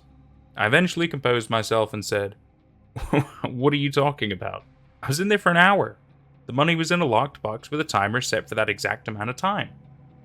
My friend's expression went from one of disbelief to worry, and he pointed at the clock on his radio. I remembered what time it had been when I first left the car, and saw that only 5 minutes had passed since then. I stared at the clock, and then turned my gaze to the money, as if it would somehow reconcile the disparity in perceptions of time. "What exactly happened in there?" He asked this softly, which made me feel even worse. I didn't want him to think I was crazy, or that I had hurt someone and stolen the money, but to avoid the former suspicion, I couldn't tell him about what actually happened. I looked around, first at the house and the rest of the neighborhood, but saw no excess of cars which would have accounted for the presence of the partiers. Also, it was noon on a Tuesday, not exactly the prime circumstances for a party. "Please, just drive." I wanted to get away from the house. "Not until you tell me what happened." Firmer, but not yet confrontational. I took a moment to consider my options, then told him a version of the truth that didn't make me sound crazy. I didn't mention anything about the roving crowd of people. I told him about the experience with the man, and said that it must have seemed longer than it really was, or that maybe he had set the timer wrong. My friend listened quietly, and once I had finished, he sat silent for a moment, staring at the house through my window. I thought he was going to accept my answer, but without saying anything, he got out of the car. Before I could stop him, he jogged across the lawn and went into the house. I should have gone in with him, but my nerves prevented me from re-entering. He returned a few minutes, silently entering and starting the car. "Well?" I really meant, well, what did he say? It was empty. Completely empty. No one was inside. There wasn't even a single piece of furniture. He pulled away from the curb and started driving down the street. I didn't know what to say, so I said nothing, and he dropped me off at my house without saying another word. I don't know what happened to me in that house, but the money is real enough. I've already used some of it to buy food. My friend didn't want anything of it. I can understand that, I guess. I don't know what he believes. I don't know what I even believe. But hopefully he doesn't think I did something terrible. Maybe he thinks I made the whole thing up, although there's no way I would have been able to gather $5,000 together. Certainly not for some prank. Regardless of the truth, the money is real. And for that, I'm thankful. And that was The Man's Ad Offered $5,000 to Sit in a Chair and Stare at Him by Weird Bryce Guy. This isn't the first one we've read by Weird Bryce Guy. It was one of the Valentine's Day special ones that we did. Was one of the other ones I've got of his. He's got quite a good collection. I gotta be honest, I'm excited to read a lot more of his stuff. I think he's got some great work. This one especially, really kind of jumped out to me because it immediately makes you think like, oh, okay, well, what's the situation here? Is the guy gonna get murdered? Or maybe other people gonna be there? It makes you kind of immediately start questioning and thinking and coming up with ideas in your head. And I gotta be honest, I did not see the story going in this kind of a direction. I thought it was probably going to be like, while he's sitting in the chair, crazy stuff starts happening behind the guy he's looking at, but he's forced to not react or do anything, like maybe even the guy he's looking at gets taken away by a creature or like kidnappers or something. I thought that's where it was going to go. But I got to be honest, this was a different kind of dread. It was very interesting. It's another form of that of fear of the unknown. It's something that is potentially tangible. You don't know exactly what's going on. It makes me think that maybe there was some kind of a ghost situation going on, but then I mean we're just talking about the event where he's actually sitting with the guy, which that was amazing. You really have a lot to unpack there, which yet again you don't exactly know what's gone on. You don't know what has happened, and then the fact that when he's left, there's yet that another twist of like, oh my god, wait, only 5 minutes has passed, and his friend goes in the house and finds out, oh well, there's nothing here. I think you might be lying or something. Oh man, it really, the whole time, really kept me so intrigued. It was really, really good. I've really enjoyed reading this one. It's another one that's not like, ooh, spooky, scary ghosts kind of stuff. It's good because it makes you think outside the box, and it's just so exciting. I really, really enjoyed this. I hope you did too. We'll see you for whatever's next. Take care. I don't sell death tapes anymore. Hey, give me another beer, Will said to the bartender. Okay. And for you? The bartender gestured towards me. Can I get a martini? The bartender gave me a look, like I had asked him to meet me on the other side of the hole in the bathroom stall. We have beer and beer, he said plainly. Well, one of those then, I replied. I turned to Will. So, what are we doing in this shithole again? I asked. I told you, Bill wants to meet here today, Will said. Bill was my tapes guy. About 10 years ago, I started a gore site online.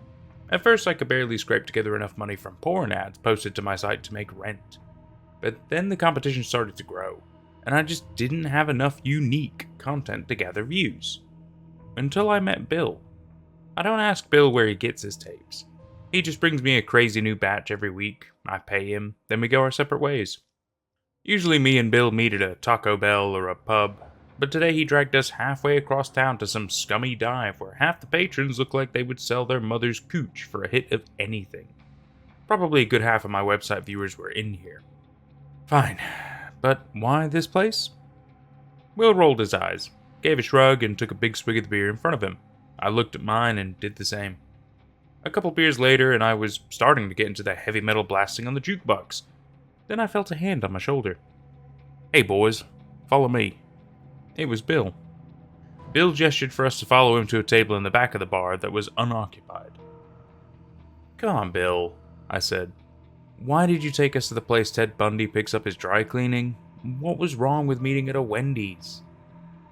It's not that bad, Bill said, winking at a beer-bellied biker chick on our way to the table. We need to someplace loud. Besides, check out the tail in here. I'll pass, I groaned. Suit yourself. Bill pulled out a chair for himself and placed a duffel bag on the table. Got something old school for you today. Bill beamed at me as he produced 3 blank VHS tapes from the bag. What's this? Columbine security tapes? A third angle of the JFK assassination? Long-awaited Osama bin Laden death footage? Come on, Bill grunted, clearly done with my sarcasm. This is gonna turn your brain to shit. I got 'em in New Orleans. Authentic voodoo magic inside the tapes. You just write a name on the blank card on the front of the VHS and the death appears on the tape. You could reuse this to have a slew of constant celebrity deaths on your side. Well, wouldn't people expect it to be AI-generated footage or some other trick? It's not like watching Taylor Swift die would mean anything if she's not actually dead. Oh, but she would be, Bill said in a growly whisper. What do you mean? Voodoo magic, Bill replied, a glint in his eyes. You think I'm joking? Bill had never done me wrong before, but I was starting to think all the acid he'd taken in the 90s had caught up to him. Well, no. What do you want for the tapes, Bill? 50 large. I almost spit out my sip of lukewarm beer. Really? That's well over 4 times our usual rate. Well, you won't need me for a while after you buy these. I also need time to restock my personal stash. It's not easy coming up with the shit I get for you weekly. Alright, fine. I'll give them a shot, I said as I shook Bill's hand. If I knew that was the last time I was going to see Bill, I would have smashed the tapes then and there. Me and Will left the bar and went our separate ways home. I think Bill decided to stick around a bit longer to fawn over the biker chicks. The old dog. It was getting late when I got home, but I decided I wanted to see what I had spent half a month's earnings on. I opened up the duffel bag Bill had left me with and pulled the tapes out. Each was in a dark red leather sleeve that was cold to the touch. I sat at my workstation and looked up to one of my computer monitors I'd left open on a Twitch stream and got a horrible idea. I did a quick search for Jumbo Shrimp Harry 33, a pretty big streamer that had been found guilty on all counts of abusing his kids and wife. Hell, a video even leaked of him strangling his 5-year-old daughter, but he somehow got out of it in court. Surely nobody would miss him, right? People just watched him and waited for some new morbid fuck-up on his part. I wrote his name on the tape. wondering if the voodoo magic would understand Twitch handles, and stuck the tape in the small VCR/TV combo I had on the left of my corner desk. The TV crackled to life, and a recording of Jumbo Shrimp's stream started to play. I looked over at my monitor with the live stream. He was playing the same game, but the tape appeared to be an hour ahead, judging by the clock visible on his stream. I heard a loud banging coming from the TV.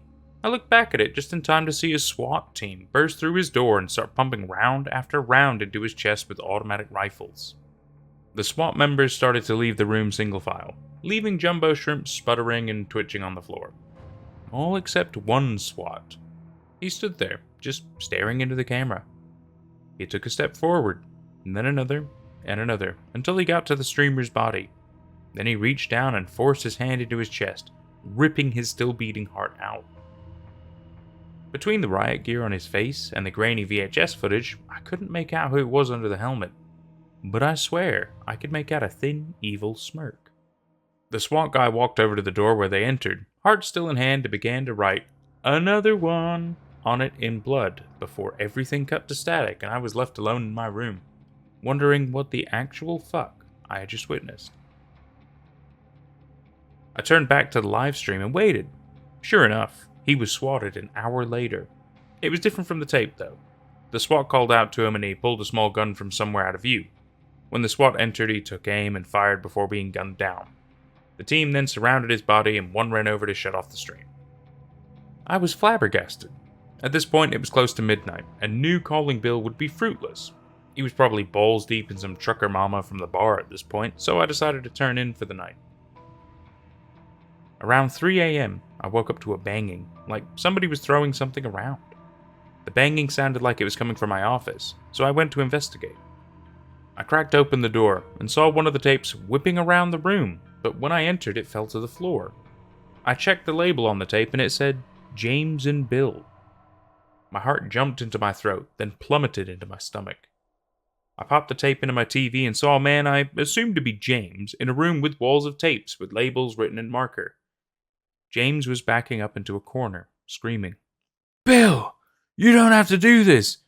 Take anything you want, but we have to burn those tapes. Maybe our only chance to break the curse." "You never told me the tapes kill anybody that uses them," Bill said coldly. "If I'm going down, you're coming with me," Bill said, pulling out a small revolver from his pocket. "Bill, stop. I didn't know. I tracked the history of anybody that's used them and they're all dead. I tried telling you about Fred last week, but you wouldn't listen. You son of a bitch. You never James didn't get a chance to finish his sentence. Bill aimed the gun at James' right temple and pulled the trigger. The force of the gun was so strong, James's eye popped out as a river of blood poured out of the wound, filling the empty socket. Bill then put the gun in his mouth and pulled the trigger, falling somewhere off screen. There were about 10 seconds of silence, only interrupted by the drip, drip, drip of James's excess blood slowly puddling to the floor as he sat propped against the wall. I sat in shocked silence. I reached for my landline on the desk beside me to call Bill and try to stop him from taking his and James's life, when I saw a new tape propped against the phone with my name on it. I felt like somewhere in between throwing up and shitting my pants as I popped the new tape in. I was greeted with a shot of myself apparently watching this tape. It was like a mirror. I waved in real life. I waved back on tape. Then I stopped waving on screen, and out of nowhere, two hands clutching a garrote threw themselves over my head and began working the tool back and forth, slowly slicing my throat open. It's a surreal thing, watching yourself die. I spun around to make sure nobody was in the room with me and turned back to the screen. The garrote was halfway through my neck and oozing blood when the hand stopped cutting and started pulling my head back, tearing it clean off as a geyser of blood rained out. The hands pushed my body aside, revealing a small, thin-lipped man who had a face like a weasel. I immediately recognized those lips as the same ones worn under the riot armor from my tape experiment earlier. "You like that?" the man asked. "This could be you. Unless you want to do something for me." "What?" I stammered. "Check the list of names I just slid under your door." The list that you... I heard the rustling of paper and saw something shoot under my door. I rushed over and flung the door open to catch this bastard, but nobody was there. I retrieved the piece of paper and walked back to TV where the man was practicing layups with my severed head. Ah, perfect, the man said when he saw I had returned and quickly shot my head into the trash can under my desk. You got nothing but net?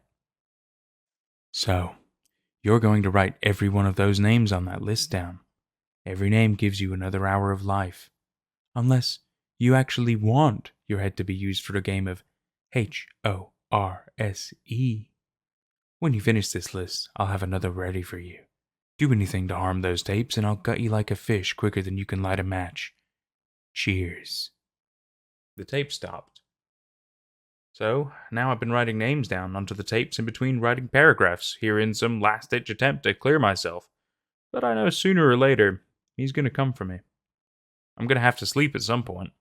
I'm on my 4th list and can barely keep my eyes open. I don't know what will happen to the tapes once I'm gone. But, please, if you find them in a thrift store, online, or any other place, stay away.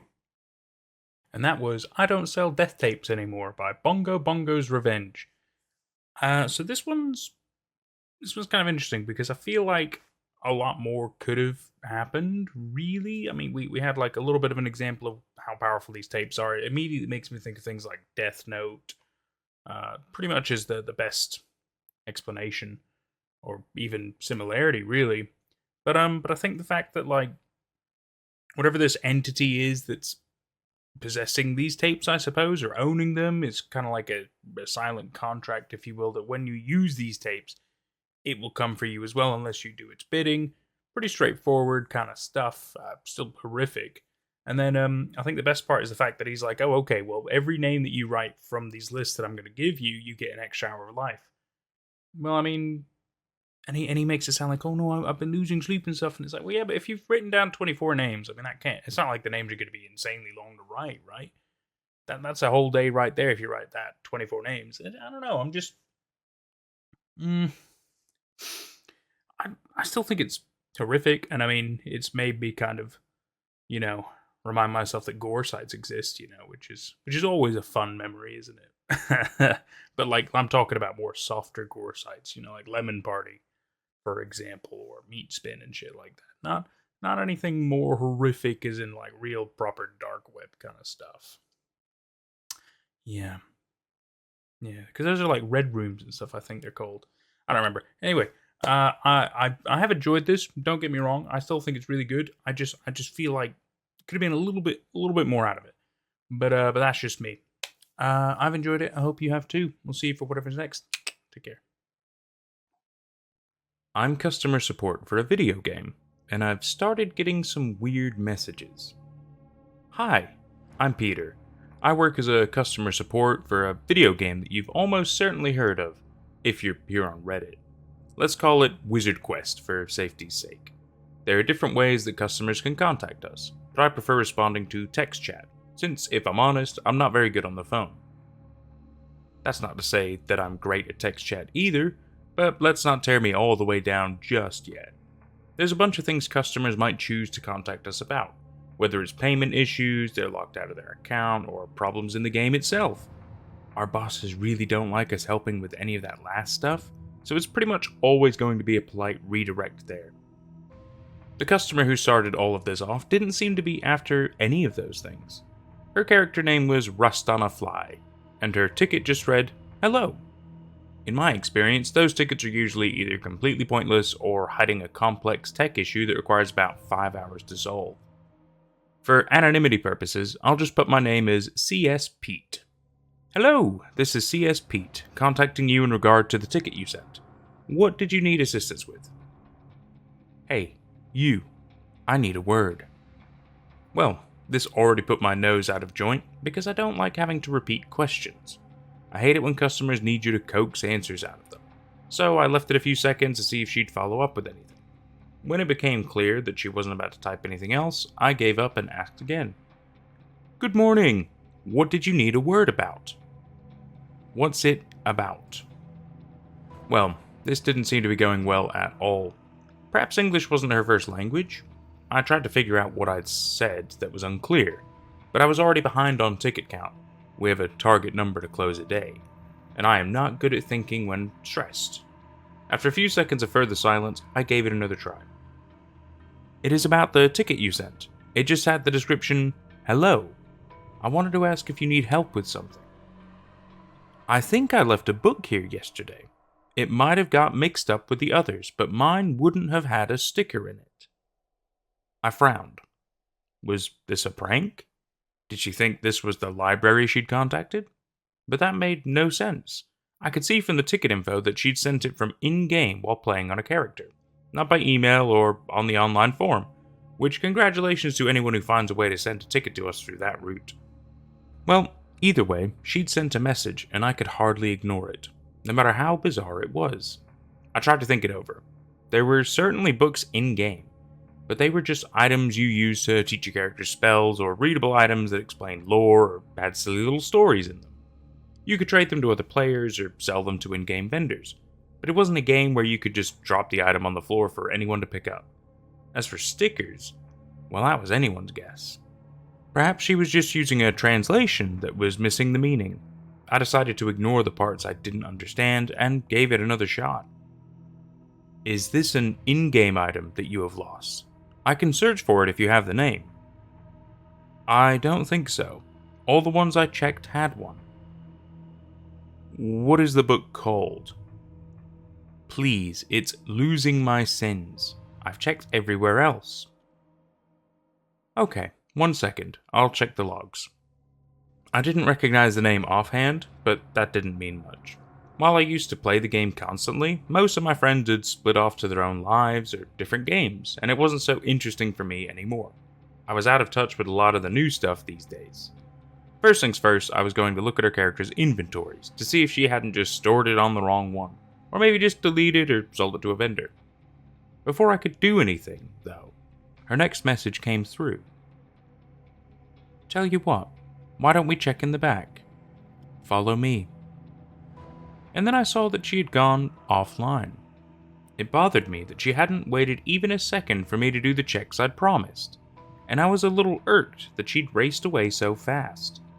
Perhaps she'd disconnected. I figured that I should maybe give her the benefit of the doubt instead of jumping to the worst conclusion. But then I actually thought about her message and found myself distracted again as I wondered what she was talking about. Maybe she was just agreeing with my plan to look through the logs. Well, either way, I left her to whatever she was doing and looked through her character inventories. Nothing. I was about to bring up the logs when I realized I should probably check on the item itself. Bringing up the fan database, which was far better than anything the company provided, I got no results for Losing My Sins. I tried a couple of other searches, and Sins brought up a bundle of items and quite a few spells too. But no Losing My Sins. Since Rastana Fly didn't seem to be in a rush to come back, and I was in a rush to get numbers, I closed her ticket after writing a quick, bland response. I just advised her that I couldn't find the book she was asking about, and she'd need to provide some more info on what exactly had happened. That lunch, in the office canteen, my friend Toby spent most of the time telling me something about a debate that sounded more like an argument he'd had with a colleague over the best way to handle an irate customer. I wasn't really listening, but I made what I had hoped were the correct noises in response while I focused on the dried out husk that the blackboard had called a chicken schnitzel. Hey, is something up? Toby asked towards the end of lunch. You seem off today. I hadn't really noticed it myself, and yet, when he brought it up, I suddenly realized he was right. Listlessly, I poked at the crusty remains of the schnitzel. Nothing's wrong, but I feel weird. Like I had a bad dream, and I can't remember what it was. But everything's reminding me about it. This seemed to make Toby quite cheerful. Oh, I've had one of those, so this one time. And off he went again. Whatever happened in his dream, I missed it, but I couldn't stop wondering why I felt so unsettled. The next day was Saturday.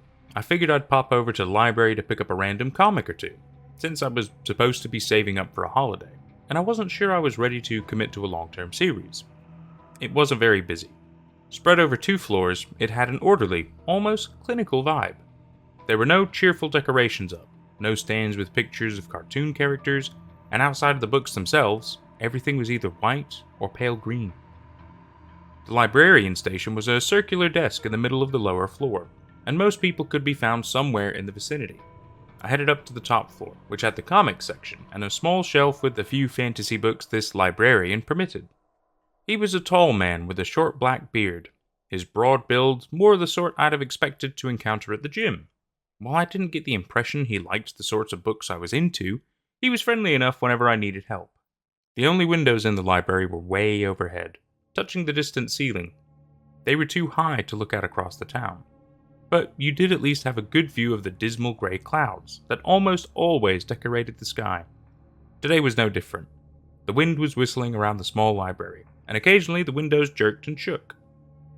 That was the only ambiance that accompanied me as I idly drifted through the comics section. I felt like trying the first 2 volumes of a new series, even if I didn't want to get stuck in. The problem was that I kept finding volumes 1 and 3, with the second ones missing or checked out. While I was muttering some choice words on the 4th occasion this happened, the whistling winds faded away to be replaced by a conversation at the desk downstairs. "Hey you," I heard a woman say. "I need a word." "What's it about?" said the librarian. "I think I left a book here yesterday."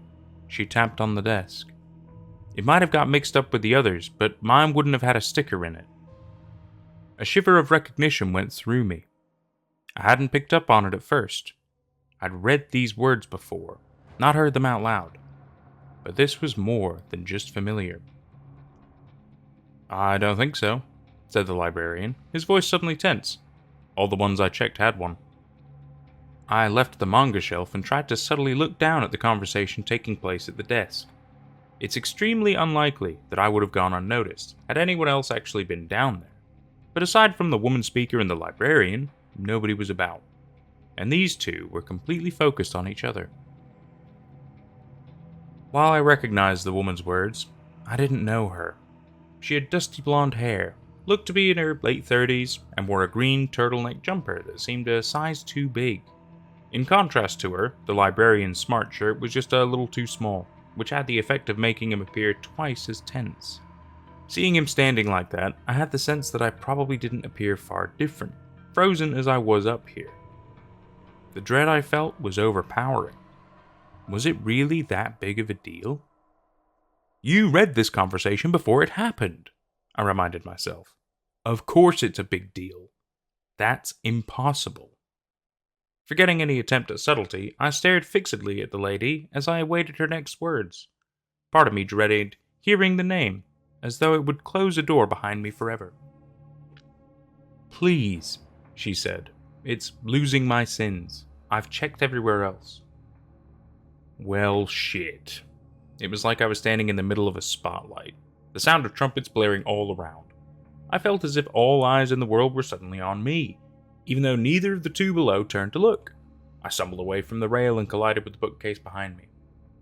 Apparently, my little stumble went unnoticed, as the librarian responded to her a moment later. "Tell you what, why don't we check in the back? Follow me."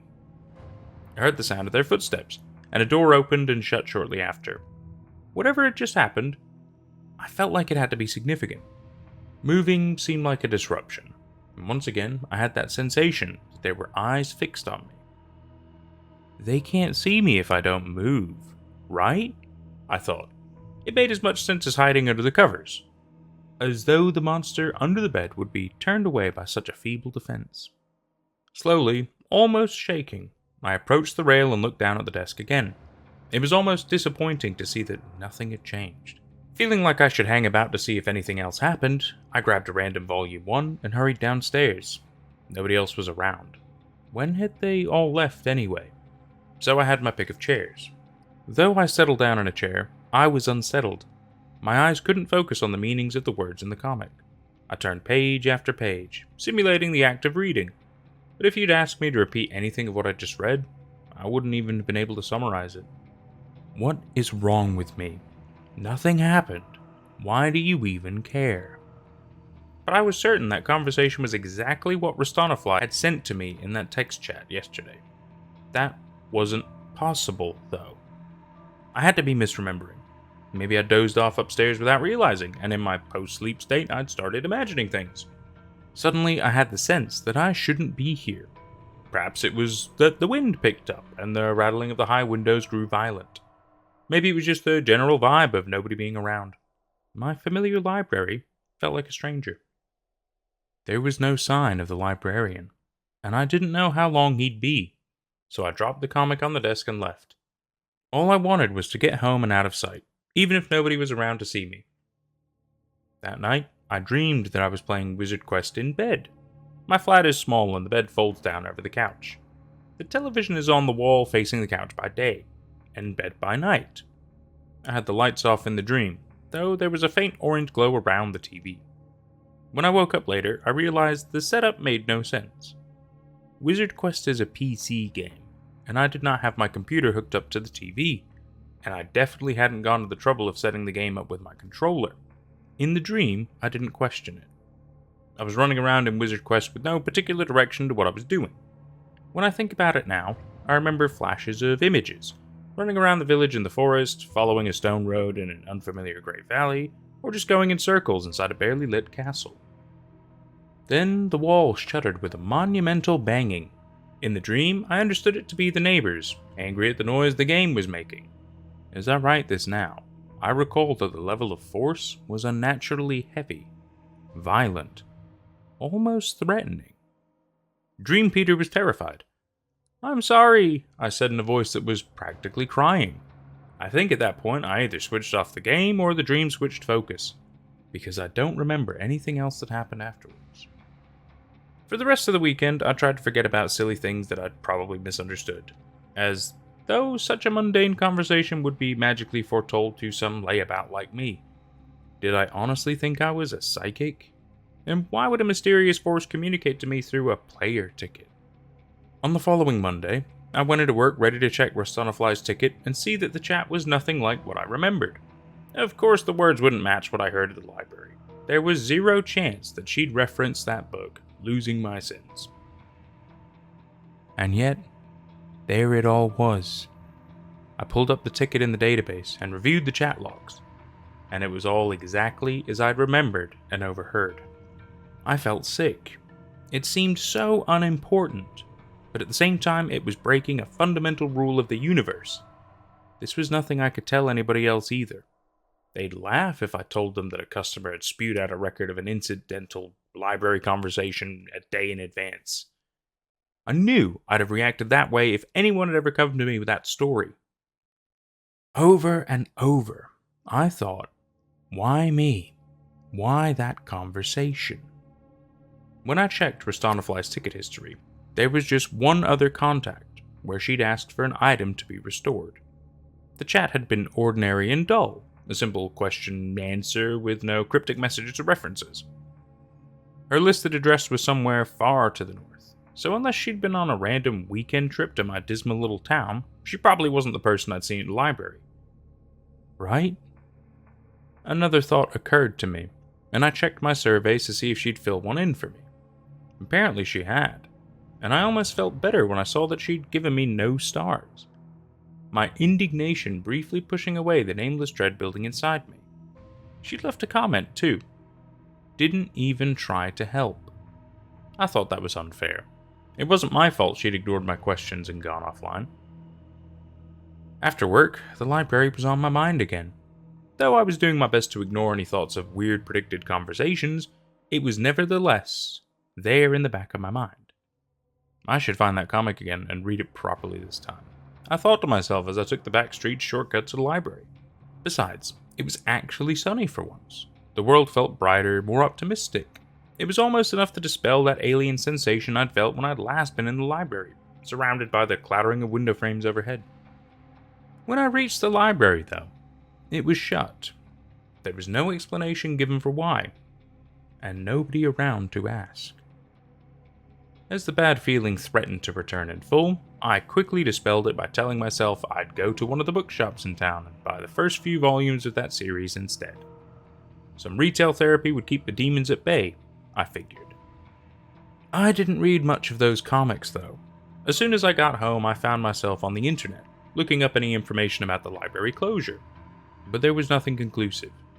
The best I found was a post asking why it was shut, and the library account replying that unforeseen circumstances meant that it would be closed temporarily. Had I missed something significant about that conversation? What if the librarian had murdered that woman when he led her into the back area? What if she'd murdered him? But there would have been some sort of news if that had happened. Right? Maybe they'd both disappeared back there. Perhaps they'd eloped and left nobody to run the library. It didn't have to be the worst case scenario, after all. My mind flooded with possibilities, but again and again I kept coming back to the notion that they'd disappeared or been murdered. I doubted that it was anything to do with being psychic, regardless of being witness to a foretold conversation. It was just that I gravitated towards the pessimistic outcome in most cases. I didn't know the librarian's name to look him up, and he wasn't listed on the vague info available online. There was just a bland email to contact, or a phone number. I pondered giving it a call, but what was I going to say? I wasn't a detective. I couldn't just call up a library and ask if the librarian had disappeared or been murdered. What if he was the one to answer anyway? What would I say? Would I ask him about the woman in green who'd been looking for losing my sins? Thinking about it now, I probably could have done something like that. Maybe if I hadn't been quietly freaking out, losing my head over the possibility that I'd received some sort of cosmic warning and completely ignored it. It was easier to just find a distraction for the rest of the evening. But I decided not to go with Wizard Quest. The next day, I'd barely slept, and my ticket answering suffered accordingly. If people needed the extra mile, I couldn't even grant them another foot. The term benefit of the doubt was an alien concept that never landed on my planet. If people didn't answer my questions first time, I politely wished them a good day and closed the ticket. It was almost like I knew that something bad was coming again. Everything felt vivid and intense, like the unnatural light before a thunderstorm. And then, it happened again. The next ticket in my queue just read, "Hello," like before. This time, the customer was called Redforth. I rolled off my usual opening message, feeling certain of what was about to happen, even if I didn't know the specifics. "Hello, this is CS Pete, contacting you in regard to the ticket you sent. What did you need assistance with?" "Hello, this shouldn't take more than a minute." Hoping that this wasn't going to be like Rastonafly's conversation, I tried to keep things light. "That's good to hear. How can I help you?" "Okay, come on in." My stomach dropped. His reply didn't fully make sense in context, like with Rastonafly. But I was just jumping to conclusions. Right? "So, what did you need?" "Thank you. Have you lived here long?" "A few years. So, did you need me to help with something?" "Wait." And then, like Rastonafly, he went offline. There must have been something off about my expression, as Toby, sitting at the desk next to me, suddenly leaned over. "Hey, you okay? You don't look so good."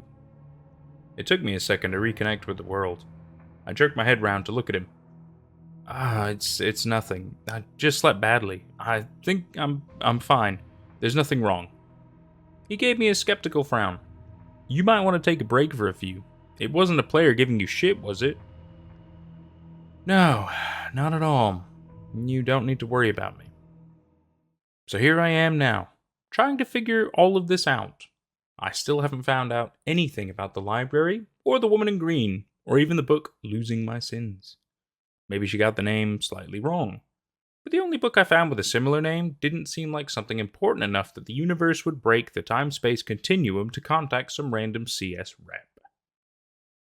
But I am strongly wondering if these aren't some sort of warning. Maybe I didn't step in to stop something bad on Saturday. Possibly this new conversation is my chance to make a real difference. I don't know what you guys might think. I've put this together in a bit of a rush, and I'm going to post it all now and maybe come back to it later if I run into anything new. My plan is to listen out for that conversation and see if I can't change things this time around. For now, though, I've got a flat inspection, so I'm going to have to scoot. Catch you on the other side.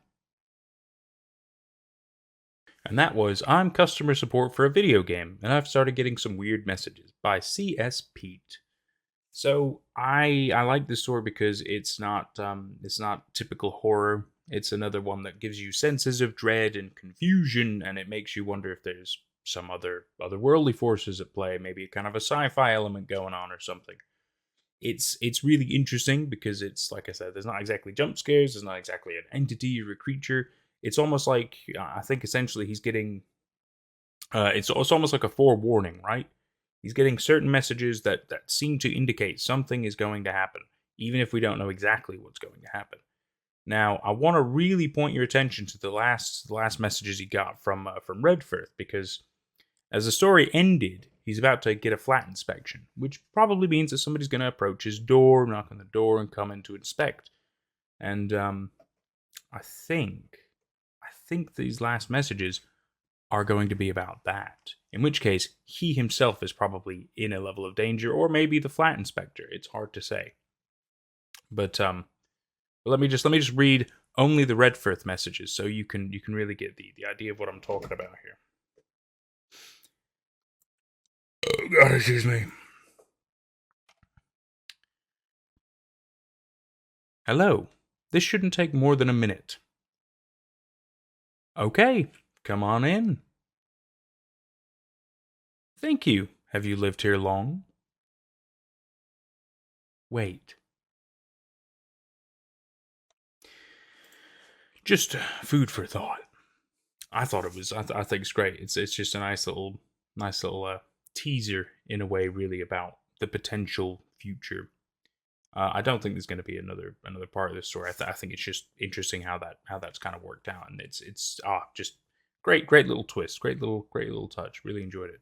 I've enjoyed the story. I sure hope you have too. We'll see you for whatever's next. Take care. Willow Creek Cult.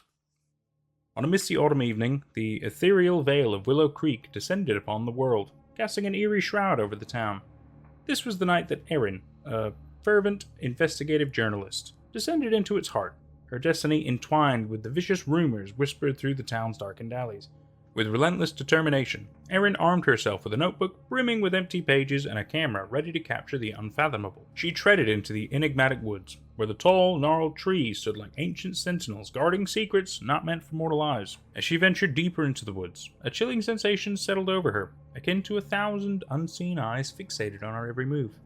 The air seemed to hum with trepidation and veiled horror, wrapping around her like a cold, clammy shroud. Her steps led her to discover an old and decrepit cabin, shrouded in a veil of shadows, its windows shattered. Vines had woven a twisted tapestry upon its walls, reclaiming the decaying structure. The sight alone should have been enough to deter any soul, but Erin was possessed by curiosity, her heart and mind locked in a relentless dance between fear and the thirst for revelation. She gingerly pushed open the creaking door, its mournful groan slicing through the stifling silence. The air within was a tangible presence, laden with a nauseating stench that seemed to originate from the depths of decay and something far more sinister. A creeping dread inched its way up her spine as she stepped cautiously over the threshold, the beam of her flashlight casting long, wavering shadows that danced like restless spirits. The cabin appeared to be a place of assembly for malevolent souls, its very foundations bearing witness to unspeakable rituals. Bizarre symbols had been etched into the floor and walls, each mark speaking of a sinister devotion. The further Erin ventured, the more the atmosphere clung to her like a heavy, oppressive shroud, suffocating her with its vile secrets. It was as though the very walls whispered in dark tongues, recounting tales of unspeakable atrocities committed in the name of an unfathomable power. Then, just as dread was about to consume her entirely, a rustling emanated from behind her, causing her to spin around with a heart-pounding urgency. The beam of her flashlight flickered, revealing a tattered rug beneath her feet. It was there, nestled in the very fabric of the cabin, that she discovered a hidden trap door. The moment hung suspended like a drawn breath as she hesitated, her courage and insatiable curiosity wrestling in the recesses of her mind. Erin mustered her will, her fingers trembling as she pried open the trap door. Below, she descended into a narrow, dimly lit tunnel that seemed to stretch endlessly into the earth's bowels. Each step further was a descent into a nightmarish abyss. The dread that clung to her thickened with each passing moment as the ancient whispers of the cult's loathsome practices resounded in her mind. Minutes stretched into hours, and time seemed to flip through her fingers like elusive shadows. But finally, she stumbled upon a chamber that froze her very soul. It was a place of wicked sanctity, adorned with ominous symbols etched in profane ink. Eerie altars, crafted for unholy rituals, defiled the sanctity of the room, casting an oppressive malevolence. At the center, an abhorrent statue loomed, a grotesque figure that seemed to observe her with an uncanny awareness. Terror coursed through her veins, but Erin was resolute in her quest for the truth. Her camera clicked, and her pen scratched against her notebook, recording the terrible tableau before her. The chamber's ground felt unnaturally cold beneath her feet, and an insidious chill permeated her bones. Faint distant chanting echoed through the labyrinthine tunnels, intertwining with the pulsating beat of her racing heart. Panic clawed at her throat as she realized she was not alone in this forsaken labyrinth. She turned to leave, her steps hastened by a growing sense of unease, but she took a wrong turn in her disorientation. The labyrinth of tunnels conspired against her, twisting into a bewildering maze. Then, as if guided by some sinister hand, she stumbled into an obscure hidden chamber.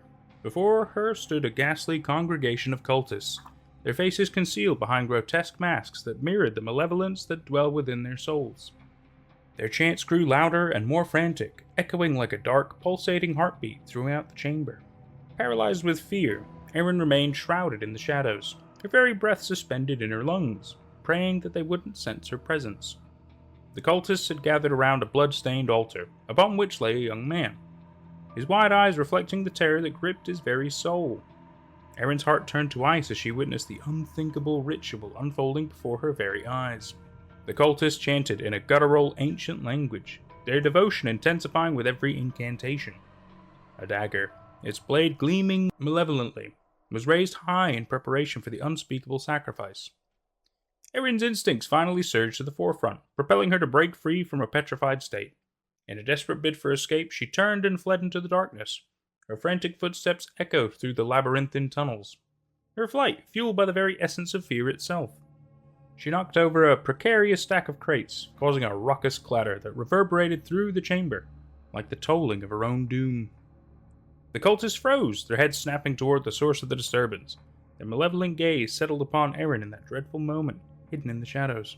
A chilling tableau of terror ensued, with the cultists converging toward her location, their masks obscuring any trace of humanity. In her trembling retreat, she knew her chances of escape were rapidly diminishing. Yet, Erin refused to submit to the grasp of diabolic fate.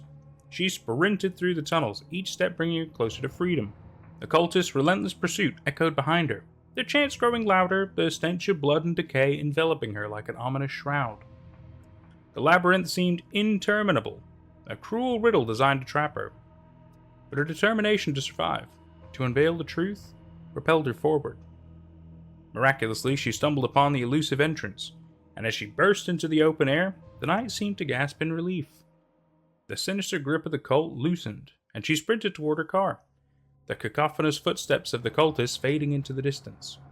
The bitter presence of Willow Creek clung to her even as she sped away, like a haunting spectre that refused to relinquish its grip. But Erin never returned to Willow Creek. The chilling memories of that harrowing night remained etched in her psyche, a grim reminder of the horrors concealed beneath the facade of a seemingly peaceful town. The sinister cult of Willow Creek continued to practice its unholy rites in the shadows, leaving an indelible mark of terror on anyone who dared to uncover the unfathomable truth. It was a memory she would carry to her grave, a constant reminder of the darkness hidden beneath the surface of even the most serene places. Willow Creek Swamp. A treacherous and otherworldly swamp lay at the heart of Willow Creek, nestled like a vicious secret. Its murky depths were cloaked in an impenetrable shroud of darkness, a place so menacing that even the bravest souls dared not venture within. In hushed tones, the townspeople recounted the haunting legends that swirled like phantoms around the swamp. They spoke of a voodoo priestess, her soul trapped by her own sinister magic, cursed to haunt the swamp shadows for all eternity. In fearful whispers, they christened her the Voodoo Queen of Willow, a spectral entity whose reign was said to manifest as undead abominations rising from the mire to torment the living. This is the backdrop against which a group of audacious young friends, known far and wide for their daring forays into the abyss of the unknown, embarked on an ill-fated quest to probe the very depths of these harrowing tales. Leading the perilous expedition was Sam, a charismatic and fearless young man whose thirst for adventure was insatiable. By his side was Claire, his confidant, equally dauntless and astute. Nick, the resident skeptic and fervent science enthusiast, lent a measure of skepticism to the group. At the same time, Rose, the empathic and intuitive one, harbored a belief in the supernatural that transcended reason. On a moonlit night, the heavens veiled their stars, and a sinister canopy of twisted trees cast haunting shadows on the quartet. They gathered at the threshold of the foreboding swamp, where the air hung heavy with a sense of impending doom. "Are we truly going through with this?" Nick hesitated, his gaze fixed uneasily upon the swamp's ominous silhouette. Sam, the charismatic leader, brushed off his concerns with a chuckle. "Come on, Nick. You're not letting these swamp tales get to you, are you?" Claire chimed in, her voice tinged with bravado. "Exactly. This is just an adventure after all. What's the worst that could happen?" But Rose, ever attuned to the unseen forces at play, voiced her ominous concerns. "There is a darkness here, an ancient enmity. We must tread with great caution." Reluctantly, Nick nodded, and the quartet descended into the enigmatic heart of the swamp. The beams of their flashlights pierced the inky blackness, revealing gnarled branches in the murky waters below. As they delved deeper, the air became increasingly oppressive, and the distant croaking of frogs contributed to the eerie ambiance. With every step, the swamp seemed to awaken, with shadowy forms shifting in the obscurity and eerie sounds echoing through the night. Their nerves were stretched to the breaking point, but their insatiable thirst for the unknown propelled them onward. The adrenaline of uncharted territory pushed them further into the abyss, and hours passed as they reached a clearing hidden within the swamp's sinister heart. An overpowering stench of decay permeated the air, and the mist thickened, obscuring their vision to mere feet. Suddenly, a rustling in the underbrush sent a shiver down their spines. "What was that?" Claire whispered, her flashlight trembling in her grip. Nick's skepticism wavered as he stammered. "It's probably just an animal. Let's keep moving." Their disquiet intensified, yet they forged ahead, their flashlights revealing the grotesque spectacle of twisted trees and gnarled roots. Then, an otherworldly chill ran down their spines, a ghastly moan that could only belong to the supernatural. Paralyzed by terror, they fumbled for their flashlights, illuminating the unnerving figures before them, humanoid shapes with hollow, lifeless eyes and rotting flesh. The legends were no mere tales.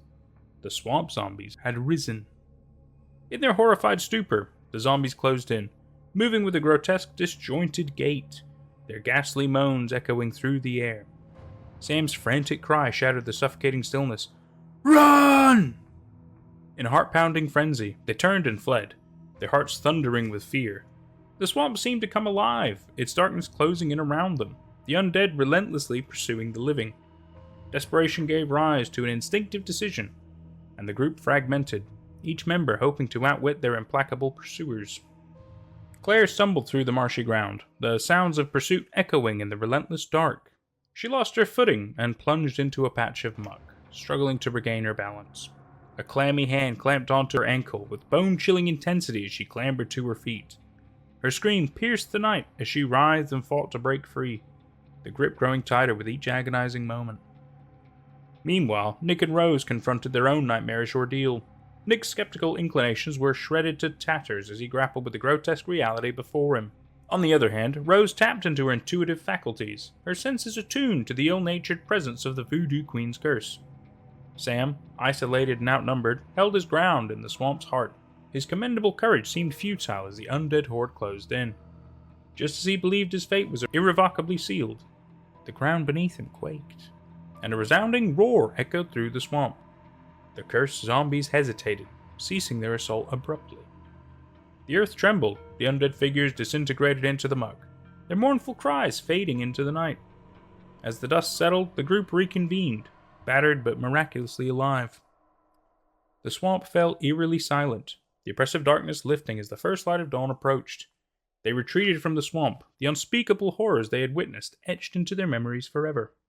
The legend of the Voodoo Queen and her army of zombies in the swamplands endured a chilling reminder of the hostility lurking within the shadows, a dire warning to those who dared to court the enigmatic heart of Willow Creek.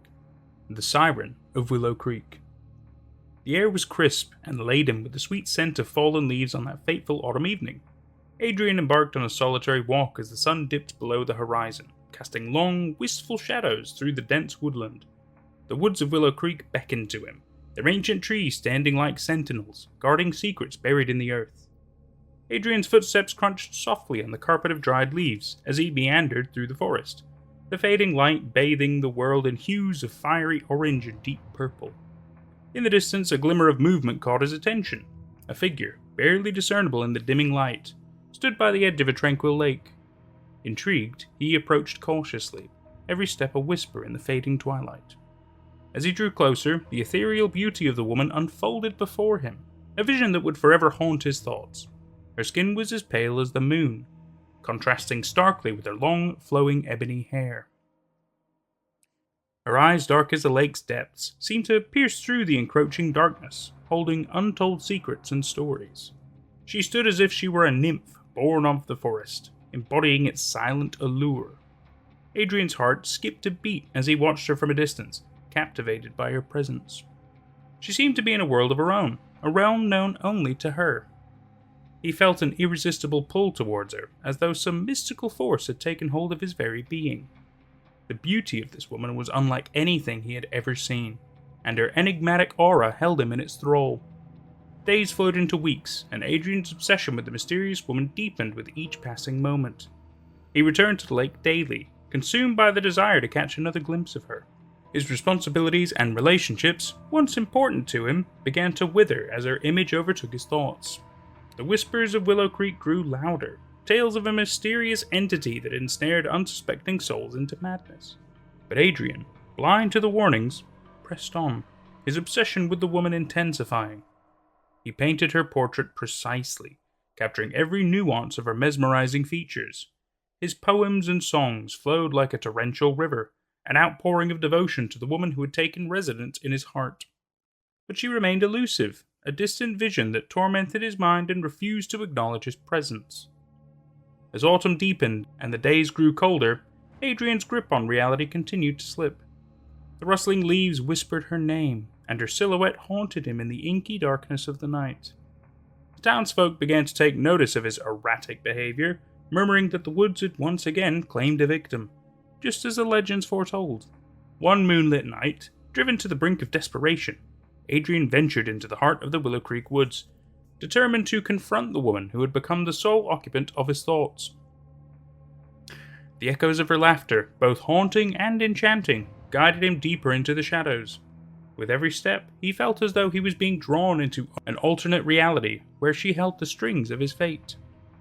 At last, he reached a small clearing where a gnarled tree stood as a sentinel, bathed in a surreal otherworldly glow. Beneath the ancient tree, there she stood, the woman of his obsession, radiating a beauty that defied the boundaries of the natural world. "Adrian," she whispered, her voice an enchanting melody. "You've come."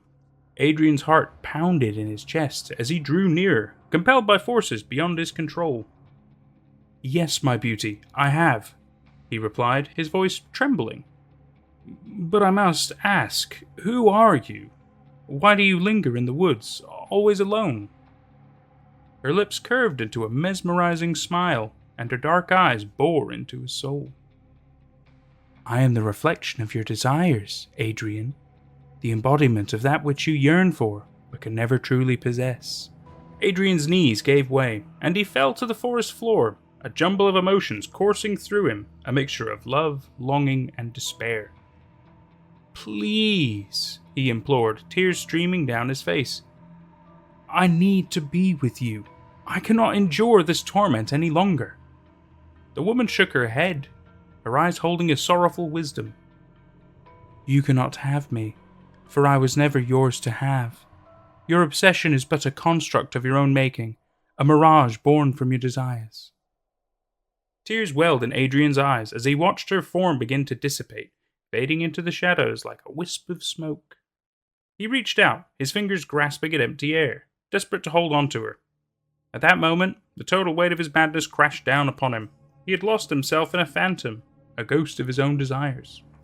The realization shattered his fragile psyche, and he screamed in anguish, the sound echoing through the woods, a lament that would linger in the hearts of those who heard it. The following day, the townsfolk discovered Adrian, a broken and hollow shell of a man, curled on the forest floor, rocking back and forth, muttering incoherent gibberish. The only words they can discern from his ravings were, "I must have her." Before long, Adrian was committed to an institution, his mind forever haunted by the memory of an unattainable woman of Willow Creek's forest. His desire to possess her beauty had confined him to a world of narrowed thoughts and perpetual longing. In the town of Willow Creek, the legend of Adrian's madness lived on, a cautionary tale for all who ventured too close to the shadows of desire. It served as a stark reminder of the perils of obsession, a lesson etched in the chronicles of the town's history, a reminder never to heed the alluring call of the beautiful woman in the woods. The Willow Creek Mimic. The Henderson family's home was a melancholy abode, nestled deep within the heart of the decaying hamlet of Willow Creek. Surrounded by shrouded, foreboding woods, the dwelling served as a lonely outpost in a place untouched by the vibrancy of modernity. James Henderson, a man of middle years, possessed an unassuming demeanor that masked the complex emotions that churned within him. He stood as the patriarch of what appeared to be a conventional family, but the eerie mysteries that lurked within the dark woods cast a sinister pall over their lives. The tale of horror that would consume the Hendersons began on a fog-shrouded evening when James first bore witness to uncanny occurrences that defied explanation. Shadows danced ominously, their movements a grotesque mimicry of his own. Skepticism and dread gnawed at his psyche as he desperately sought to rationalize these unnerving anomalies. Was it the burden of his occupation weighing heavily on his mind, or perhaps an overactive imagination pushed to its limits? James struggled to dismiss his unease, attributing it to his wife's recent and tragic loss and a calamity that had left an indelible scar on his soul. But as days turned into weeks, a phantom figure materialized in his life, an evil twin who stood ominously by the wayside, its face twisted into a wicked grin. An icy tremor coursed down James's spine, and he grasped at the notion that it was nothing more than a trick of the light, a fleeting optical illusion. He yearned to banish the gnawing unease, desperate to evade the clutches of an ever-swelling paranoia that threatened to consume him. Yet, the sinister figure persisted, a constant and unwelcome visitor, lurking in the shadows, its watchful eyes fixated upon its prey. The reflection in the mirror, once a faithful mirror of James's soul, began subtly transforming. Warm, kind eyes turned cold, and a once loving smile contorted into a ghastly rictus of malevolence. James, his sanity beginning to fracture, decided to confide in his adolescent daughter, Jessica. He shared these terrifying phenomena, but in her youthful innocence, she dismissed them as mere hallucinations, a byproduct of her father's unrelenting grief. Days stacked upon days, and the malign presence of the counterpart in the mirror became ever more pronounced. It ceased to mirror James's motions precisely. Instead, it acted with an eerie autonomy, evoking a profound sense of vengeful intent. It hissed vile persuasions, urging James to abandon his human form and embrace its wicked existence. James's sanity was stretched to the breaking point as he realized he must unravel the mysteries concealed within the woods before the toll became irreparable. In search of solace and enlightenment, James ventured deep into the haunting forest, where the whispers of the demonic counterpart became more apparent, its incantations weaving a dreadful tapestry of terror. Guided by an unnatural force, he stumbled upon an antiquated, decrepit cabin, concealed amidst the gnarled trees. As he hesitantly pried the creaking door ajar, a miasmic odor of decay filled the air, forcing him to pull his shirt over his nose.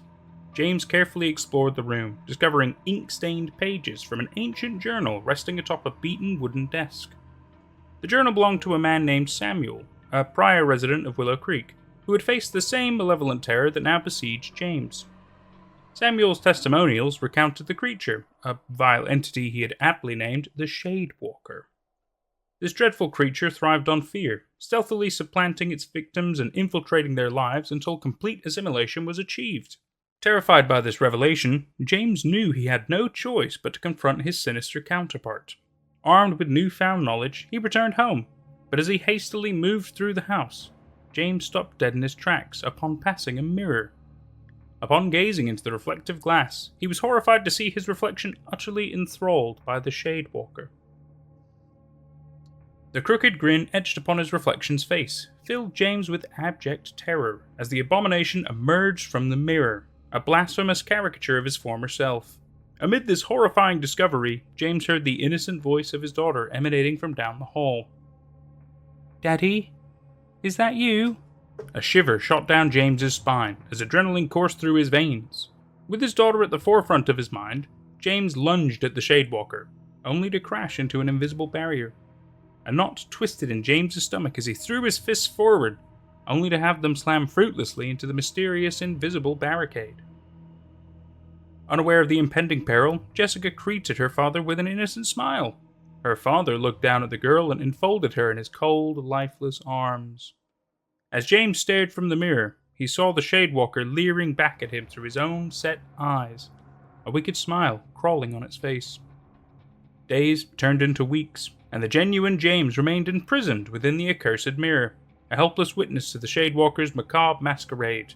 In her youthful wisdom, Jessica perceived the gradual transformation in her father's demeanor, yet she clung to fleeting, ignorant hope, believing that all would soon revert to normalcy.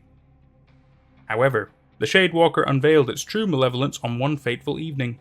It overpowered Jessica, bringing her before the mirror her father was trapped in. The creature fed on her flesh, leaving her lifeless and unrecognizable on the floor. The creature reveled in the grotesque act, its hellish laughter echoing through the barren abode as it bathed in the Henderson's suffering before disappearing into the night. In the depths of the accursed town, the woeful saga of the Henderson family echoed through the time-worn trees, a haunting parable of the unnerving force that lingered within Willow Creek. The Shadewalker disappeared into the trees, vanishing into the obscurity of the woods, where it would continue its reign of terror. It preyed upon the vulnerable, leaving behind a trail of fractured lives and shattered souls in its wake. And within the confines of the cursed mirror, James's tormented reflection bore witness to a new addition to his cursed purgatory. The remains of his daughter now lay at his feet, a haunting reminder of the horrors that had befallen his family, to be viewed for the rest of eternity.